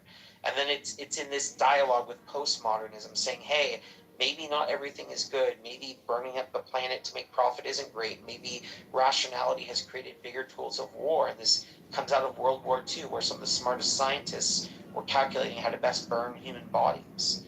And so, other people criticized it and said, you're just trying to destroy it. You're using all your, new age type language to try and deconstruct what's worked, and you don't even mean anything, and you're all inserting psychology and power struggles, and none of this counts. And then there's a movement that comes after this, and most people don't even acknowledge it. It's new, and I found it meaningful. It's called metamodernism. And it says, look, antiquity and religion served a purpose. It got us here. Millions of years, not thousands. Who knows how many of that? There were stories, there were myths, there was community, there was nature. We were worried about sustainability. Wasn't a tech jargon. It was what a society needed. We planted different fields and foods because we knew we had to survive multiple seasons and couldn't just engineer our way out. And modernism gives rise to amazing things, medicine, technology. It starts to bring ideas about every person having a certain type of value. And then you get like this new idea is metamodernism. It says, look, antiquity had a value. And modernism created this stuff that's useful. And then postmodernism has a lot of critique that's really accurate, but the other things were still valuable. And metamodernism says, what we kind of need is all of them. We need an antiquity and a story and a specialness to life. What religion gave people was a sense of value and meaning and a grand, how do I put it, mystical story, something that centered us in a sense of the beautifulness of the cosmos and how to put it together. And modernism comes and gives us technology and rationality in this structured, organized ways that build stuff that we all use, like the phones we're all on right now. And postmodernism critiques that and says, hey, you're saying you're also good. You're not good. Y'all are doing monstrous stuff in the way of making all these cool doodads and widgets. And you better criticize that. There's not just one story, and there's not one truth, and rationality won't solve everything. And metamodernism says take them all. We're going to need something like a religion to inspire us. It doesn't have to have a Bible and a sacrifice and get a tithe and all that. And we're going to need science and rationality to tell us what we can do. And we're going to need critique of all those things and differing viewpoints and to recognize power structures so we don't enforce that monstrousness. And so I think we're at a time where we desperately need this. And I think I used to be very averse to the term spiritual because I don't personally identify as a member of an organized religion. I think they can be really problematic. But I do think there's something in my life when I look at a beautiful tree or I connect with another person in dialogue, or I look into a person's eyes deeply, or see a rainbow, that there's something sublime and beautiful and bigger. And I think if we don't see that spiritualness in things, it leads us to look at an AI and somebody writing your loved one to write you a final letter before they die and say, they look really similar, they're both passed. And I think that's one of my fears, that I think is a very valid call for a renewed type of spiritualism, a new type of something that affirms life, and not just affirming it as a death, whether we're all going to die and be brought back, but affirms life as it is right now. So I know that was quite a viewpoint. That's my viewpoint on this article at this point. Just wanted to open it up if anybody wants to come up, because I see so many friends down there listening. Thanks for being here, and people on stage. Anybody want to chime in with thoughts on that? Oh, Scotty, if you want to speak on Spinoza's God for a second, you get a massive fist bump. No, I don't have anything to say, but that's more aligned to where I am.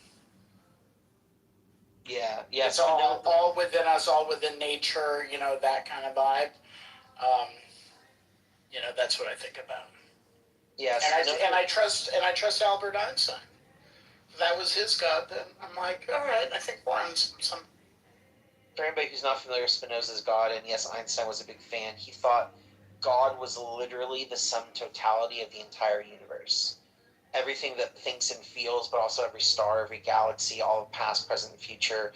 And to him, that literally was God, was just the sum totality of all reality, the greatest thing possible. And he didn't ascribe any mysticism or tradition or anything other than that just is what it is. And it's a very beautiful idea. And he did choose very consciously to use the term God. So yeah, I've always been a fan of Spinoza's God. I think it's a cool concept. I appreciate that, Scotty, for bringing that up. Anybody else? Yeah, anybody else have any thoughts or reflections? Ooh, I'm surprised. Neither Denise had any thoughts on that. I have a million thoughts, but I'm just like letting it. Do you want to say any of them, or you want to just let them sit in the box for a while? I mean, it's weird. It's kind of like what you call it. Is it spirituality? Is it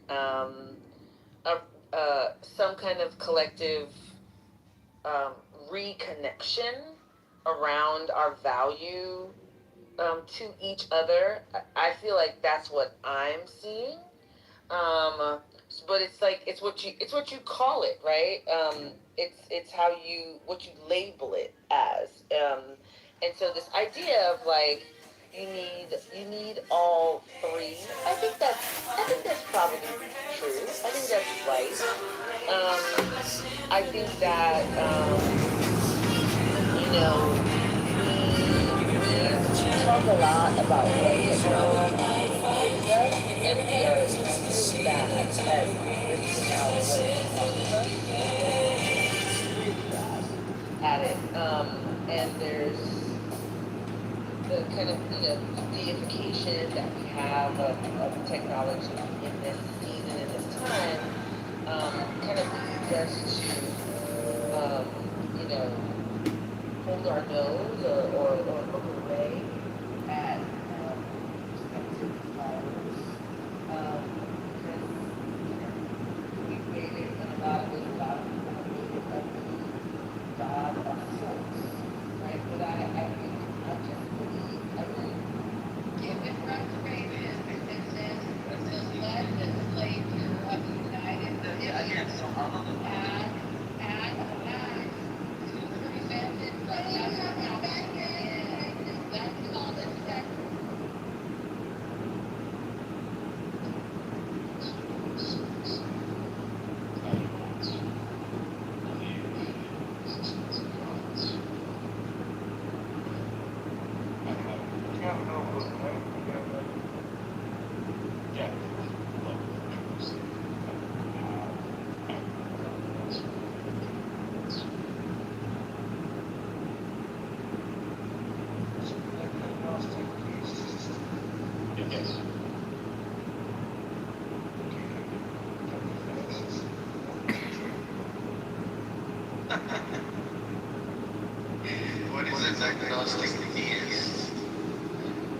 believe in God doesn't have proof.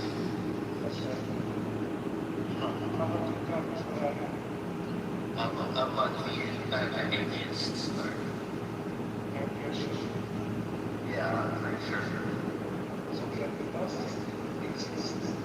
No, I'm not agnostic. I'm an atheist. Also an atheist. Wait, you sound like an atheist.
No, but I'm not agnostic.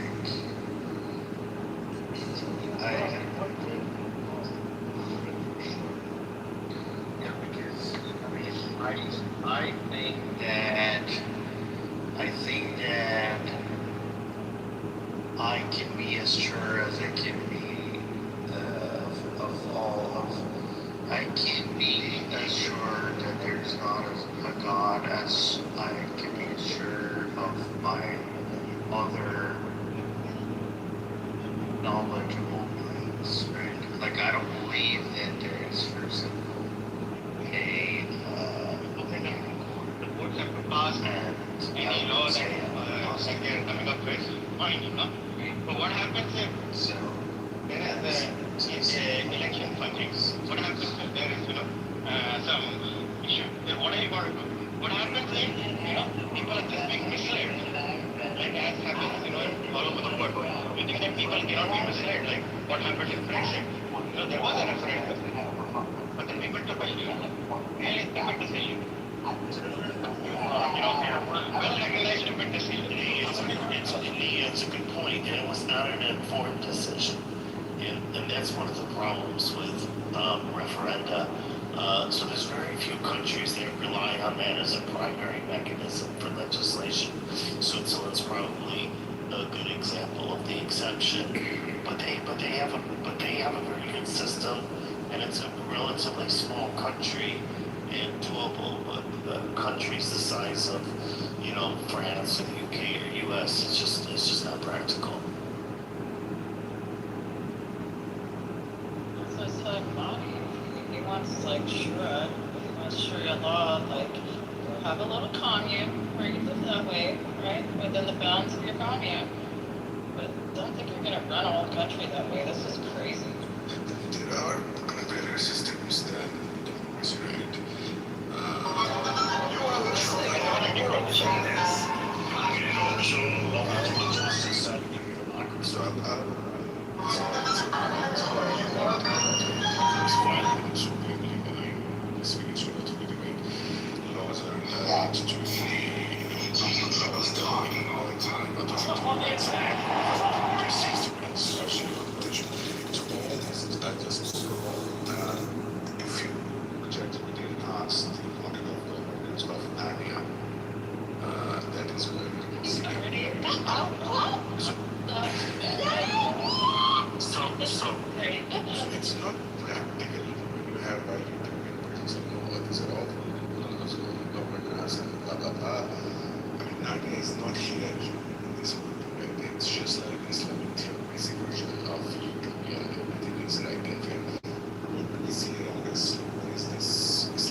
governance systems work at different scales of populations, right? Like, so like communism, and, you know, and consensus, like communism, consensus-based anarcho-communism works great with like small groups of people that agree to live in community, but it's certainly not a way to govern a nation, right? And you know, you can have socialistic sort of welfare ideals within a nation, but you still have to have some level of mixed economies in order to accumulate enough capital, either at the governmental scale or the private sector scale, to build big things, right? You know, individuals, you know, all working, pulling at their own personal interests are never going to build big things on their own. So it's just kind of, you know, these things people don't realize. And it's not all or nothing. Like I said, it's like if you want to live, you know, in a commune, in a communist style, if you want to live in a kibbutz and do all that crap, go do it. Great. You know? Yeah, Connor is spot on this. It is really a function of scale, and that's why I gave the example earlier with referenda. You know, works well in Switzerland, but you know, can't work on much larger scales, and is actually counter democracy at larger scales, as we saw with the Nazis' uses of plebiscites, and even countries like North Korea do this type of nonsense, where you get, you know, 99.99% of the population both voting and happen to be voting for the same thing. But as far as a benevolent dictator being like the best form of government, I mean, it's largely been acknowledged that that's a great thing because it can be very efficacious and a lot of great things can happen. But the problem with it, of course, is what happens when the dictator is bad, and what happens, how do you handle succession? And so you get all kinds of problems with the benevolent dictator model because it can work in scale, but the problem is time. It doesn't work over long scales of time. And so that's why like the best model ends up being some sort of Republican form of government. So what you're saying, even a communist, you can very well have a communist, even a system government. As long as you're not taking the big laws and stuff in your own, like, you know, for example, if he wants to have multiple wives, he can have multiple wives. You just can't call them wives for the legal system of the country you are in. But if we're going to say we live with more than one partner, people are not going to, you know, say about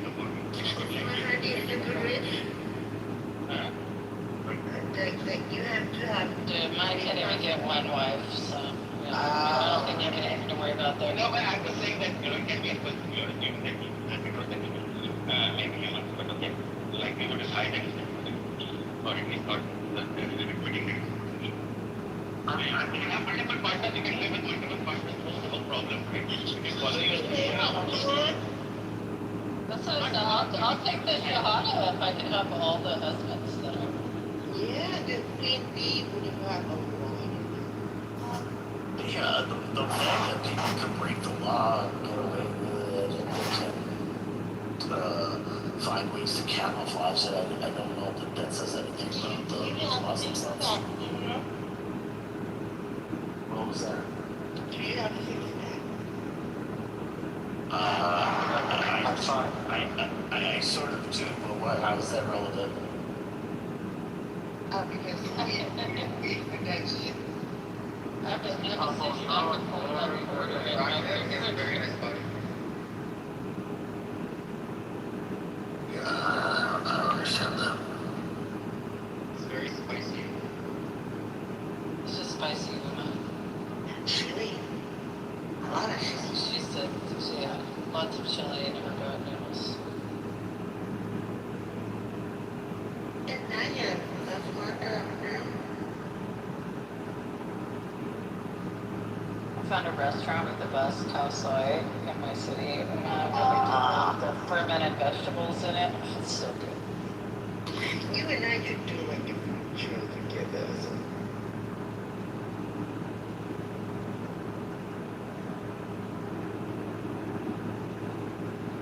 Does it seem like 100% political system it's like a truly like democratic country or a socialist country? I mean, like, complete and total democracy is like an absolute consensus-based like referendum system, but like that's like impossible at large scale. But yeah, you have to move to some sort of representative, you know, within a democratic system where not everybody's weighing in on every single goddamn decision that's made. You know? Another problem with these referenda is that they are also taxing one population. Like some countries have more referenda than others. And you know, even if there is a referendum, you got to look it up, man. What you start to become apathetic, you get decision fatigue, you know, processes taking processes, like if you're trying to decide how your city's going to grow or whatever, or, you know, all of that is like just people just stop participating. They're like, fuck, I'm so tired of going through this. Well, it's just not reasonable to expect people to be experts on every subject, and so some decisions are very, you know, detailed, and that's why representative governments work best. Like I said, Switzerland is the closest probably example in the world of a direct democracy, and Wait, aren't you a subject matter expert on everything, Euro? I thought you knew everything. Well, if I'm saying something wrong, point it out. But I can guarantee you, I'm right on this because I'm fairly familiar with Switzerland. I live close to Switzerland. Are you and Matthew brothers? I get the feeling that you and Matthew are brothers. The perfume maker? You know the perfume maker? He's another know-it-all. Regularly vote on laws, constitutional changes, and popular initiatives, and that's the form of government. Yeah, you know what's happening in this? There was a referendum last Sunday about capping the Swiss population. I mean, when you have a system where such silly things actually come into the referendum. Still following. I probably would if I still had mine. Yeah, I think they used to follow her. My issue with her is just like the whole hospice thing and how she's been she's just like on the verge of death for. She's fucking crazy. Put it away. She's a lunatic. Childish request on this. And it's so weird. A terrorist organization such as Hezbollah attacking Israel, all the time. So Iran could say, look, somebody could say, this is not Iranian business. They have no business to dictate what Israel can or cannot do in Lebanon and take that away off the negotiation. Why would they do that? They won the war. Let me just finish this. The reason I'm pointing this out is because you came across, as you were saying, that Israelis are poo-pooing the deal or are making it very difficult because they're attacking Lebanon. So I'm turning this table around. I would say maybe Iran actually is the problem here. If they take their request for Israel not to just leave those two alone, then I think a deal can move forward without any problem. So in this case, I would say Iran is the country, the party actually insisting very strongly for Israel to leave, to move out of Lebanon. So what do you think about this, Ali? I think the Americans agreed to it. The Americans agreed and thought that's actually required to end the war. It's part of the memorandum of understanding that my president signed. What are you talking about? Yeah, we agreed to it, and that's what happens when you lose a war. You have to accept things that you don't necessarily agree to. I don't know what world you guys live in that you think that Iran didn't win this war, guys. They won. Well, yeah, you can tell yourself that and get drunk on that. How did they not win? If it wasn't in 2 more, I don't know if you know this or not. In about 3 more weeks, if we continued where we were, Brent was going to $150 a barrel. We're already seeing the economic ramifications globally. This wouldn't have gone well if we continued. We were at a breaking point. You realize, Ali, that the Iran's oil producing capability has already been permanently damaged. By the end of May, Karg Island was completely filled, the tanks there. So they had to wind down production, which produces I forget exactly, but it essentially causes like a waxy buildup. I know that sounds funny. No, you can't stop producing oil. I understand that, but you realize that also our Gulf allies who are getting into that same predicament, right? So like that causes also another problem. Like essentially the question was who was going to be able to last longer. The U.S. was using shadow shipping lanes to escort tankers throughout and hugging the coast of Oman, etc., etc. So oil was getting out. I'm sorry, you think enough oil was getting out that it wasn't affecting global supply? I think it was affecting global supply, but I think Iran was already hurting. You're right, they were hurting, but much more than any other country. Right, but this is also a fight for their existential survival. It's like a fight for existential survival for them. Yeah, I know. Everybody in the Middle East is fighting for their existential. But it wasn't an existential fight for the United States. Like, there's no reason for me to pay $5 fucking a gallon for oil. Yeah. So, like, he was getting significant domestic pressure. Yeah, but there were Indians who were worried about getting cooking gas. There was no significant pressure in the United States? Domestic pressure. None. Okay. Sure. So, Ali, let me go back to your. I mean, I can certainly tell you in California, the prices are higher here than anywhere else, and it's not because of the war in Iran. I can tell you my price is $2 a gallon. Ali, 1 second. Alan, first of all, hello. Hey, Ralph. Second of all, how are you doing? Good. You want to help out me a bit? You mind to help out? Help out how? Like this. Oh, Jesus. I'll go mad with power. I swear I can't It's okay. We need a crazy Armenian. But what's it called? Where was I going with it? I think you sent me the article, or you sent me the that under Biden, that oil without any wars, gas without any wars was still higher than under Trump with the war. Was that you who corrected me one time, I think, in the back? No, I'm not saying. I just checked my messages to you. I didn't see anything, but that wouldn't surprise me if that was accurate. I mean, as soon as Biden came out with the war, funding in the war with Ukraine, prices in California went up to $700. $7 a gallon for premium, which I need. And the other thing, my 1 month's gas bill to heat my house, which was normally $230 in the winter, was $700.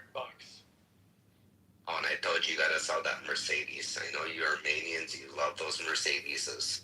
Yeah, I know. We can't look. I can't show my face to other Armenians if I'm not driving a G-Wagon. Come on, you know that. I know. It just matches your face, that square boxy look. Yeah, that's right. So, let me just finish my discussions with Ali. Ali, I just quickly looked up some elements in the MOU, and I think, let me just tell you what it says about the question of Lebanon. So there are a few items in here. This one is under the title of Sovereignty, Non-Interference, and Implementation, if I say this correctly. So here's just one line in here. It says explicit language, but protecting Lebanon's sovereignty and territorial integrity is tied to the ceasefire on that front. So it is really vague about what the outcome of this kind of a language is, or what the expectations are, the Iranian expectation in terms of the sovereignty of Lebanon, whether that requires it for the Israelis to pull out completely, or strategically. So it's really vague. Maybe you have something better than I have, that it basically says that Americans. I mean, I think territorial sovereignty usually means that there's not another country in. Yeah, I fully understand that. I usually there's not an occupation. What I'm trying to tell you is really a vague language in here. That's what I'm trying to tell you. Now, I'm not quite sure. What was I going to say? So it's not. I'm not sure how it's going to unfold. To what extent? I would love to hear from the other Ali though. But Ali June, you and I Which know one each are other you for a talking long time. about? How come your Are you talking about the handsome Ali or the handsome but Ali? how come your opinion never actually ever mattered? I'm sorry, can you come again? It doesn't matter, like progressively, it doesn't matter. It's like your opinion. It's like I could listen to you for hours and never fucking even understand anything. It's like I could never understand whether you would be a Persian, whether you would be a leftist, whether you'd be IHC. It's like your opinion never ever fucking mattered to me. Well, thank you for that. I have seen you in the previous room. You're having a very unusual interest in what I say, and typically you're attacking me. I'm not quite sure why. I never attacked you. Let me So what I'm trying to say, maybe, never matters. Actually, to be honest, it wasn't about you. I'd rather hear from you. Yeah, Ali, you're trying to make it personal. She's just giving you constructive criticism in a very harsh way. There we go. That is the radical Muslim. Okay, so you, I see your tactic. I see your tactic. I see your tactic. I see your tactic. Listen, man, she just gave you constructive criticism. It might be harsh, and you don't like hearing it. That's the problem. Ali, a lot of people have told you this, and I'm going to tell you this because you need to hear it. A lot of people don't think what you say makes any sense, and nor is it enriching or enlightening or educating in any way. You always complain. Everybody knows you're an atheist. Check. Everybody knows you're an Iranian. Check. Everybody knows that you can speak English decently. Great for you, bro.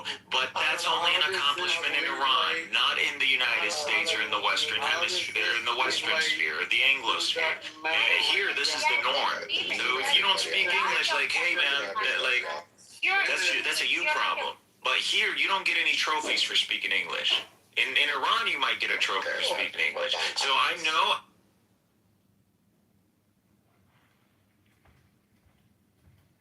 Who's muting? Who's muting, man? Alan's muting. 1 second, Alan's muting. Alan wants to say something.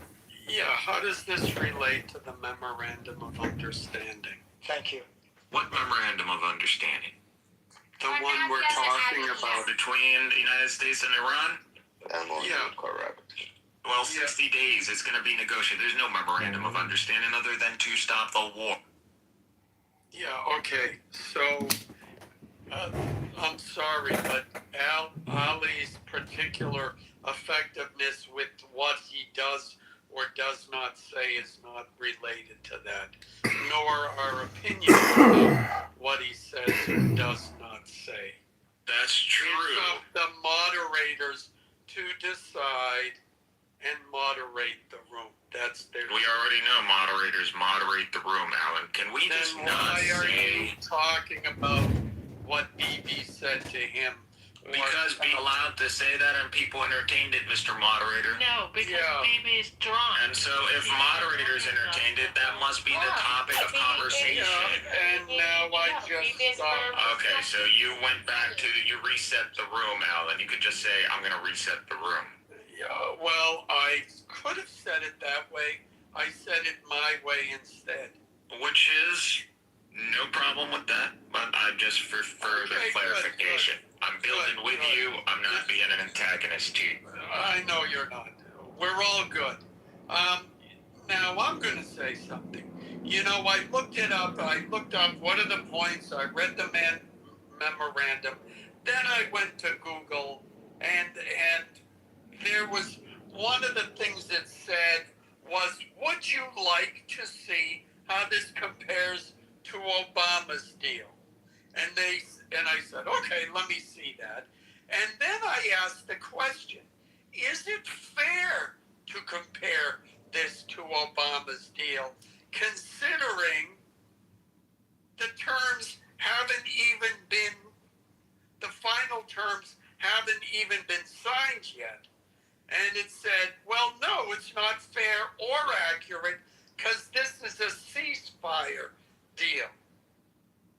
Okay? I don't see how when two countries are warring and they come to some kind of understanding, how that can be seen as a failure.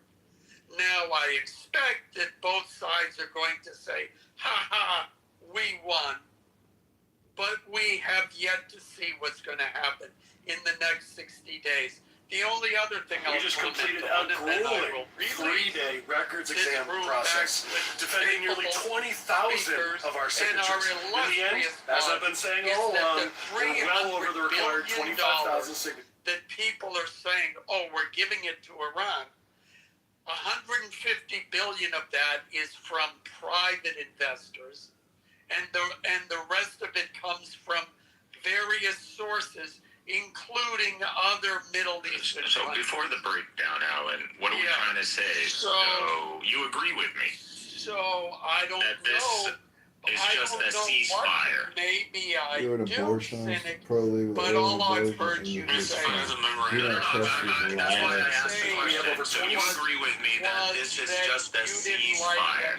No, it's an MOU to get to a ceasefire. They're different. That's what it is. A ceasefire is to get to the conditions of an end. The MOU is modified conditions. You just want to argue something they're not. Nothing's amazing. Why the fuck am I here? The other people. Do I give him the when box I then? sit, the last thing I will Yes. say. Do I give him the box And then or what was people the are code, speaking sir? over me. HR10. He gave me the code. I mean, that's a quick ticket out of the room, just so you know. That's fine, you know. Did that ever matter to Cynic? Marshall, did that ever matter to Cynic? You could at least have a decent conversation. Marshall, but did that ever matter to me? Did I ever consider a lesser intelligent lie as a means to stifle freedom of speech? which are legally I'm an American, I believe in freedom of speech, and I believe in freedom of speech reason applies to and the government. intellect. Doesn't apply to the city. Never will. You just don't know. You're more intelligent than I am, Marshall. You don't know what You you're don't actually understand what freedom of speech fucking means. All right, I can only take one person talking over me at a time. Now the point is, and this was the only point I was going to make, was that $300 billion is not coming from America, and it's contingent on Iran making itself investable.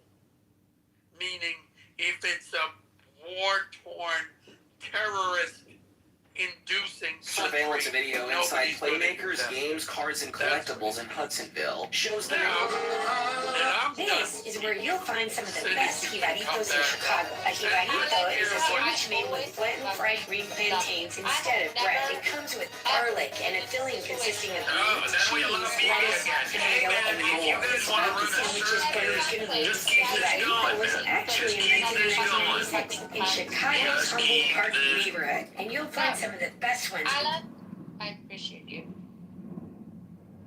I appreciate your knowledge because I believe that you have that, like, it belongs to you. You know, you grew up so, like, you could be Armenian, you could be whatever, but mostly. In Chicago. Thank you, BB. And here's the thing. Cynic, I may be, you may think me stupid, but you're not smart enough. No, like, Cynic, no, BB, not you, Cynic. Listen to me, BB. Of you as stupid. I think of Marshall as stupid. No. I believe. BB. I believe that Hold on a whatever second. you say, it comes from somewhere a level. No, but also BB. It believes. Hold on No, a I second. believe it comes from a level of experience Okay, now. and also making me a look level bad, of BB. honesty. I don't think you ever are dishonest, by the way. Well, thank you, BB. And Cynic, you may be smarter than me, but you're not smart enough to understand when somebody's complimenting a mod, maybe you should not say anything. Anyways, 26-27 season is a fantastic season. Welcome. Oh my God. The drunk woman gotta be stopped. This onslaught has to be sieged. Oh my God.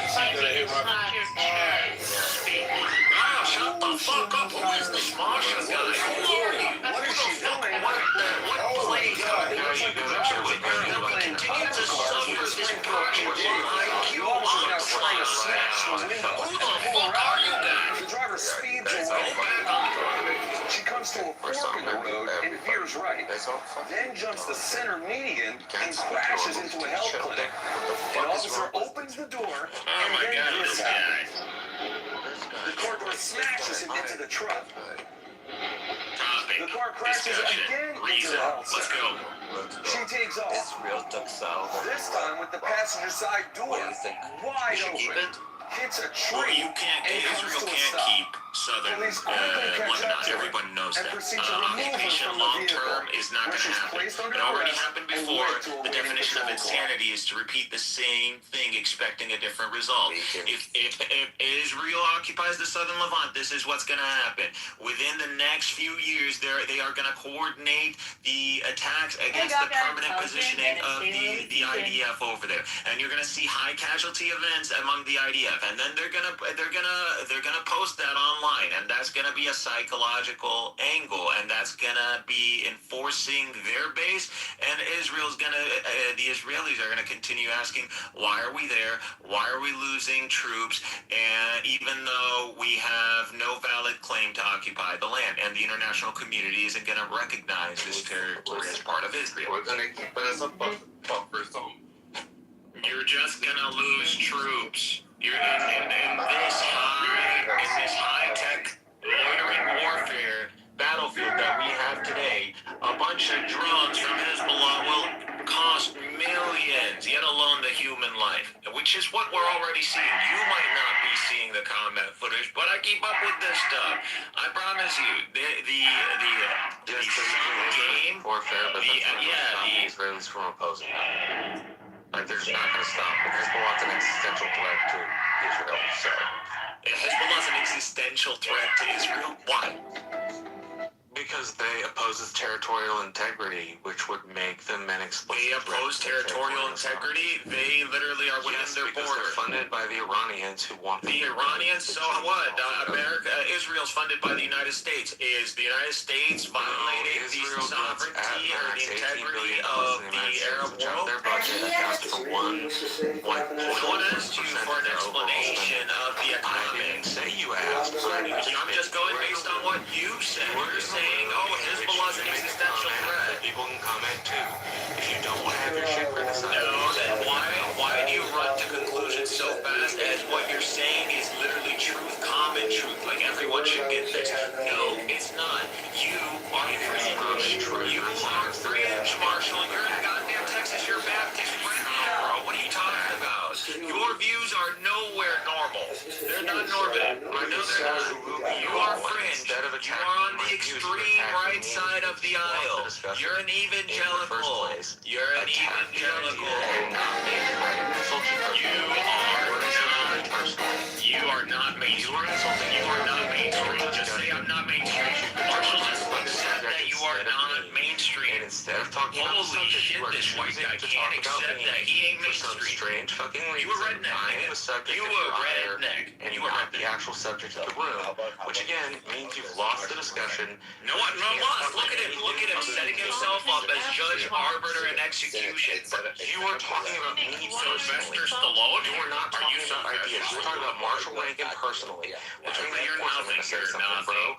Like, pull your head out of your ass and actually be polite. It's not that difficult. I'm not going to be polite to someone who continues to Otherwise, I'm going to continue the shit I'm saying the entire time we're talking. Who's muting? Who's muting? Can we have our back and forth or what? Your motherfucking taught you.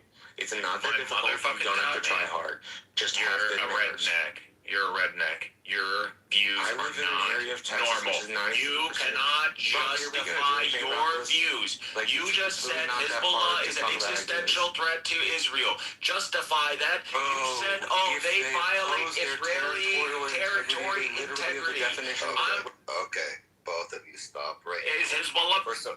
First of all, there will be no direct attacks on each other. You guys want to argue facts. Okay, Thank you. Argue fucking fact. No, you're the one that's arguing and getting emotional, Cynic. Because he is presenting things as if they were fact when they're not. And I'm telling him to justify them, and he cannot do... I literally justified them. You wouldn't shut your mouth long enough. Okay, go ahead. I'm going to shut the fuck up. Justify them in a way that we can all realize them Territorial as integrity is literally attacking the border on which a country exists. If you don't like that, take it up with the International Relations. Okay, that doesn't mean an existential threat, you goddamn moron. That's exactly what it means. Okay, so go ahead. If they're There you go. There you go. You just made a claim. territorial I want you integrity to back that up. of the I want a nation, source. I want a source, That Marshall, is where it says violating another nation's territory integrity means you are an existential threat to them. I'm not giving you a source of You're something not being that's that. You're common such a knowledge. fucking I don't moron. have to. You're It's not being that you're such a moron. There you go. Take the put it up your ass. It's academically Redneck. not required because it's a You're a commonly redneck. agreed upon Just thing. eat the L. No. No, but you just got held. How are you not getting? You just got held. I just got somebody who got emotional and How insulted me. can you? Instead of You taking can't Lonnie's advice justify and it. insulted me. Violating It's another really not that difficult. Okay, Like, so why are the you such a United whiny little States, baby? Epic Fury, violation of Iranian territory. That does not mean the United States is an existential threat to the Persian people or Iran. That's crazy. You're crazy. Like, are you Muslim? Say it right, woman. Say it right first.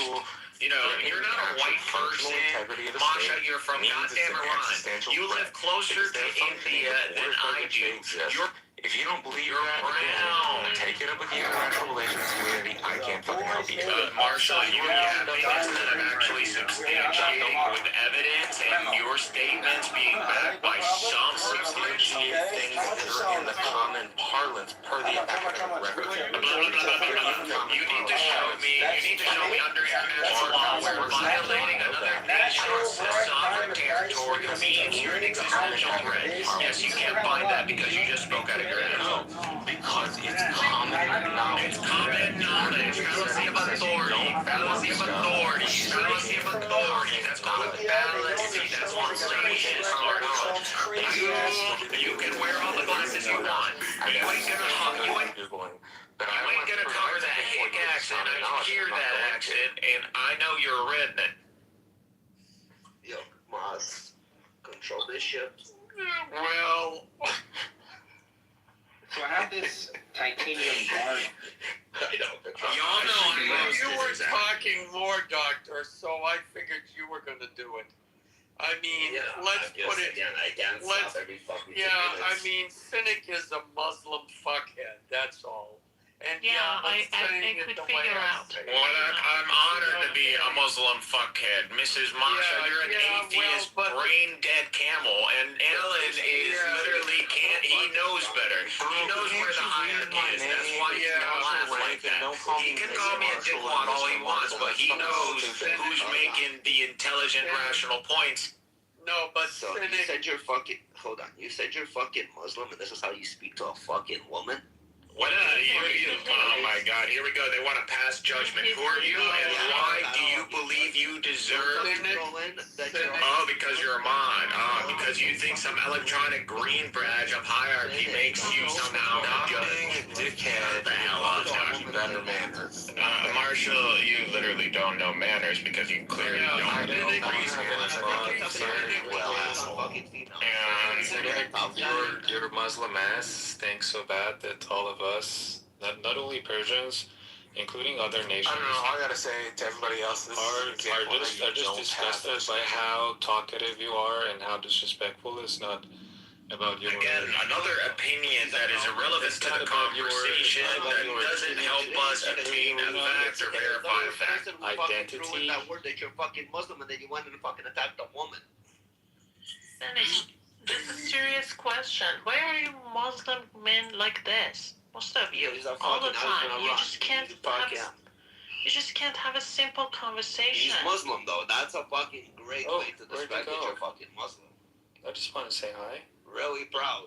I mean, I think there's a stereotype that's just not fitting. I mean, cynic is cynic. I mean, people have heard cynic speak in other rooms. He's very opinionated. Somebody attacks him, he'll attack him back, regardless of their man or woman. But no, Muslim men by far and large are respectful. Men are respectful of women. Dean, we've just endured 10 minutes of this fuckhead. Well, leave it alone. Ellen, I don't know if he's still in the room, but Cynic is a different character That's all I'll say. So he's pretty intelligent. Something in terms of he's really on the mark. Some You know how intelligent is he? Shouldn't be doing. Yeah, you could surprise me that he was Yeah, he should. I agree. Yeah, but Dean, he saying he's intelligent, he might know some facts or may have read some newspaper accounts, but he's not intelligent. I mean, I've heard him speak a number of times. Sometimes he's really on the mark, sometimes he's way off the mark. But I just I wouldn't say like when it goes on. I understand what you're saying and why you say it, but intelligence, and I think you're intelligent enough to understand this, that intelligence encompasses many different things, and he is lacking in a number of things that actually matter. Specifically, the points he made about Lebanon and what would happen real estate there, those I thought were safe points. The problem is that everything else he said negated that and turned the entire room against him. Okay, yeah, I can't speak for that because I didn't hear that. That doesn't seem very intelligent to me. I mean, I can't listen. If he's a proud Muslim, don't tell me you're a proud Muslim and go attack a woman. It's not what we do. I'm sorry to say, it's disgusting.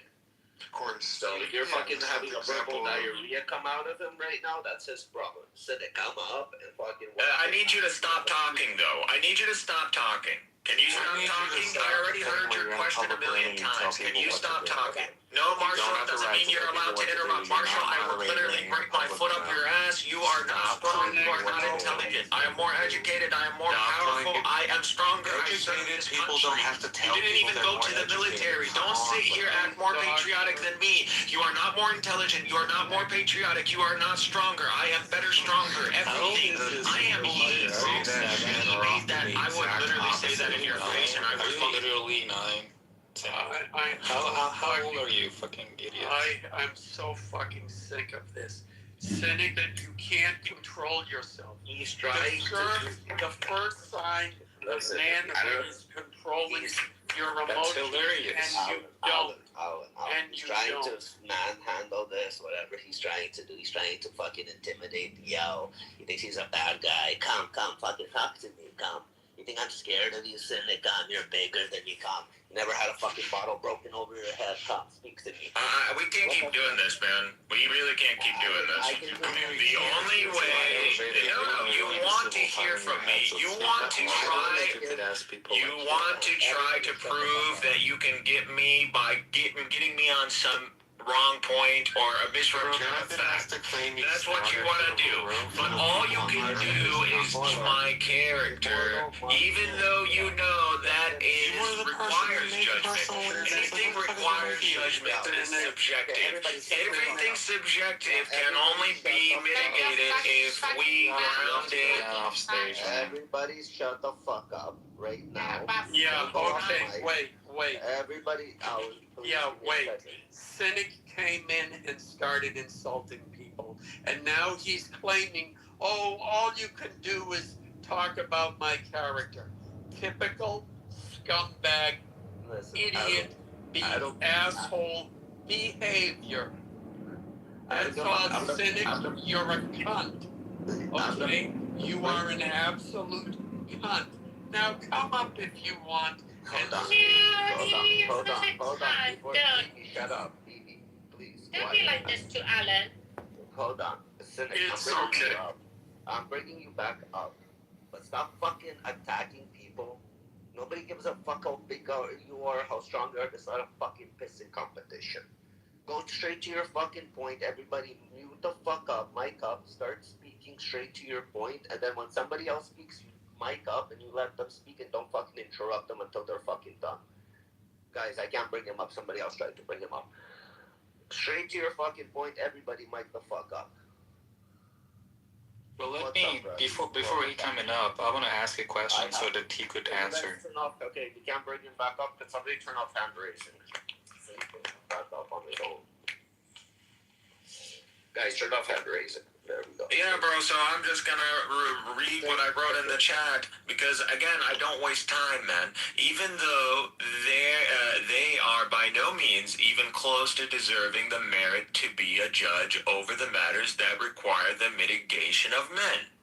And we have to continue, and for some reason, we have to continue to hear someone put their foot in their mouth as if we humans are primates or animals or monkeys or maybe even worse, like goldfish, that we forget in seconds. No, man, I'm not going to continue to hear you gaslight me, attempting to make a mockery out of this discussion and to somehow force me to leave the room to seek fertile grounds. I mean, if you're continuously welcoming on me, that means that you want me here for some reason, or you see me as a dragon that you want to conquer. I don't mind fantasy, like I like fantasy too, but fantasy, everything has to come to a climax and a conclusion, Doctor. Every director has to have a climax and a conclusion. You just went on a fucking monologue. I said, go straight to the fucking point. You just went on a fucking monologue, a fucking child crying. Yeah, you're just dumb. You just can't understand what I'm saying, you dumb bitch. Shut the fuck up. Okay, Bro, shut the fuck up. You haven't said anything intelligent but whine. You look like a bitch. You got glasses on. You sound nasally as fuck. You can't even showcase why you haven't even engaged in any physical activity. Clearly you haven't. He wants to talk about himself. Rabbi, you look like a fat pig roasting on a beach. Shut the fuck up. Dude, no you wouldn't. All I would have to do is run a circle around you. That's all I would have to do. All I would have to do is make sure your fat body doesn't somehow lay a big weight on top of you.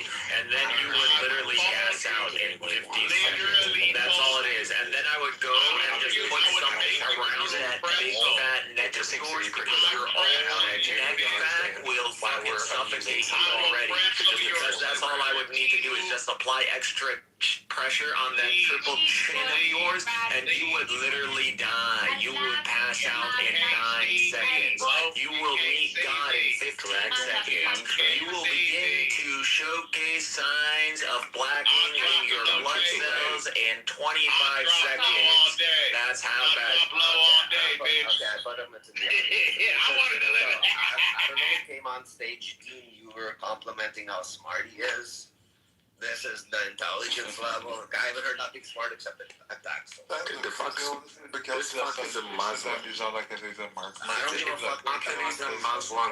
He's not a dad. First of all, it doesn't represent Muslim character. Just that he's not a value add, that's it. Again, He's not a value add because he yells at people. listen, again, it's not yelling, it's attacking. It's Muslim by fucking force. You know what they say, either convert or die. This is what he's trying to do, like one of those attacks. No, he's not doing that. McHill's just somebody, if you say something, you make a personal attack, you make a personal attack back. I don't agree with any of this. Dean, he was the one making the personal attacks to begin with. He got frustrated and started insulting me. Listen, I gave him multiple challenges.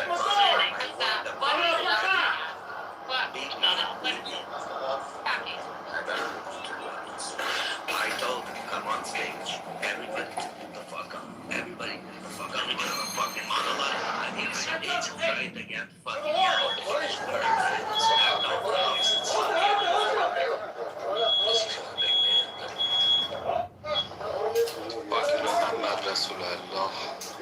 Please answer this question. What did he say? Oh, I just said that Muhammad, the Prophet, do you know him? Dean, do you know Muhammad the Prophet? Just continue. Oh, so you do know him. I ended up having bruised eyes, a bruised nose. What did you mean? Oh, I just said fuck him. That's what I said. Alright, look, this is ridiculous. Okay. If you guys allowed this type of, I wouldn't say that about Jesus, Moses, Abraham, I'm not saying any religion. I would say that to any religion that would be stopping human beings from being. It just shows your character. Right? It just shows your character. Don't become fucking. I mean, moderators, if this is the type of person. Again, Dean, you're right. value. You said you're right, immortal. Don't think to fucking. Okay, so let me justify this. Look, You'll meet God on the day of judgment with that. there's a religion. Dean, now you have to just close your mic. There's a religion. I mean, you're the one. Now, if I'm speaking that, then you're gonna be like your friend now. No, I won't be my friend. You're not a mod. Just a second. Dean, you know, I know that you think Islamophobia, but the thing is that there are some people who are traumatized by Islam. So you cannot tell them that they're Islamophobe. They are traumatized by Islam. They came over there and said, you gotta go. And I was like, well, I'm not doing anything. And they was like, well, you're being traumatized. Close your mic, man. The U.S. Secret Service says it began planning 6 months ago for this opening ceremony, which the agency says will be attended by white people or black people or Jews. Does that give them a right to just say things of that similar? Well, we are not traumatized by the skin color But there many of are. someone. I'm saying that many We are people are traumatized by Jews. by their beliefs. Yeah, okay. But their religion. Right. Their Many religion. people are traumatized by the Jewish religion. No, and just Jews. listen. Does that give them a right, though, Masa, Let me explain for you. There is this religion that has deprived me. Just a second. Listen, Dean's right. We're not gonna attack right now Islam religion. You guys wanna attack points? Attack fucking points. Okay, I wanna say my point now. No, I just asked Masa, I'm sorry, Mortal. I actually don't know, apologies to you. Masa, by that rationale, if they take that approach, can some people are traumatized by Jews, killed by Jews, and have family members killed by Jews, can they say similar things? Is that acceptable to you? Have Jews killed someone for not being Jew? Exactly. Have they done this? Have they called people infidel if they quit their religion? Hold on, Mortal. You can have your turn. I'm talking to Masa right now.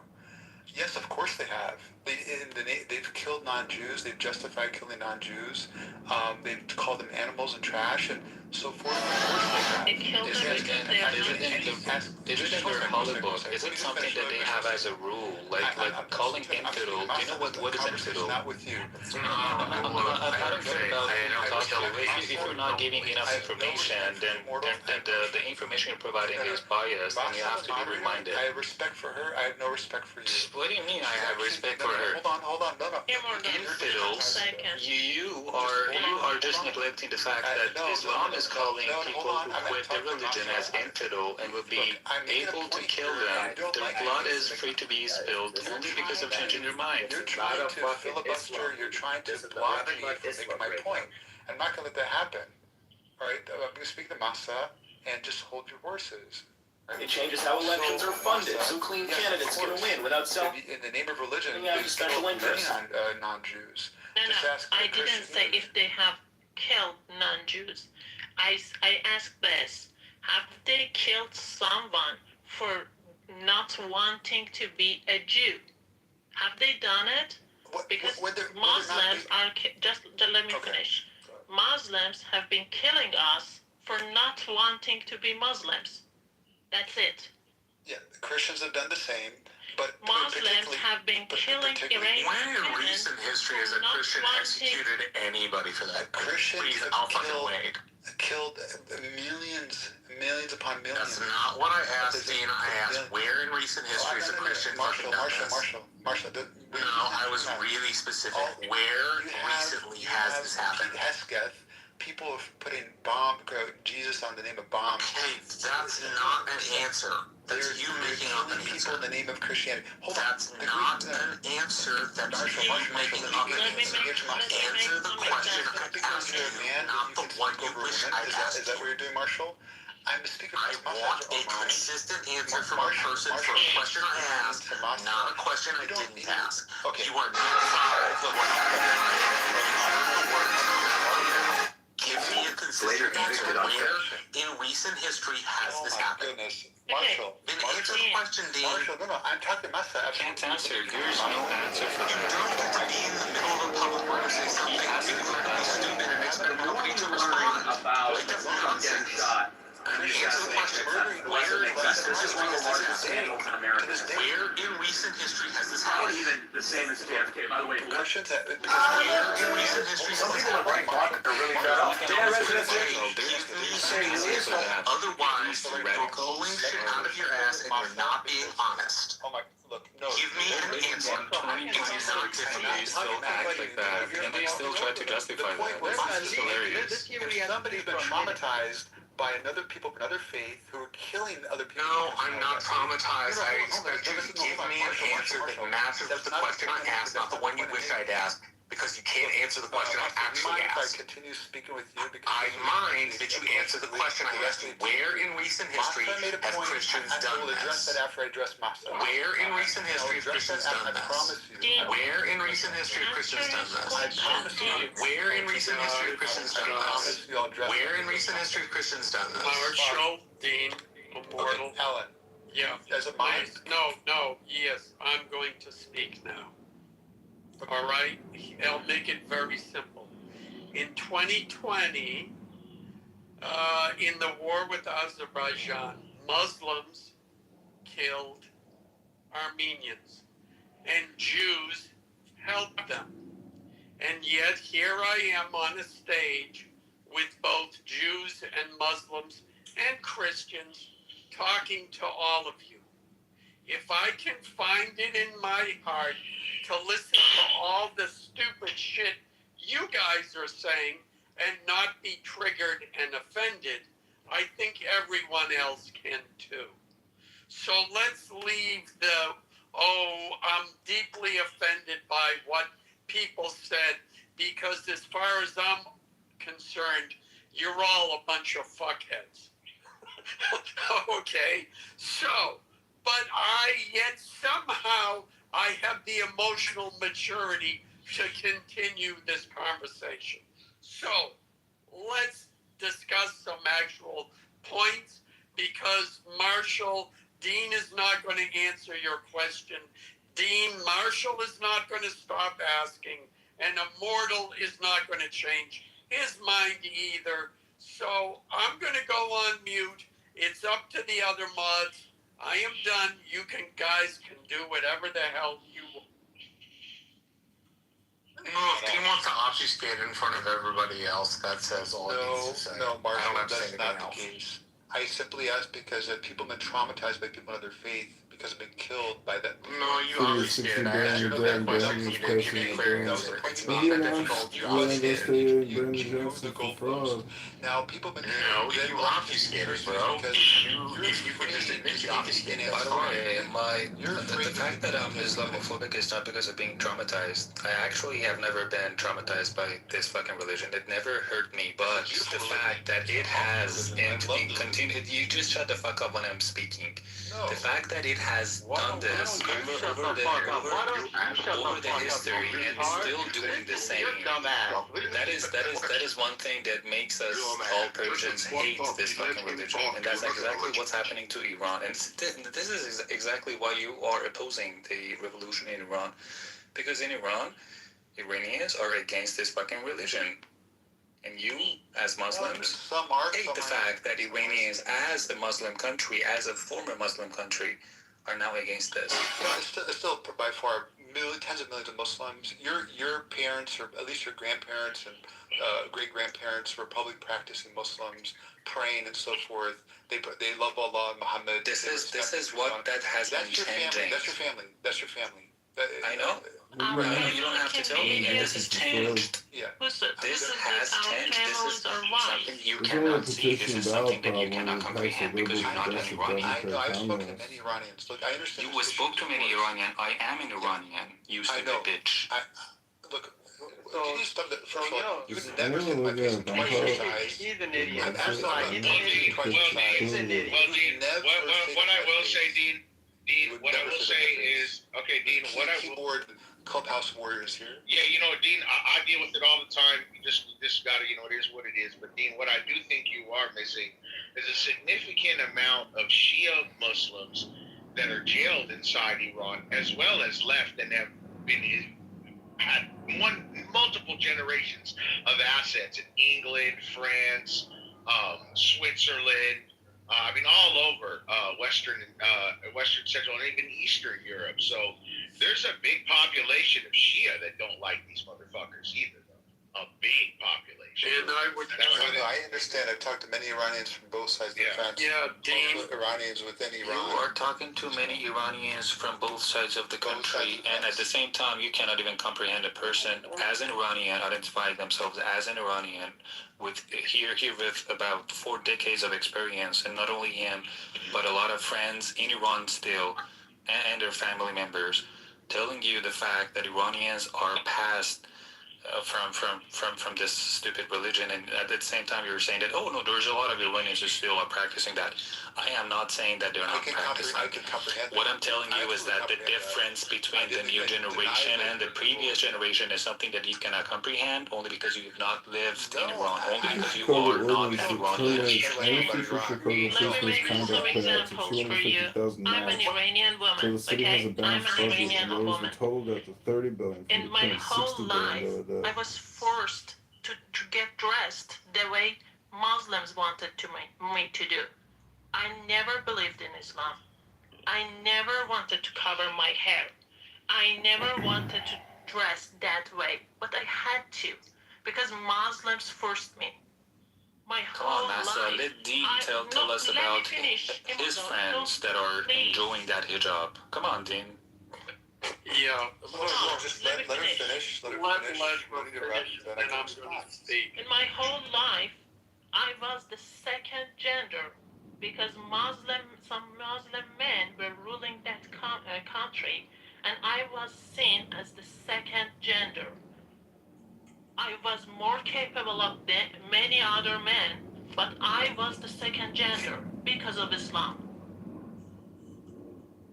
I faced a lot of difficulties just because of Islam, and I had to leave my family, go to the other continent to have a normal life as a woman.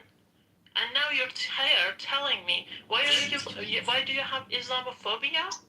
Fuck that. There are different ordinances that prevent I have to be consistent because for people that are traumatized by Jews, because Zionist Jews, Israeli, you should be consistent because they have the right to feel that way about Jews and Judaism. No, people don't have to be consistent. This is the fact.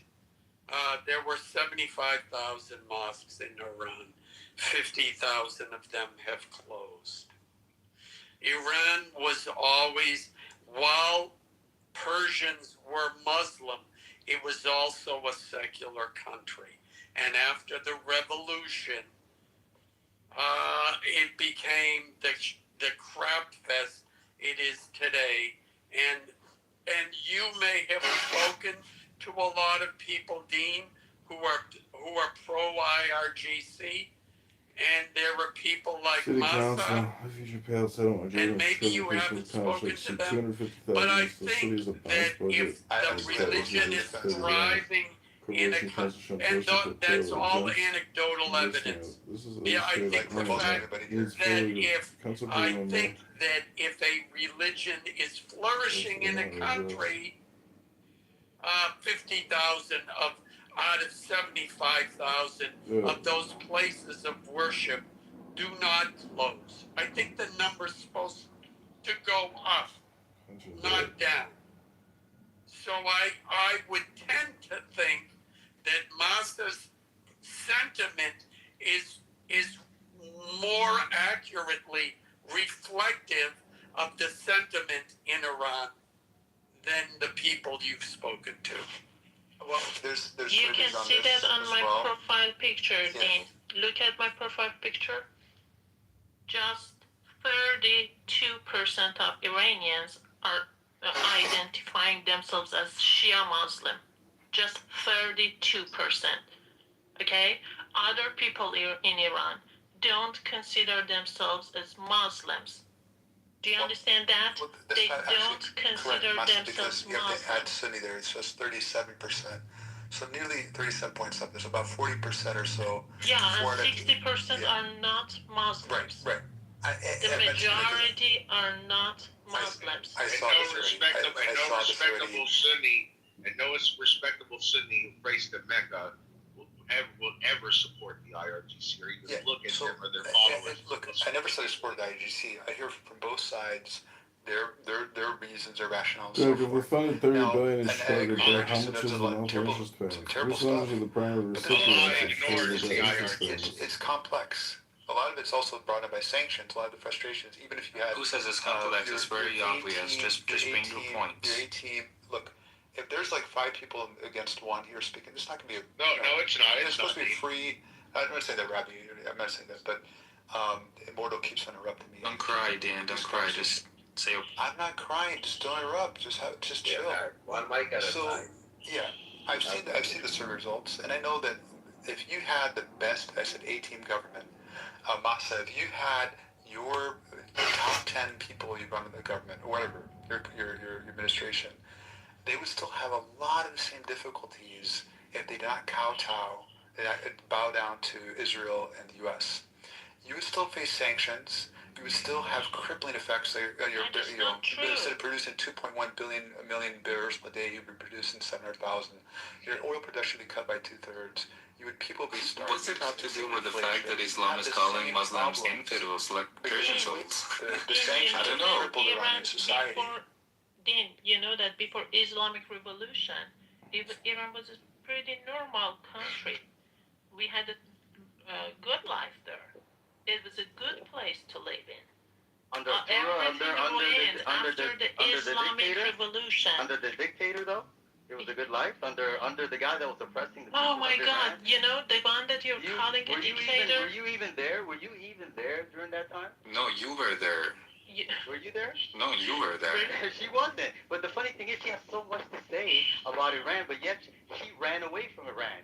The propaganda has been fed in the past half century. Do you know why I ran from that country? Because they were slaughtering our own people. Yeah, that's Do you understand that? Do you understand that? They were killing our people. Made-up story. It's not a made-up story, Harvey. Al Jazeera even wrote about it. Come on, dude. Get the fuck out of here. They slaughtered 40,000 people. They slaughtered 40,000 people. I'll give you that one, days. Harvey, for sure. In 2 days, they slaughtered 40,000 people. And now you're telling me why I ran out of that country? Can I get the mic for 2 minutes? Very disputed because of, first of all, Israel's there. They even said in a Mossad post that we're there right with you. There's so many. I need my 2 minutes and I'm gone. Did he come in with that 30,000? Then I'll leave it for Dean and Harvey to continue their propaganda. Drop sites, ZTO, and so forth, some reliable independent sources of news sources. Okay, can I get my 2 minutes now? You know what? I would like to give Immortal 2 minutes. I haven't heard him speak uninterrupted. Are we capable of that, folks? Well, Alan, it's not fair because I'm not 120 seconds. You want 2 minutes, Dean? You can get it too. That's fine. Okay, come on, I would like if I get 2 minutes, that's fine. You've already got 10 minutes. I only need 2. So here's a point. I understand that people like Dean, as Muslims, or Cynic, or other people who are wise Muslims, democratic ones, those that are not killing people because of their beliefs. Actually, they might have in the past, but right now they're a little bit more educated, so it's not happening in 21st century for people like Dean. But unfortunately, in Iran, it's still happening. Again, people say that, we have our own contacts. We call people from Iran. I have Iranian friends. I call them, and I hear from both sides. This corn can sell for up to $1,000, and in China, some people even wear it as jewelry. At first glance, it looks like it's made from colorful gemstones, but it's actually real corn. This special variety is called glass gem corn. Its incredible colors come from years of selective crossbreeding. The point is that because of the past half century and the power of Islam being practiced in the whole country, actually the 16th biggest country of the world, the oldest country of the world, the oldest, holding the oldest language, an ancient language, which is still being spoken. And these are all facts, right? The fact that Islam has been invaded to Iran 1400 years ago. And after so many ups and downs, they eventually got into the power, and they ran the country for half a century, like the way that it happened in the past 48 years. Iranians, they have changed. The generation Z has 100% changed. Other generations, Gen X, and even baby boomers are now changing. And this is not something that you would see. You would say that, oh, I still have friends in Iran who are, saying their practices, practice their religious, I don't know, things, and they do their prayers and stuff. But the fact is that they are a minority. I still have my parents as practicers, but they are a minority. The next generation is not gonna even throw a dime into this religion belief of killing people because of their beliefs, calling people infidel because of changing their opinions, or making women wear scarf because of trying to make the society less toxic with the men and women relationship.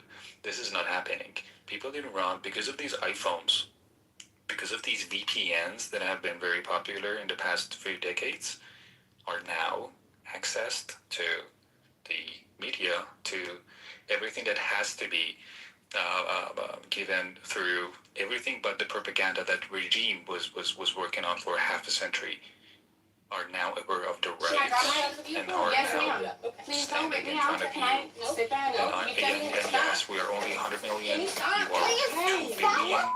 But guess what? This is spreading. We're contagious. Thanks so much.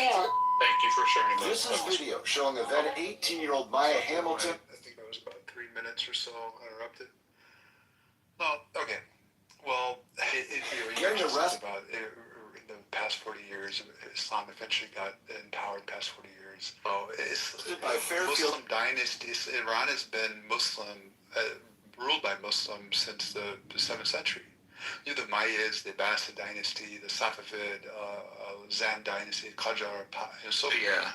You have all these dynasties, the Turkomans and so forth. So Iran, for about 1,400 years, have been ruled by Muslims. We're talking about this Shia ideology. Guys, it's not going to work. You're interrupting me. Please. Yeah, Mortal, hold on a second. Mortal, to be fair, he didn't interrupt you. Let him speak uninterrupted as well. Yeah, if somebody has a poor memory, or just write down notes and respond, right? So the thing is that, there was a nice try by saying, I understand Muslim democratic ones are more educated, and therefore they're not murdering or killing people. No, the Muslims actually were more educated for the past, about 800 some years, when they were essentially the superpower of the world. There were, Europeans were sending their kids, their young men, to learn from in Muslim universities in Iran, and what's now Iran, in Cairo, and Baghdad, and so forth. In Morocco, you have Fez, you have Timbuktu. There, Europeans were going all over the Muslim world to learn, and they were highly educated. Many of the foundations of our phones and airplanes and so forth were because of Muslims. That's, if you don't take it from me, take it from a woman, white woman, that be it a Christian, whose name is Carla Fiorina, the former CEO of Hewlett Packard. She laid down, she said, basically a brilliant civilization that spanned 800 years and so forth. And she praised it for, most paragraphs. And this is the Islamic civilization from the year so and so and so. Now, the thing here said about, they're just two sides. No, I know there's not two sides. You said I would become aware of that, right? I'm not aware of that because I'm not Iranian. No, I've heard many different perspectives. It's very nuanced. I've heard from Ali, who also has a very nuanced position. Of course, there's not two sides. I wouldn't say that. And Iran, I think, is a very remarkable civilization. You're right, it's one of the oldest civilizations. Iranians have paved the way. Many of the world's best inventions have become Iranians. And when it comes to the best Sunni scholars came from Iran. Like, Bukhari, Muslim, and so forth, Imam Ghazali, and a number of Sunni scholars have become Iran. So now, last point, because there's more points in that, but the RGC propaganda and so forth, of course, IRGC, I'm not apologizing for them. I know they've done some horrible things, and using religion, as some others have done throughout history, amongst other religions as well, using religions to weaponize it for political gain, power, and so forth, manipulating people. It's a stronghold. Christians have used it, Jews have used it, yet Buddhists have used it, and so forth. So it's been done plenty of times. I think I've used about as much time as he did, so I don't need a bell for that. Dean, you realize how Iranians became Muslims? Do you know that? Have you seen what ISIS did in Syria and Iraq? That was the exact thing Arabs did in Iran and forced Iranians to convert and become Muslims. That is what happened in Iran. Iranians were Zoroastrian. They weren't Muslims. They forced them, they made them to become Muslim by killing them, by raping them. Okay? That is how Iranians became Muslim. And after that, generation after generation, Iranians tried their best to keep their own tradition. Iranians tried to have their own culture. Okay? It was very difficult. They have done a lot to save it. We have done a lot to save it. And we will not give up. And we will save it. Okay? So don't think that it's just about these 4 decades. No. It's been a battle for centuries. Not just for a few decades. No. It's not like that. Can I have you talk just about your previous point? No, your uninterrupted speech is over now. 2 points you mentioned about the day that Islam came into the country and still ruling. The fact that I said in the past half century, Shia ideology has been in the works. I promise you, 45 seconds, I'll be done. Okay. Just right here. If you look up ChatGPT or Google, how did Iran become a Muslim country? Iran became a Muslim country through two defining historical phases. The Arab Muslim conquest of the Sassanid Empire in the 7th century, which led to centuries of gradual conversion, and the 16th century Safavid era, which established Shia Islam as a state religion and permanently shaped the nation's cultural and religious identity. The Arab Muslim conquest of the 7th century, in the mid-7th century, the Rashid Caliphate invaded the Sassanid Empire, Persian. By 651 AD, the Sassanid state collapsed, bringing Muslim Arab rule to the region. However, conversion was not immediate. No, hold on. I'm almost done. The Iranian population retained their Zoroastrian faith, distinct language, and cultural traditions for centuries, gradually converting to Islam over a long period. By the 11th century, the vast majority of Persians had become Muslim, and it goes on. So this is actually this is actually all right. Okay, that's still like the fact that they invaded Iran is the actual reason of the presence of Islam in the country. And just for your information, for 200 years, okay, Iranians were banned from speaking Persian in Iran. So the fact that Iranians saved their language, it shows that how much effort they dedicated for it. Yeah, this is the oldest nation of this fucking planet. It is historical fact that Arabs forced Iranians to speak Arabic for 200 years. Okay, just one last thing. I mean, the point that he said that it's I said that Islam is only 47 years old in Iran. I was meant to say this Shia ideology of working out the Holy Book of Quran, holy in your opinion, satanic to mine, as the law of the country, and to regulate everything around it, including hijab, including the blood, the price of the blood of the women is like 1/3 to the men, as in the trains they locate women in the front at the very end of the train because of any collisions. Possibly, you would have less pay to the insurances. And not only that, but there are so many other rules that are against the identity of not only women, but also those people that are not define themselves as men or women, because Islam didn't have it at that time, probably. Oblivious. Okay, so, but Immortal, when did women get to vote in the U.S.?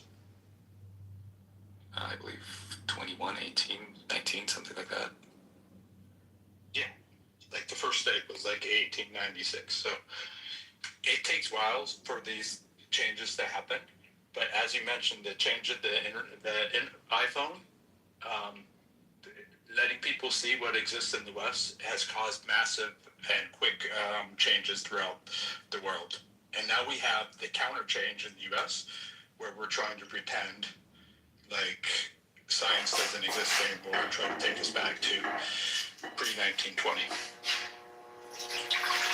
But that was also just a metaphor of telling you how the propaganda of the regime, how the science doesn't exist. Just look at her. Like for example, how many sexes are there? Exactly.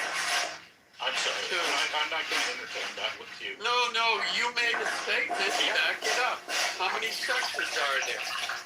There's two sexes and multiple different genders. No, there's only sex and gender are the same thing. Yeah, for someone that's not educated. Thank you. No, I'm very educated. Okay, yeah, okay.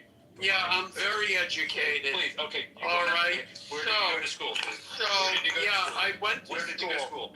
Yeah, where did I'm not going to dox myself, but I can tell you this. When I took my graduate record exams, at that time, it was out of 800. I got 800 on one test and 799 on the other, and I didn't even bother to study. So that's how intelligent I am. And I could have graduated high school a year early, but I didn't bother with that either. That's how intelligent I am. So to claim, and this is a typical, we're done with this, by the way. This is a typical leftist bullshit argument. Yeah, right. If you don't agree with me, you must be uneducated, because only educated people could come to the same conclusions. Yeah, only educated people. So we're not going to entertain When's the last time you read the scientific journals on gender? I did. Which one, sir? And then tell me, why did they outlaw gender-affirming care in the UK? Some people in Brighton Park, it changes how elected. Because the numbers are proving, first of all, number one, there is no targeting of transgender people. That's a lie.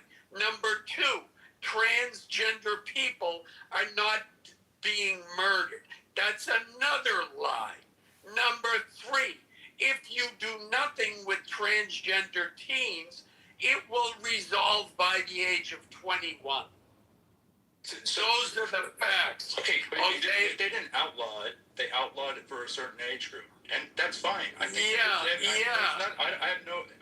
That's not my. Yeah. In any event. Why they take gender dysphoria out of the DSM-5? You and I can argue this another day. Let's let the Muslims fight each other. Yes, Stan. Why did they remove gender dysphoria from the DSM-5? Can you explain this, Stan? What Immortal said, that Iran just essentially became a Shia nation 40 years ago, is this factually incorrect? Iran, just look this up. Iran officially became a Shia nation over 500 years ago.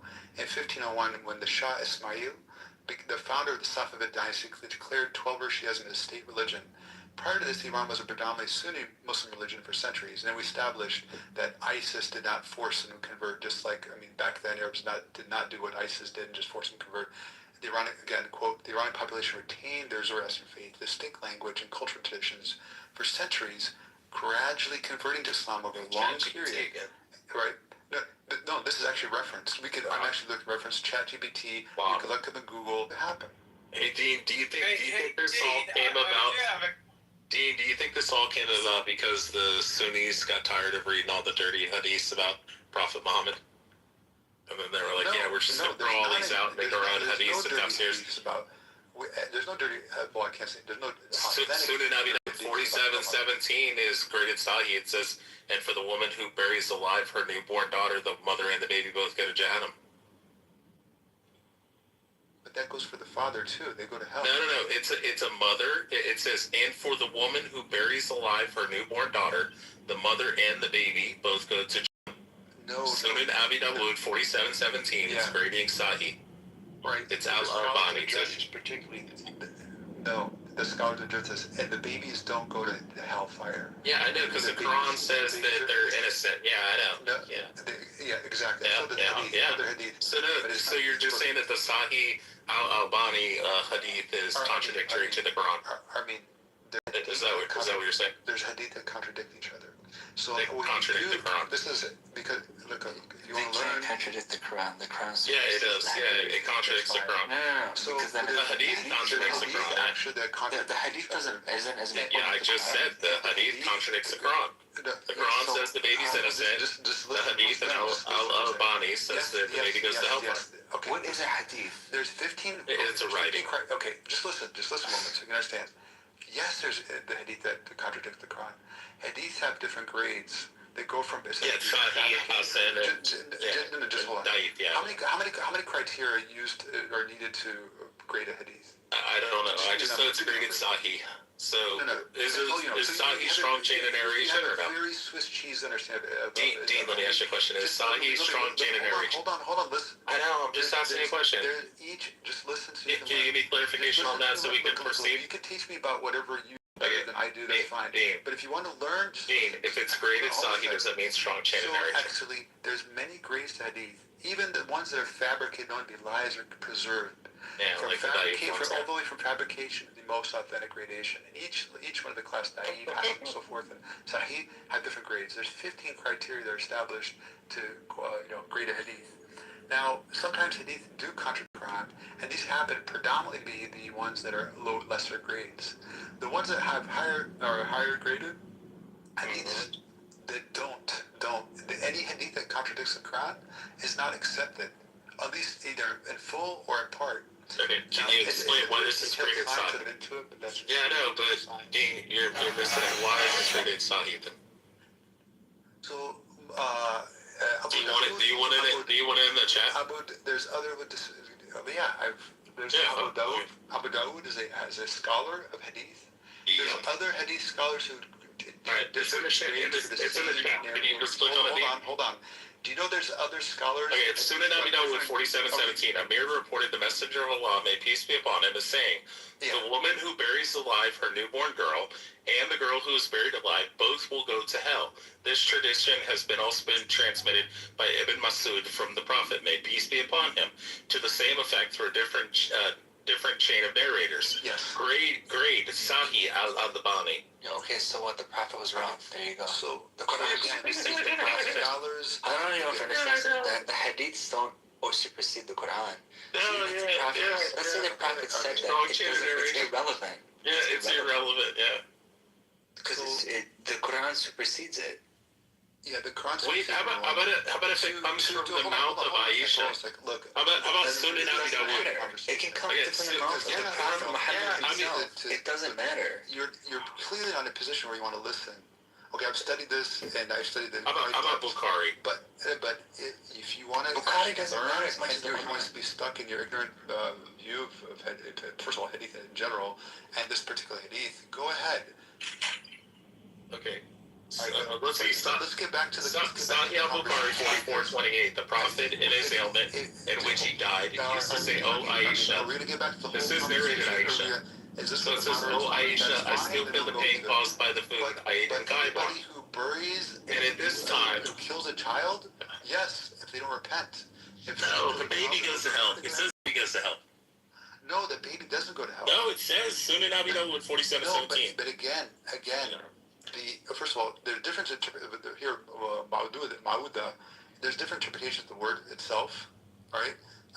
And also, the context itself, this is the context of Jahiliyyah. The Prophet clarified here that the person who committed this act will go to hell unless they lived to accept or forgiven. Okay. Dean, So Dean, I have a question.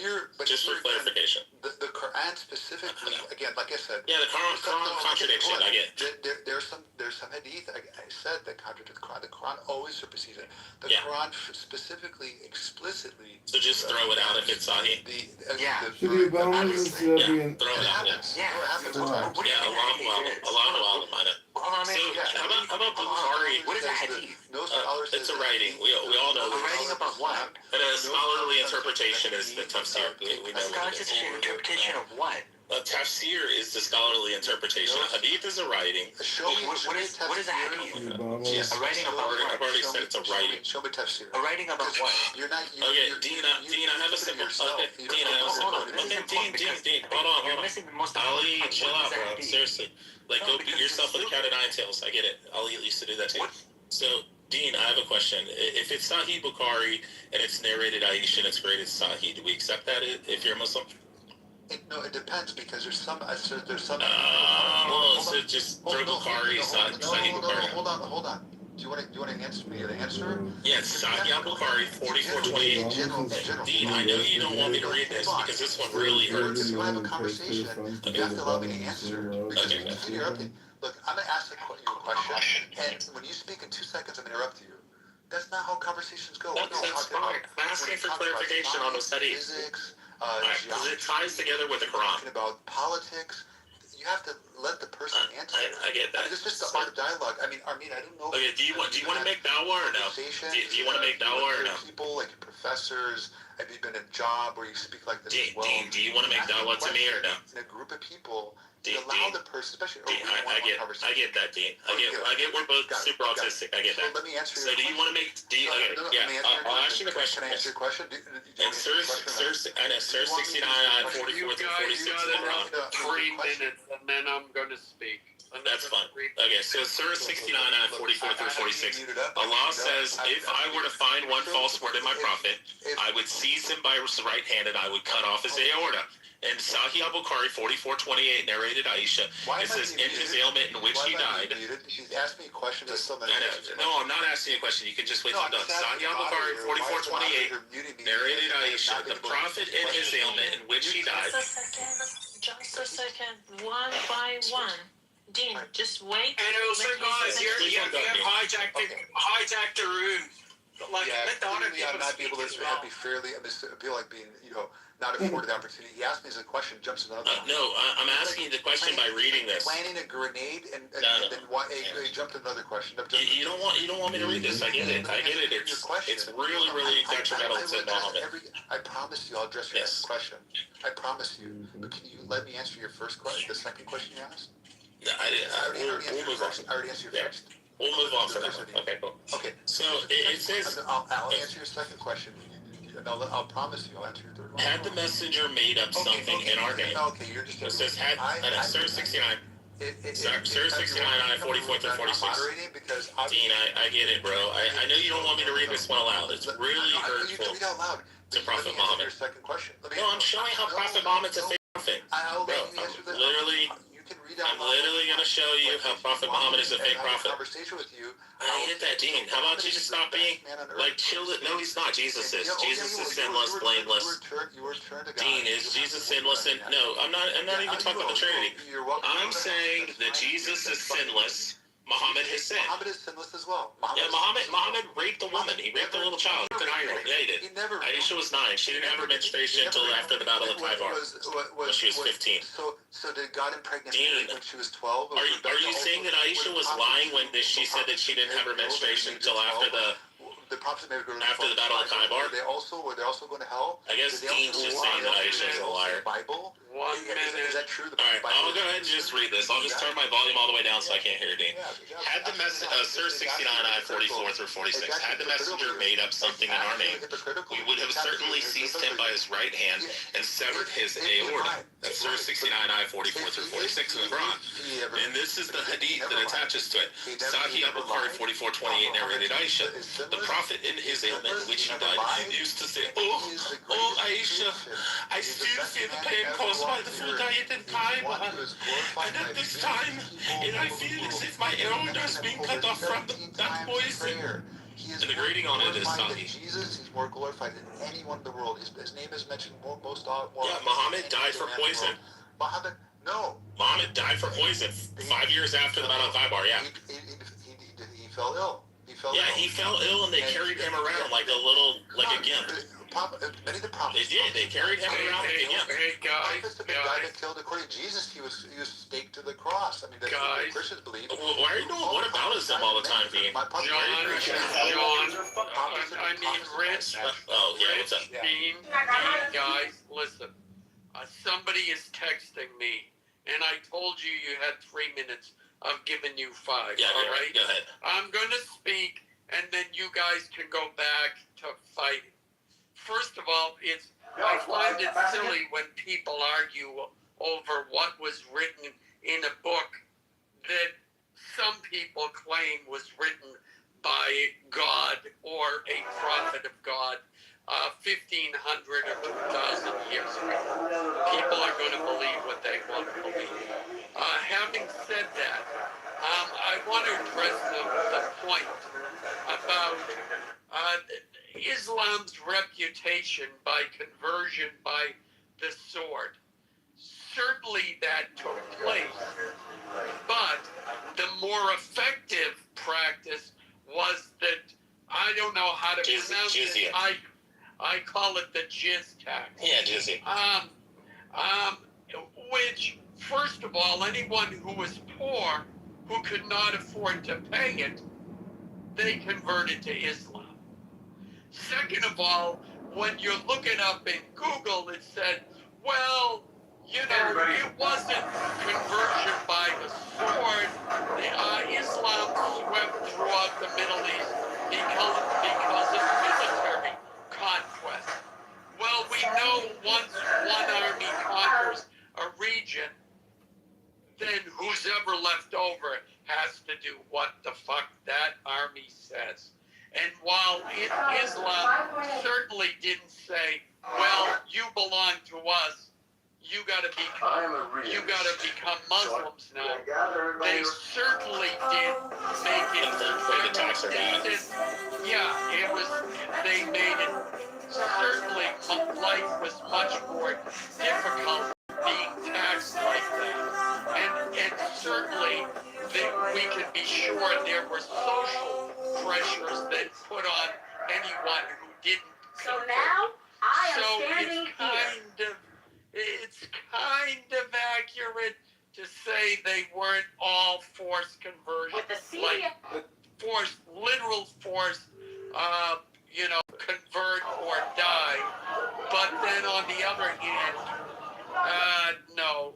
But then, on the other hand, there's about, I forget the number, there's about 350,000, maybe more, depending on the estimates, of former Armenians who literally were given the choice, convert to Islam or we will kill you. And some of them said, okay. And then there are others, they were just teenage girls who they killed their parents and they were forced to marry and became Muslim brides and were raped. So, yeah, that's kind of where I stand on that. Now, the rest of you... respond to that. No, Dean, there's no response. That's actually not true. It isn't true. Go fuck yourself. Literally, Dean, shut the fuck up. Go back to arguing with Fred. Shut the fuck up. It's not going to happen. Alan, you share half my name. It's not true.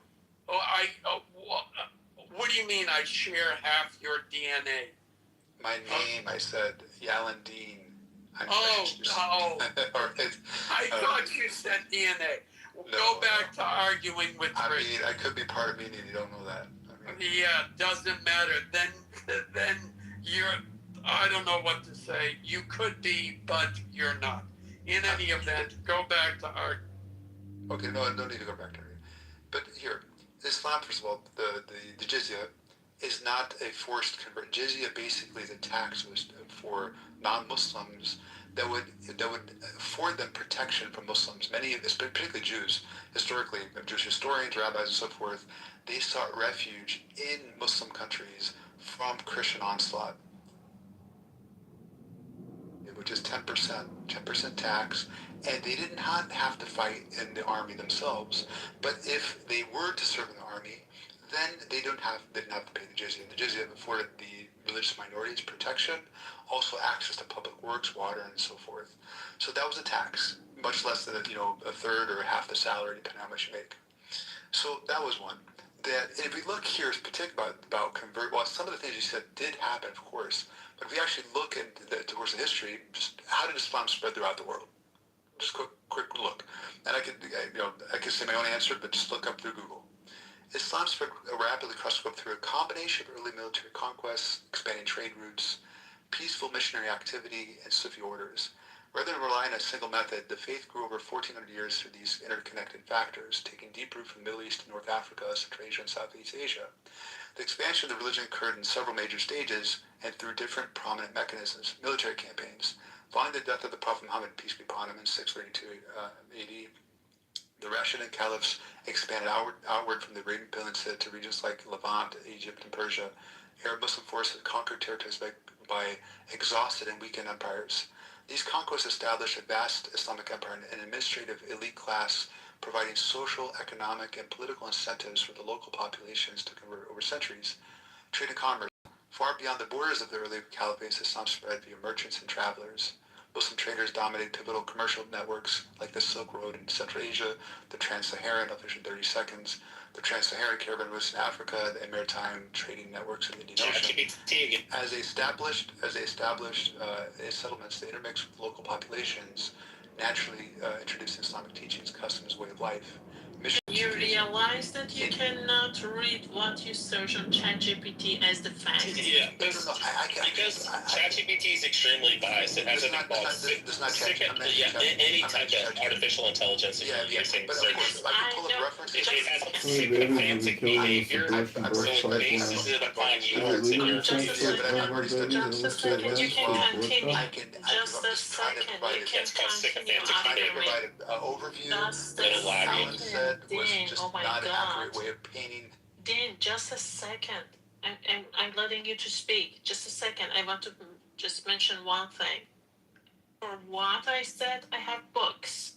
Okay? They're books. There are historical books that were written by Iranians and non-Iranians about the Arab conquer. Okay? I'm referring to the books, not ChatGPT, not Google. Okay? Thank you. Okay, yeah. And for us, I have books as well. I have books on this topic of Islamic history. I've read articles. I've researched this. There's papers from universities from the west to the east. So they're all referenced. I'm just providing an overview. Dean, what was the highest percentage of jizya combined with property taxes? Oh, there's some places they charge higher. They charge like 80%. 40%. Yeah, under the Mughal India, it was 80%.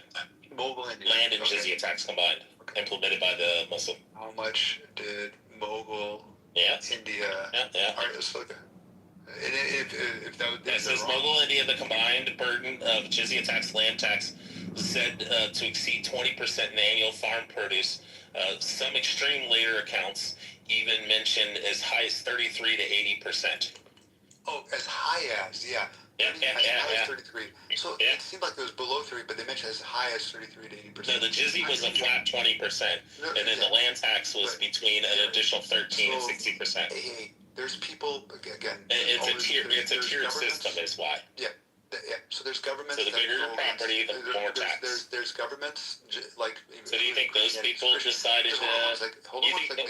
My question for So there's governments that actually go against religion. There's Christian governments, for example, they went against Christian teaching. But do you think that would influence a person to convert so that way they only have to pay a zakat, which is a flat rate? So that if they're Dean, charging more do you than think that would influence a and person? they're going against, I can't believe Super there's autistic, Muslim governments that actually went against the Quranic teachings. Dean, They actually went against Islam. They went against can you show me the Quran where it says what the jizya tax is? Correct. Just a second. I'm answering the Dean, look, Dean, show us in the Quran where it says the flat rate jizya tax. I'm addressing that. So there is the jizya is 10%. So if a government charges more than that, they could be going against Islamic teachings. It depends on what else is being offered for that tax. For example, we pay in America, we pay a third of our taxes. Sorry, I have to stop you because you want to stop. No, Dean, I'm trying to address what we are talking is that on people who What is a black job? like doing the thing that they were doing was discrimination That's Donald Trump. against some other people who had a different religion. Now you're trying to even justify that. Yep. Yeah, I mean, that's what forces people to convert. You tell them they're going to pay up to 80% taxes of everything they fucking earn on their farm. Of course they're going to convert and just pay some tax. On the high end, it was 33%. Yeah. The bigger farmers, I guarantee, are going to convert. You misrepresented even It's 33 to 80%. Yeah, and the high end, as high as, just look. So the flat rate at the time for jizya was 20%. Then they had a land tax. 38%. So it's not even actually I probably read the entirety of 30%. Based just reading English, it's 33 to 80% because you says high as, estimates as high as. So when historians look at something, they shouldn't look as high as. They look what is most likely what was charged. Here in this case, it was on the high end 33 to 80%. So no. The high end is the 80%. The high end is the 80%. The low end, what it says the high end, and it shows two different numbers. We know which is the higher number, which is 80%. 33% would be the minimum, which is the 13% land tax, and 20% jizya. And then if you're a bigger farmer and you have larger piece of property, it's up to 60% land tax. Consensus or the majority of scholars believe. So just so going back to the jizya is not just charging 10%, you get nothing for it. No, the tax for third class system. They actually get military protection from their enemies because minorities, particularly Jews, who have a good track record in Muslim countries throughout history, have been protected. They have the rule of rabbinical law. They have their synagogues and so forth. Because Christians were protection for Muslims. Protect them from themselves from killing them. Millions over history. Muslims like to kill Jews, we agree. Our great-grandfathers Allah turned them into pigs and apes and lizards. 6 million Jews in the past, what? So, I would like to So they actually... Yeah. They're charging you a tax that we don't Your time is up. Your time is up, Dean. I gotta Your time is up. Yeah, this is an Amir's room. You're a Demi in this room, Dean. No, I can't have a conversation. No, you're an autistic Demi in this fucking room. This isn't Amir's room. Actually here on stage. Dean, what you're doing is not conversation, it's a monologue. Yep. No, Masa. Okay, it is not a conversation. You're reading right from your This Alan has a green bean. Because you know Alan would put you in the goo, that's why, Dean. Unless they interrupted me. Because you know Alan would put you in the fucking goo, Dean. That's why. That's the only reason you kept quiet. Because Dean, Alan would have moved your bitch ass down to the audience if you would interrupt. Who I think has disgusting character. And I bet if they made me a moderator right now, you'd shut the fuck up when I talk too. No. Yeah, if they made me a mod, if Alan made me a mod right now, or Rafi did, and I started talking, you would be quiet. Because you know I'd move your ass to the audience. It's the only reason you were quiet when I was talking. I didn't interrupt Masa. Yeah, because she's a fucking mod. She can have a normal conversation. She has a mod. You're proving my fucking point, you fucking retard. Immortal. What Alan did, he stepped in, or Masa did. Notice how you only argue with people that don't have authority over you. Because you're the Demi in this room. Dean, you get 2 minutes to speak. So what Immortal did, he spoke 2 minutes uninterrupted. And then I also spoke 2 minutes interrupted. But you can't do that. Alan made it very clear that if you interrupted, he was going to move both of us down. So I think that having a conversation here, and actually I've spent way too much time in here at this point. I'm going to go back to Amir's room.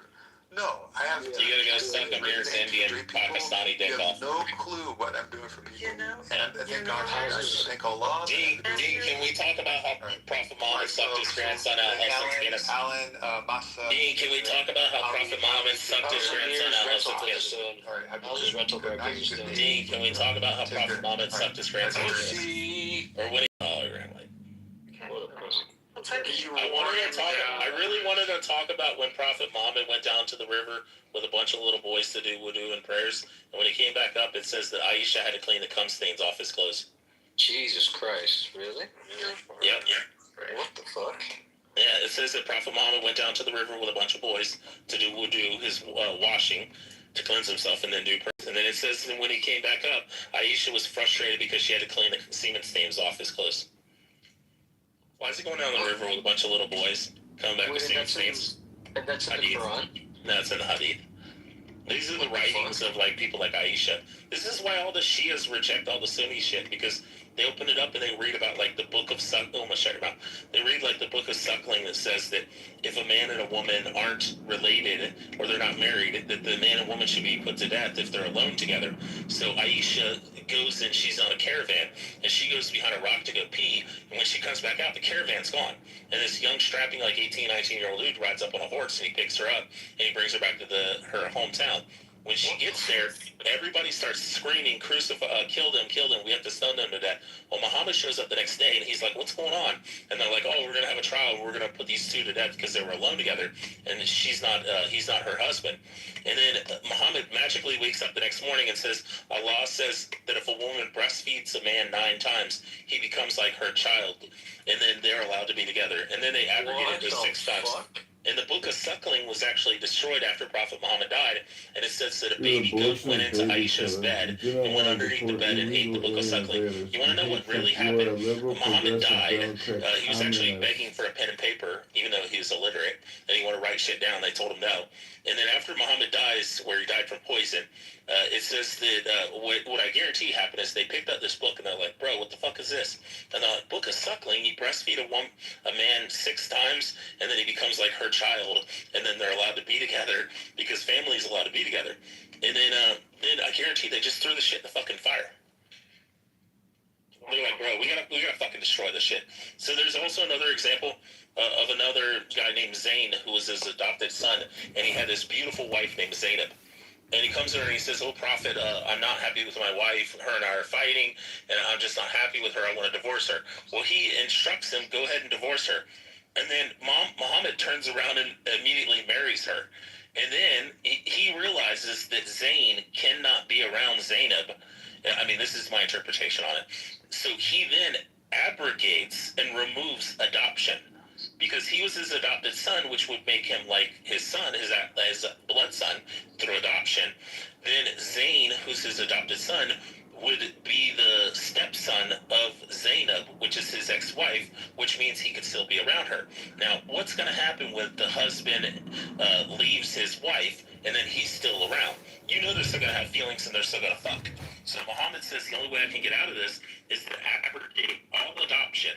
So in Turkey, a couple years ago, they had the big earthquake where all those people died and shit. All those kids are not allowed to be adopted. They're not allowed to take your last name. They're not allowed to call you father. They're not allowed to accept any of your inheritance. They're just pretty much like fucking people who live in your house. So imagine, Lucien, you're a kid. You're 10 years old. Your mom and dad die in an earthquake in Turkey. Then a family comes along and they say, "Hey, we're going to take you out of our house and we're going to raise you as our child." And you say, you're 10 years old and you have a longing for your mom and dad, and you want to call this person, you want to call me your father. I would tell you and instruct you, "Hey, Lucien, you're not allowed to call me your father because I'm not actually adopting you, and you can't have my last name nor have any of my fucking inheritance." And it all happened because Muhammad stole his fucking adopted son's wife away. He's a total piece of shit. He just literally made shit up as he was fucking going along. He would just wake up the next day and be like, "Oh shit, I need to like change this and shit." On the top of that, actually, he forgets his own the verses that actually he heard in the cave, and he cannot remember them. Now, note that actually these are the words of God being given to him by Archangel Gabriel, and it was not a fly on the wall to tell you exactly what happened in that cave. The man was a lunatic, and also he claimed at times he's spoken to Satan. So satanic verses, and I can go into more detail with this. So the point is this: yes, he's just. Let me just wrap this Islamic Quran.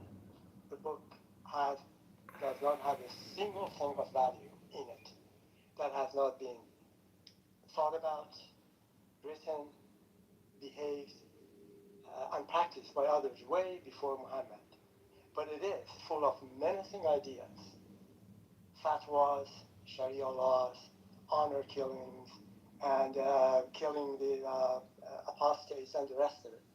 And the litany of the horribly, horribly bad ideas is in there. So and then on the top of that, shamelessly steals the stories in the Old Testament and New Testament, and changes some of the endings, the beginning or the middle of the stories, and to fit the narratives of the tribes and the culture around Muhammad. Thank you, Ali. Okay. I appreciate you for saying that. No, finish. Okay, that's fine. I accept the shame. That's fine. If that's what you meant. No. I appreciate you for separating. Okay, sorry. No, that's okay. I mean, I'd like to hear what you have to say, but you just have to finish it. No, I was saying. That's fine. So what I think she's a little inebriated. In order to bring credibility to this nonsensical, barbaric, horribly badly written book, Muhammad and his friends around him, they kind of shamelessly copy the stories from the Old Testament and New Testament to bring credibility to the book itself. Without that, there's nothing in it of value. That's kind of one point that I wanted to make. And second, I wanted to talk, looks like being left. The point that I think I'm trying to make, and perhaps others are trying to make, that when you mix a potion, that is, the ingredients are religion and the government, the results are horrifically bad. This is particularly true in the case of Islam. If you look at the 6 theocratic Islamic Republic of X and Y and Z in the world, which the government is, Islamic Republic of Iran, for example, the plight of the citizens in the country, in Iran, Afghanistan, Yemen, and the rest of it is horrifically bad. And particularly the women and the children, they get the brunt of this, barbaric religion. The problem is, I think somebody mentioned it. For example, Quran, actually the beginning of it starts with this, a verse from the Quran, the Constitution of Iran, and then immediately pretty much incorporates most of the Sharia laws into the Constitution of Iran. So it is not a good thing, and there's really nothing degrades the kind of destroys a country and a culture when religion, in this case Islam, and the government is mixed, and you can see the result. Just see what's going on in Afghanistan, in Iran, in Yemen. I mean, I don't have to tell anyone here what's happening to the people under the Islamic Republic of different countries. The last point that I wanted to make is, I forgot. I just let it go. So, please go ahead. Listen, Lucian, last thing I was going to mention to you, Lucian, there's a hadith about this where Muhammad's men went into a neighboring village, and there's two separate hadiths. One says that the men went in there, they defeated the neighboring city, and then they captured the women who were married, and their husbands were still alive. And then one of the hadiths says that they wanted to have sex with the women, but they knew that they were thinking that would be considered adultery and rape because the husbands are still alive, and they're forcing themselves upon the women. And then the other hadith says that they did already have sex with the women, and they thought that, oh my God, we just committed adultery and rape. So then Muhammad goes and wakes up the next morning, and he gives 424 in the Quran. And this verse says, and for the woman, I'm sorry, hold on, I'm trying to remember, dang it. I'm sorry. Do not commit adultery except for those whom your right hand possesses, and all others are permissible as long as you pay the dowry. So what it's saying, simply, is that he wakes up the next morning and creates this verse in the Quran that says, yes, you can have sex with these women, even if their husbands are still alive, even if they're still married to these men, as long as you capture them in battle with your right hand. you could have sex with them. And any other women outside of that, you have to pay a dowry and marry. But you can just literally capture sex slaves and have sex with them as much as you want. You also heard Dean talk about the charter of. Alan, are you here? Hello? And Rafi. Yeah, Alan's there. Hello? Yeah, because I want to go, so I just wanted to. Oh, just go. You can Irish goodbye here. I'm here. Don't worry about it. John, chill. Well, I'm just saying that Dean. Oh my God, John, chill the tism. Hello? Hold on, Norm. Are you gonna stay here for a minute, or are you gonna bounce around? I can stay, especially if you need me. Yeah, because I want to march you up, but don't. That's okay. I was gonna say that the former Do we have a speaker. topic? We were John, talking. you're acting like really muffled though. Hello? That's better. Is there a topic or a cue? Yeah, we were roasting Dean, that sociopathic Islamist piece of shit. Is that? Can you hear me? Yeah, we're talking about the white convert Dean. I don't know if he's white or not, but he's into the. He's a white convert. I've had a conversation with him. What happened to my turn, guys? Hi, Elmira. H, you can go first. Guys, let H go first. She's a girl. Go ahead. Thank you. I appreciate that. Thank you guys so much. No, I just wanted to say, like, I 100% agree with what Ali was saying. Like, a lot of, like, you could see, like, in the UK with the whole, like, Pakistani situation, the fucking race. Black reparations like, are illegal, these people need to be shipped the fuck back, lawful, straight racist, up. Like, anti-American scam it's like, fraud hero. like, people also have to separate culture from religion at the same time. 100%. Like, when it comes to, like, certain, like, crimes against humans, throw away the fucking key. Like, raping women, like, that's crazy. Like, I'm sorry, Pepe, you were talking about it the other day, and I'm like, yo, that's fucking insane. sleeping. Yeah, normal. Did you guys hear about this in the UK? What's happening? Yeah, rape. About the UK, like, Pakistani ring with the rapists and stuff? Yes, of course. Yeah, and then all of the coming in from other country and all the Europeans said, go home. Uma, look, your husband's the same height as you. And Uma, I apologize. You are an asshole. If you are kicking me, You're Thai, so you're short. So you are lame, gay ass, jealous of me. But Uma, can I say something? Okay, I apologize for not responding to you. No, you cannot say something to me. Say it in the back channel, baby. Okay, but like you came for me. I just wanted to tell you, like, I didn't. I'm a lady boy, so what the fuck are you? Oh God! Oh my God! Anyways, how's everybody doing tonight? How are you, Ali? How are you, Abnormal? Clearly, some of us are saner than others. You can't control for that. American understand more asshole, gay ass. Stop lying. Or factor for Okay. So I wanted to make a last comment here. Norm, is that okay?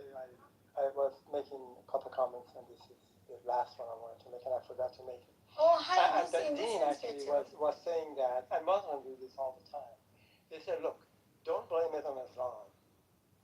Just blame it on people who are using Islam as a political tool or mechanism to lead people.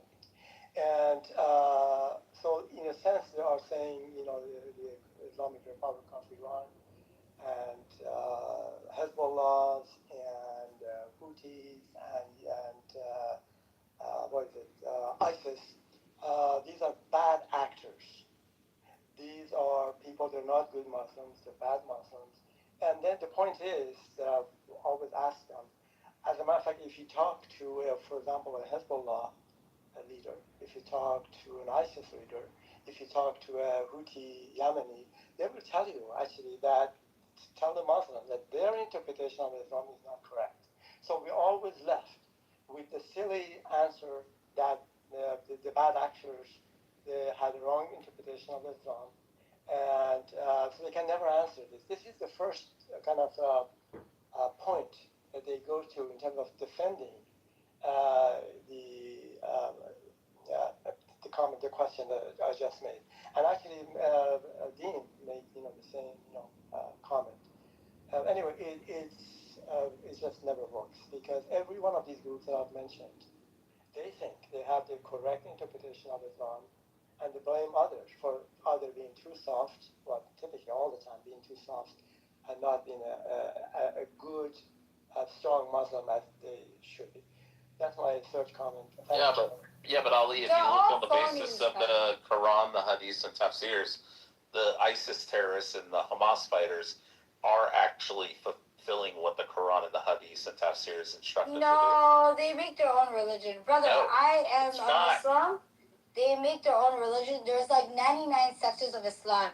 They're like fucking psychopaths. I'm gonna be honest with you. Yo, like, how you telling me I'm Muslim? The Shia Muslims, Sunni Muslims is 99 sectors. The truest the Sunni Muslims are ISIS fighters. There's 99 sectors of Islam. And there's like psychopaths. It's the same way. It's like he's saying, no, can I be honest with you? Hey, buddy. Wrong, and the one are right, which is ISIS. ISIS are actually fulfilling. And a bitch ain't one. Yeah. Thank you, Al Normal. Ain't a bitch ain't one. Fact. No, there's like a lot of like psychopaths that think like they have to separate culture from religion, right? Like I came like from where I come from, they fucking circumcise women, and I'm like, oh shit, and they try to tie that shit to religion, and it was a cultural, it's a cultural thing. And I'm looking at these motherfuckers like they try to tie that shit to religion. I'm like, yo, you guys are fucking retarded, 100%. Like these people are barbaric. You know who Waris Geary is? Yes, of course. Wait, H, can you show me what ISIS does that goes against the Quran, Hadith, or Tafsir? Me with Waris Geary. 100%. Like they're extremists. They're like. No, can you show me like an example of what ISIS does that goes against the teaching? Yeah. Oh wow! Like first of all, show me from what I know, what I was taught, the Islam that I know is respect thy religion. We believe in the Old Testament. That's not true. Yes, we do. You believe that Jesus was God? Wait, you believe Jesus was God? No, I believe Jesus as prophet. Do you believe that the Old Testament prophets and everything like that? Yeah, we believe the same story. Alright, you know what? I'm not a strong believer, but like to me, it's all different stories. But they're all Abrahamic like religions, right? But for me, like in Islam, this is factual. I'm sorry, but like Islam believes in the Old Testament. I can swear on the Bible. Bet you didn't know that, buddy. See, there's a lot. You can swear on the New Testament. I can't swear on the New Testament. And see, the New Testament is equivalent to these extremists making their own fucking religion. Sorry, buddy. Wait, H, I thought you respected other people's religion. Shut the fuck up, you fucking overweight piece of shit. Nah, like, you know what's crazy? You want me to swear to the New Testament. It's equivalent to me swearing to these fucking retards that are like making their own religion. That's all I'm saying. To me, I'll swear by the Old Testament. PTR, that's me with Waris Geary. Thank you, Al Normal knows. And Al Normal, you're a fucking goof. Remember? How's that? But Al Normal's not a goof. He's actually very educated, and he's a very... Projection alert detection system has been activated. You left out the part how I dated hot models. Do you agree in the Quran that it's acceptable to have sex with women that you capture during war? And she's the Chevalier of the Legion of Honor. Thank you, Al Normal. But like, listen. Do you agree with the Quranic? Do you agree with the Quranic verse where it says that you can have sex with women? Like I said, there's 99 sectors. You know, in Islam, they tell you there's 99. In the It's not in the Quran. Quran. Please pull it up. 424. Do not commit adultery except for those whom your right hand possesses. Roman Catholic Empire. Let's be honest. It's in the Quran. 424. Let's move on. Like, we're not going anywhere with this. Yeah, I'm Somali. Yeah, you're so mad. Retarded people, right? Born and raised in Canada. Sorry, buddy. Smarter than you, fucking goofy ass bitch. Yeah, but I know your Quran better than you. Yeah, I'm sure you do. You didn't pull up one verse, you fucking goof. 424 in the Quran. Recite it. possesses. Yeah, and recited from the Old Testament, you fucking goofy. She's also putting her fucking wrong. Hey, Yeah.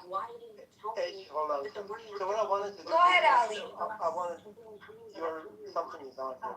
Anyway, I wanted to bring us to a much recent kind of a hadith and interpretation of Quran. This is by Ayatollah Khomeini. Actually, he is the leader of Iranian revolution, and the book. So I wanted to kind of, he wrote two books. Norman, you're hot mic in. He wrote two books, and actually interpretation of the Islamic Sharia laws and the rest of it. So I'm going to read. I can put actually the. Norman, you're hot mic and we can hear your TV. Yeah, no. Intentionally, not listening. I know it is. Also, I'm not full Somali, you fucking Arabic bitch. I'm half Arabic too, you fucking goof. Who's Arabic? Sir, you have Arabic in your fucking bio. Yeah, it's a burner account. Yeah, shut up, you goof. Also forbidden are married women except for captives in your possession. This is Allah's commandment to you. Lawful to you all I of mixed us up all beyond that shit, these. you idiot. Also I'm not just forbidden full. are I'm married actually women just. except I'm for actually just female half Somali, you captives fucking goof. in your I possession. mixed it white. You're white then. Like I'm a quarter white, but you're white, you fucking goof. Your God literally says that you can capture women. Yeah, and like my mom was Christian, and you know what? You're a fucking goof. You're a goofy ass bitch. And your words hard in Somali. Yeah, I'm half Somali, but you know what? I'm so proud to be Somali. One drop rule. More proud to be Somali than I drop. Oh, I dropped. My mom's white. Yeah, but one drop's all that matters. Yeah, you're a fucking goof. It makes you functionally retarded. You're functioning retarded. Sorry, Ali. Sorry, Ali. No, that's okay. Let me just do this. What about you? As I mentioned before, I'm not quite sure. Ayatollah Khomeini wrote two books. Very recent. He doesn't get laid. He gets no bitches. I can tell. Rafi, mute Norman. Norm, something going on. Norm. Maybe he just left his room. But anyway, so he wrote two books. Did you ask me something? Yeah, you're hot mic and you got your TV playing. We can't hear you. I'm watching soccer. Yeah, you can mute. We're all watching soccer. I love it. Who's your team, Al Norman? Norman's only leaving the mic open because he doesn't want to hear H talk. Oh, Colombia won. So Norm, can I wanted to just. It's so funny. All right, thank you, Norm. So anyway, I have to repeat. Anyway, the point that I'm trying to make, these are Ayatollah Khomeini wrote two books. He presumed to be similar to the rest of the scholars, which Dean was, pounding on his chest and talking about various hadiths. So the man wrote the book, and I will put the link in the chat. So I'm going to read some excerpts from his book. Here we go. This shows you the level of stupidity and barbaric, and actually I can't even find words to describe this. Here we go. A man can have sex with animals such as sheep, cows, camels, and so on. However, he should kill the animal after he has his orgasm. He should not sell the meat to people in his own village, but selling the meat to a neighboring village is reason. If a man commits the act of sodomy with a cow or a camel, their urine and their excrement become impure, and even their milk no longer should be consumed. The animal must be killed as quickly as possible and burned. And this is the last one I'm going to read. And there's just two books, this kind of a nonsense. And anyway, next one. If a man sodomizes the son, brother, or father of his wife after their marriage, the marriage remains valid. This is the kind of garbage that the leader of the Islamic Republic of Iran, the head of the revolution, the man that the Shia Muslims and some of them in Iran to look up to, or at least they did. This is the kind of nonsense or hadith that we are talking about. So what I'm just trying to tell you, there is not a single thing of value in any of these, the book Quran itself, or the hadiths written in here. And I'm going to land with this. And would you believe a man that he cannot read he cannot write, literally a lunatic, and he goes to a cave periodically for 23 years, and then he comes out and he says that he had a conversation with Archangel Gabriel, which gave him the verses from the original book, which is actually in heaven. And then there was not a fly on the walls to tell anyone actually that he was telling the truth or not. As I mentioned before, he cannot even remember his own verses. Also, he claims that he has had discussions with Satan at the same time, which completely, entirely takes the credibility away from him in terms of having actually a discussion with one of the three archangels, Archangel Gabriel. This is the kind of nonsense we're talking about. I'm going to land with this. Islam, which is not actually a religion, it's really a cult, which has shamelessly stolen from the Old Testament and New Testament to give the book some level of credibility. And even that project has failed miserably because it has produced the menacing ideas and the behavior that we see right now in the world, which is shameful. And that's all I want to say. Norman, can you bring BB up, please? Thank you. I'm complete.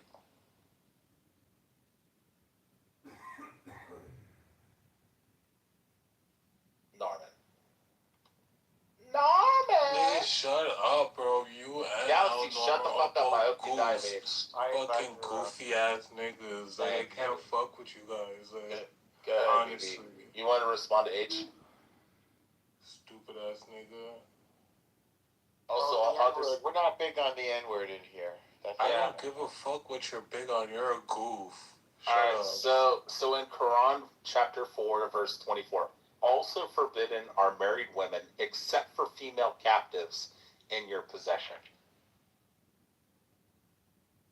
It means you can fuck female captives.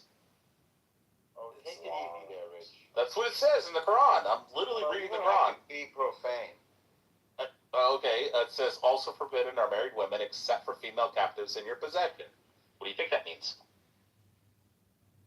I just said don't be profane. I'm only using extreme language to convey. What about the Slavic slave trade? The Euro-Slavic slave trade? What about the transatlantic slave trade? Are you doing You know what? I'm not going to argue with the ignorant motherfucker, but it's okay. You know what? How about we have a competition? Let's see who's hotter. You post your picture, I'll post mine. Wait, are you doing whataboutism now? Oh, God. I'm not even going to argue with the ignorant motherfucker. Sorry. We already know what you look like. You're probably... Yeah, I'm pretty hot. There's people that can confirm on the app. What do you look like? Let's see. What's your ancestry? You know what? It sounds like you're just like a mad motherfucker that lives in a basement that pays for OnlyFans. Hold on. Pause. You sound like the motherfucker that plays video games in their basement, that pays for OnlyFans, jerks off in their basement, and watches the streamers. I don't play video games. Sorry. You sound miserable. But you know what? I wish you all the best. Seek therapy. Brother, I wish you all the best. Alright, let's compare photos. Because we know you got a big forehead and a fucking... Oh, let's go. Ooh, baby boy, I don't have a big forehead. You're Somali. Go ahead and post your photo. Let's go. You post your picture, I'll post mine. I already did. PTR.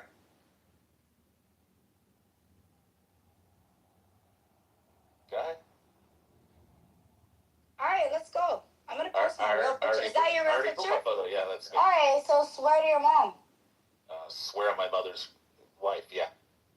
No, you swear on your mother's life? That's you? I swear on my grandmother's grave. I swear on my mom's life.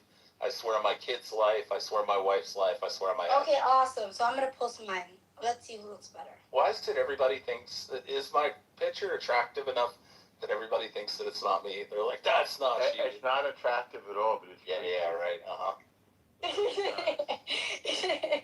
I'm normal. You look like a school shooter.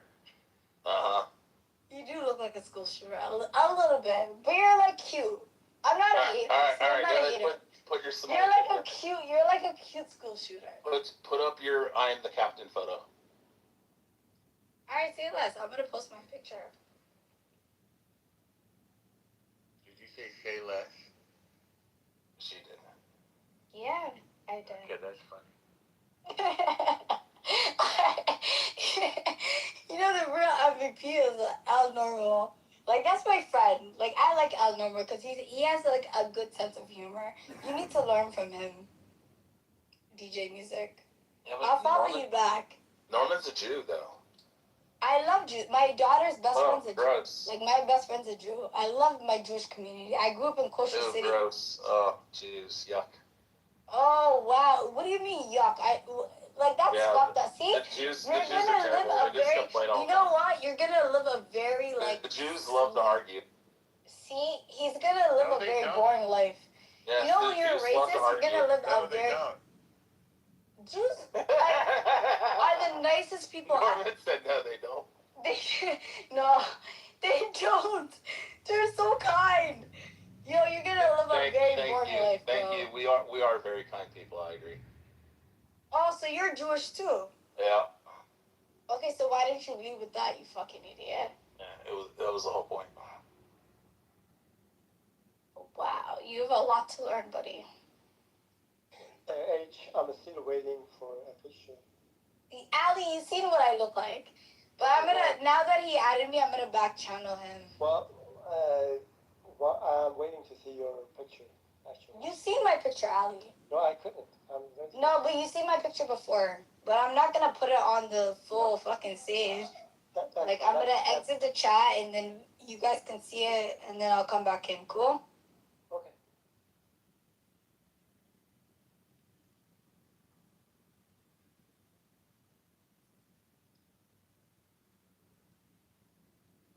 Everybody always says that. Listen, that's not you.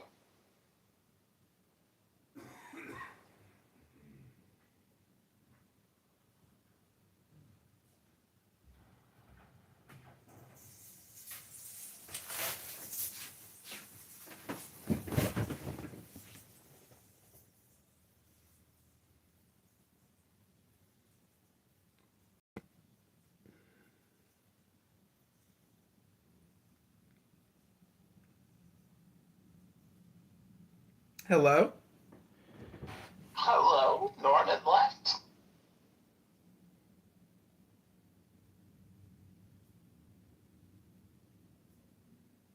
Rafi, are you there? Fuck.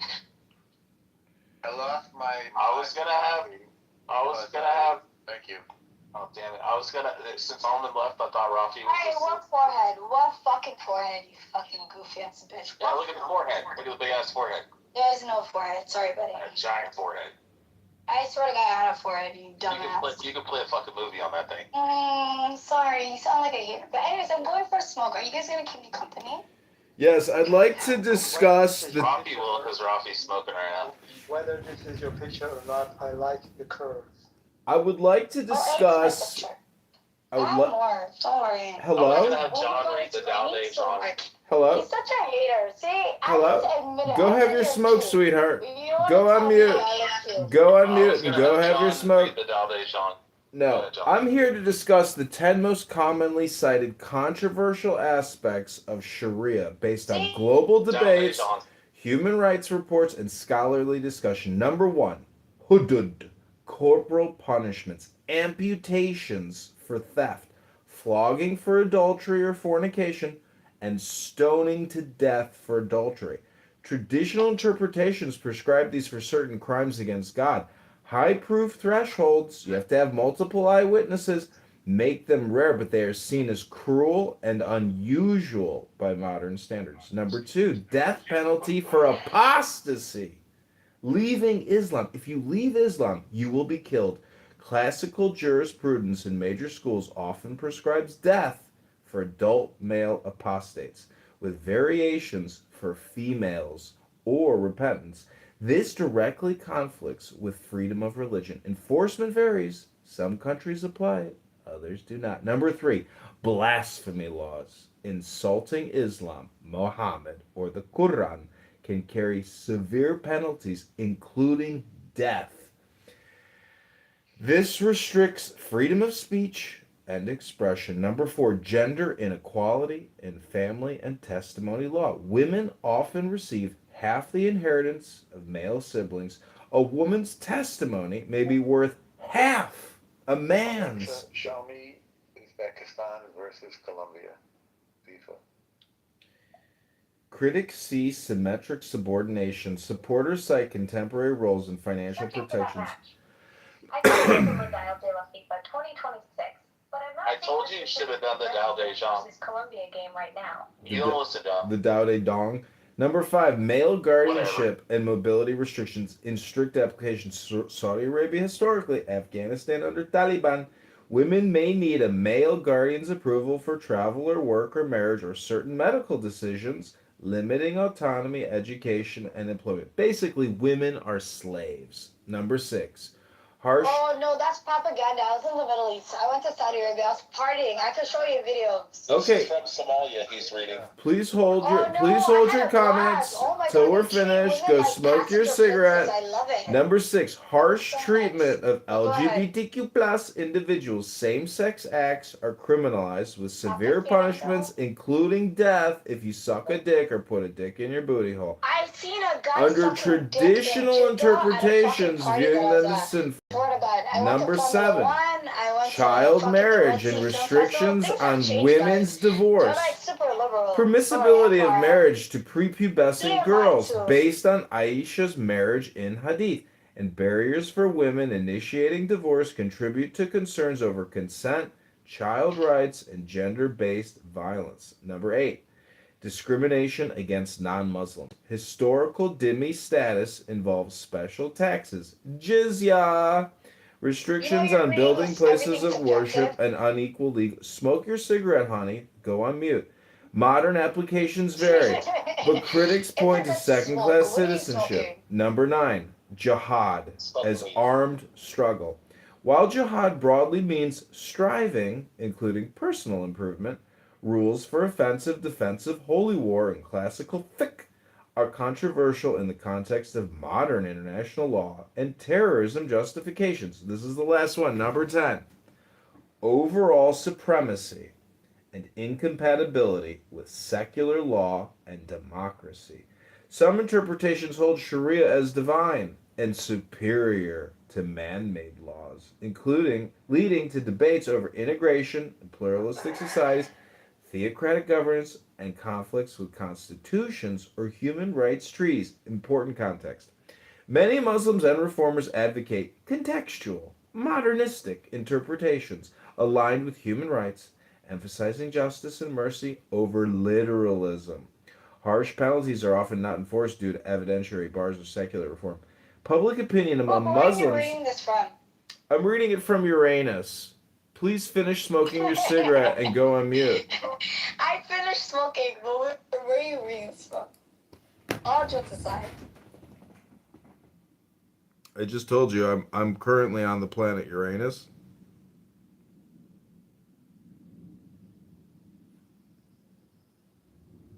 And I'm on Pluto. Some girls really like the anus jokes, John. Yeah, tell him normal. Like, the anus jokes isn't scary. Are you gay? Do you like to put up the ass? Or, like, what? Are you asking John or me?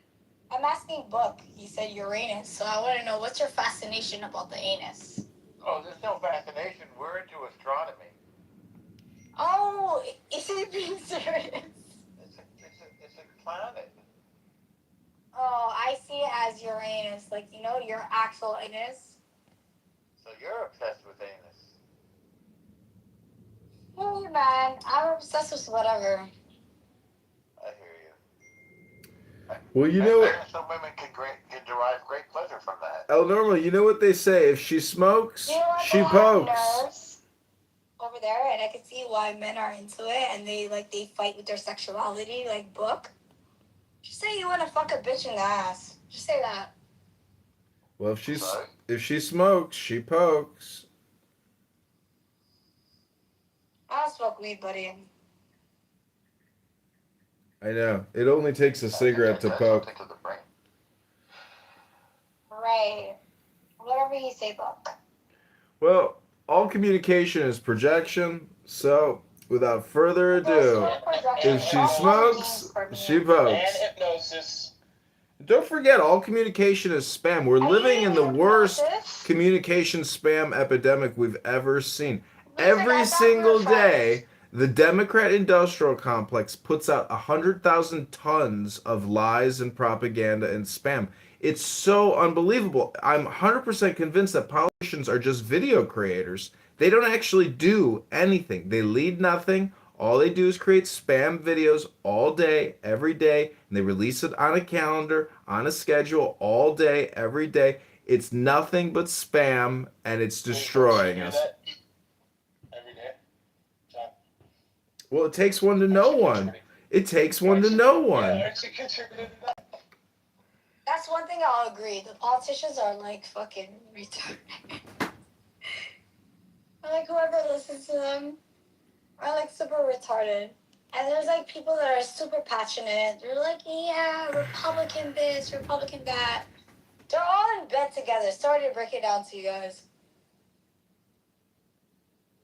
Trump's the greatest president of all time. Trump is iconic.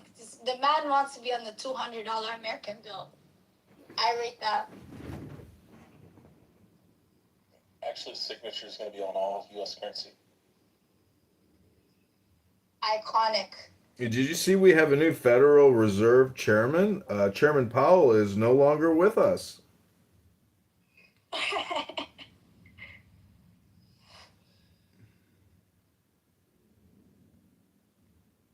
Why are you staying on mute? Yeah, BB, why are you staying on mute? BB's being a coward. Super cowardly. It's because she's the IRGC. Talk your shit. No, it's not cowardly. I'm fucking sleeping. I just hit my vape pen. I got a brain. Leave me alone.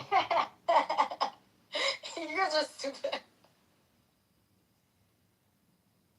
What's the point of so much without a You have to say wow. You have to say wow. Can I hear a wow?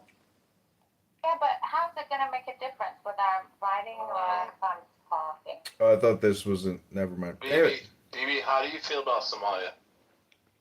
I do not give a fuck about Somalia. Honey, can you get me another glass of gin? So, my question is, if we think that separation of state and church is a good idea, why don't we think that separation of state and economy is a good idea? Because, for example, in Chicago, we're $60 billion in debt, but the mayor is passing out billion-dollar tax subsidies. Hello? What state are you in? Nurture. I'm in Chicago. It's next to Uranus. It's next to Uranus. How did you feel about the Knicks winning? The rack? Oh, I don't follow the basketball. People are very excited, so I'm happy for them. But the point is, if we think Sharia is a shitty system, why do we think the combination of state and economy is a better solution? It's all just a fucking scam. The federal government is creating these multi-billion-dollar frauds and giving the money to fraudsters. If the government wasn't in charge of creating the money and passing it around, there wouldn't be any problems. I agree. Don't hate the player, hate the game. Suddenly I don't know I'm gonna if have to Somalian, kneel but I have to come across a moan. lot of Jewish people in my life, and it's like, no, I mean, I don't even know about you. Yo, BB, don't let him put you on the spot. BB, don't let him put you on the spot. I have not met more graceful, more honest, and more generous tribal people, by the way. How do you feel about the Like, RTC? and I have actually met like people who came from, with tattoos, and so whenever you doubt whatever Not about yourself tattoos. or whatever, Not the that's not the tattoos. case. BB, how do you feel about the RTC, BB? Where were the tattoos, baby? IRGC is like the Mossad. It's like, so IRGC. I want to know, where are the tattoos? I'm getting interested. They're so brave, BB. No, with the tattoos on the biceps or the abs, like what sexy part of the body? I cannot say. You know what? BB's a little drunk right now. From a strategic point of view, because I am very sort of like, what's it called, nationalistic. It's like, why the fuck wouldn't you want to have people, they're fucking very capable. But the problem is, do you agree that BB is almost as pretty as Issa? Where they I think she is. persons. I don't know what happened to my compliment. It is not about the Jews. It's about imagine all that talent, all that brilliance. That could have actually been utilized to protect and support. Baby, I think you're almost as pretty as I just want to say you're welcome to everybody that I got BB started. No, BB sounds like she's pretty cool. Pretty She's drunk. almost as pretty as Issa, isn't she? Oh, where is Issa? You guys, I haven't talked to Issa in like forever. It just means everybody is talking about everybody Issa. are not like degenerates. I think the IRGC as degenerate, by the way they've been like somehow conditioned, they could have been like, they could have also been like super brilliant. The Jews also, they're not conditioned to think like everybody's against them. They could also just, benefit but also so with the Jews, they choose a host and then they like benefit like full on, but they benefit because they think for whatever reason they're going to get something back and, it's not paying attention or whatever. But for me as a Persian, I'm like, you can fucking do that on your fucking own. And now you fucking have your own fucking country. I believe in you. I don't believe that there is anything bad. In you. Anyway, you might not. But I say the same like I believe I'm like, in you. Okay, wait, let her finish. Ali, be nice. Oh, come on. She'll be finished tomorrow. Yes, Elle. Okay, Al, no, look. Your picture is still one thing that I find peculiar about you. Your picture is so funny. I find very peculiar about you. She likes to party. He likes to party. What is she, Ghanaian? What did you ask me? No, but what is she, Ghanaian?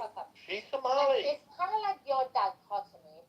But she's a famous Somali model and chevalier of the Legion of Honneur en France. But whenever you do, which mostly... Yeah, look at her forehead. If we do go through... Oh, God. Like, she is... How much you fucking benefited.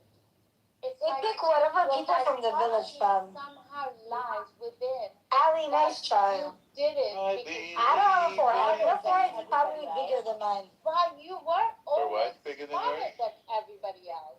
No, I was telling Ali his forehead's probably bigger than mine. No, it's I thought you were talking about something else. I just wish that liberation. And I think you could be as smart as you deserve ever to be within that liberation. And whoever is going to give that to Drunk you, and incoherent. Obviously. You could go for a 5-mile run and come back and you'd still But be going. hopefully, like... No, you guys let her finish. Let her finish. She won't be finished until 2027. You can't... But then it's... Moshiach will come before she's finished. To have that self-awareness about themselves, then you also will be demanding that. Norman, do you think that her, what smells like alcohol? It's almost like that. You don't want me to be vulgar, so I'm not. He said, does her pussy smell like alcohol? Yeah, it does. Say I guarantee it Will does. you now behave? She sweats it out. Music, be nice. It smells like vodka and gin. No, you're the one who said it, H. I heard you. You fucking don't drag me into this shit. And I'm You're a messy pussy talk. I bet it smells like vodka. I bet it smells like vodka and martinis. I know music, be cool. Like, you need to exercise. No, I don't think it smells good. But for you,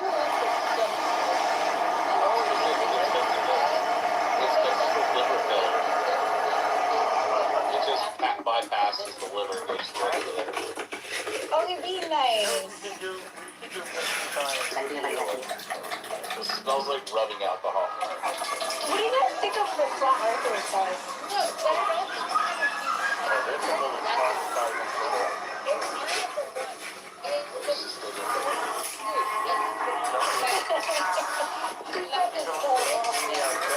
it kind of means that you will never ever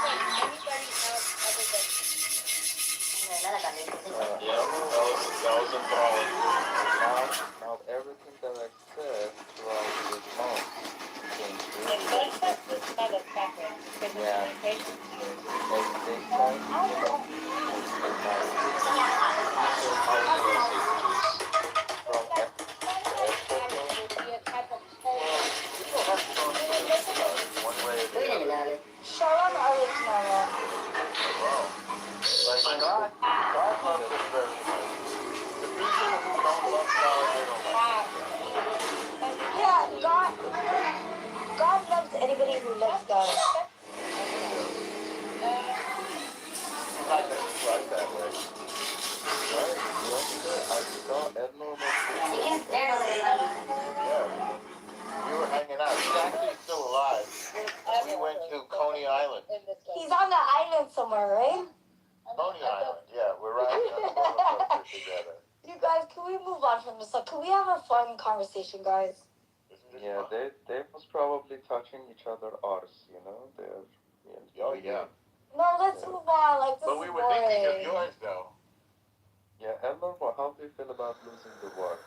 Oh my God, can we talk about science? For people you No, want to I hope we don't, but I'm happy in the that we way didn't. that you can actually broker that and The get somewhere with IRGC these really needed people to get its ass kicked, that and I'm kind of glad that we were the ones if to you do it. actually manage to do Yeah, that, You you guys, manage to do that because it is not only about you, it's not only about them, Don't you agree? it's about something. you guys, can we move on from this? Can we like have like an actual fun conversation? I'm having And the fun. time, but that is a fucking major responsibility. And So you go back to pussies that smell like vodka. and it's got nothing to Yep. do. It does. Oh my Smells like God! rubbing I mean, alcohol. you guys wanna blame me for saying it? You guys are fucking Norman, assholes. imagine putting your face down there. It smells like rubbing alcohol. Dude, you're getting very graphic. How else are you gonna smell it, Norman? What? How else are you gonna smell it?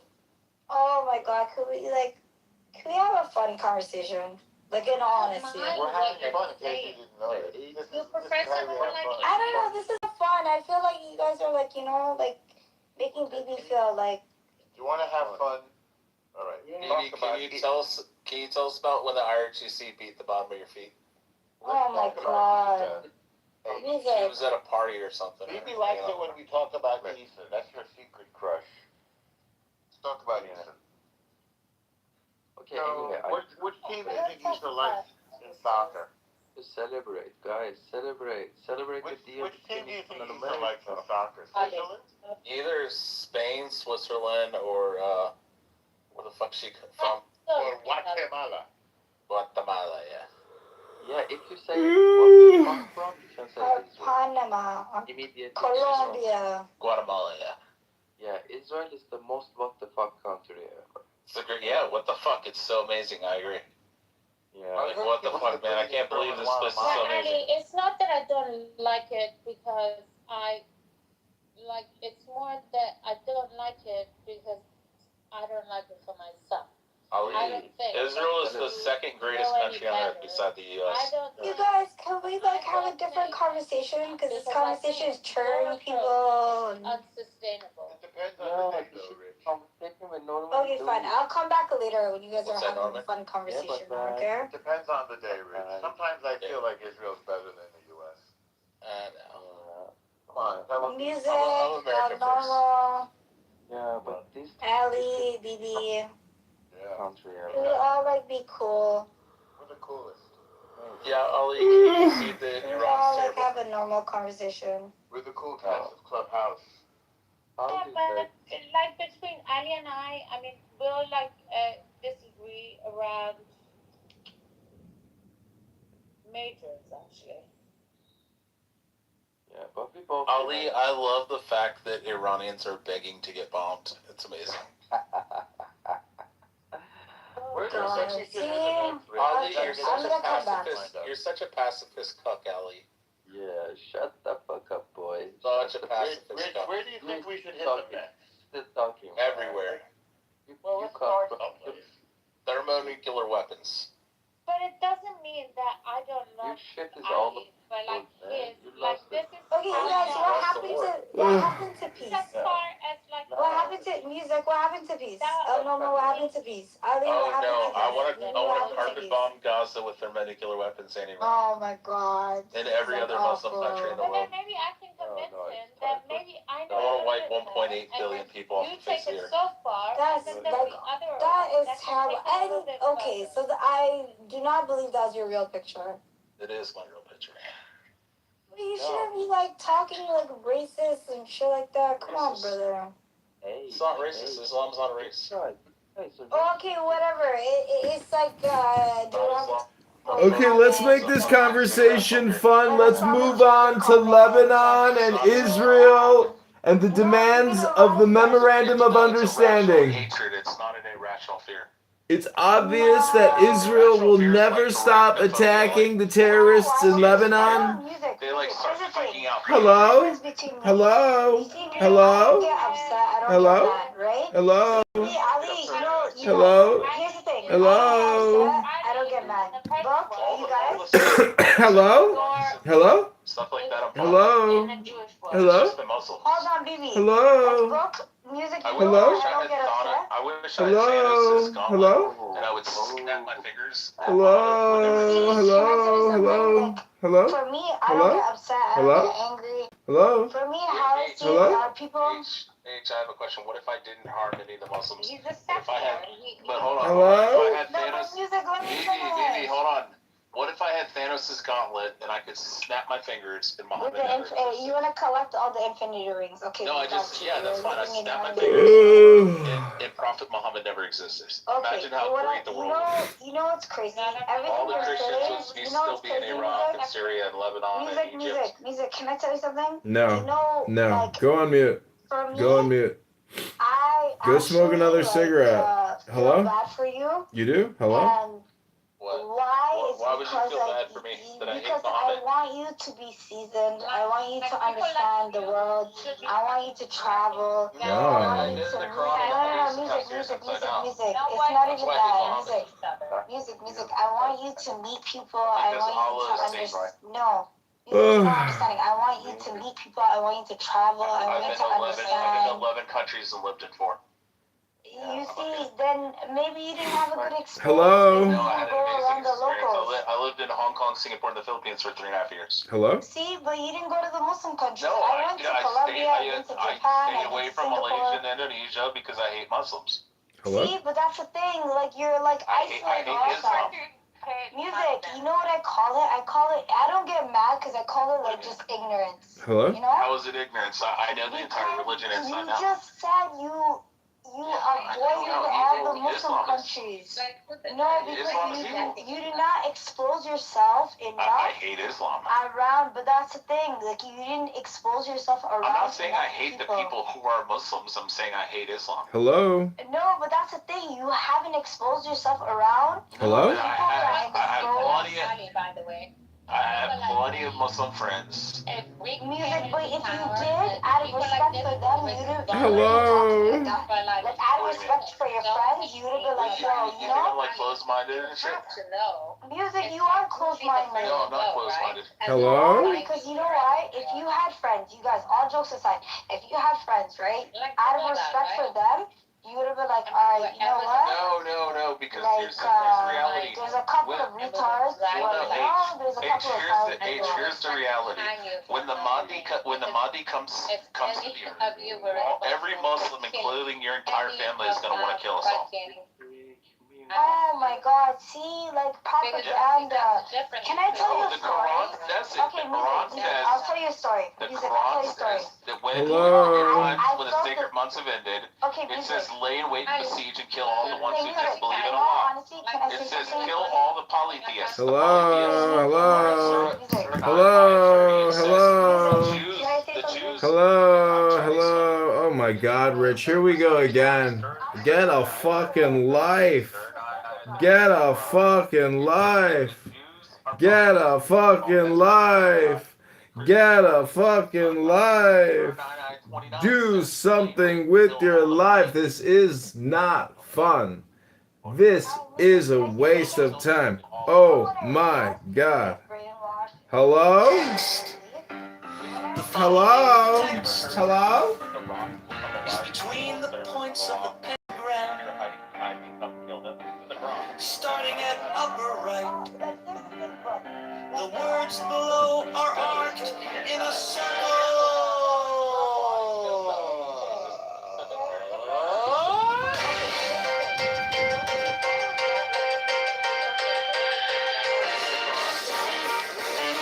What's it like being retarded and you can't stop talking? You just won't shut up.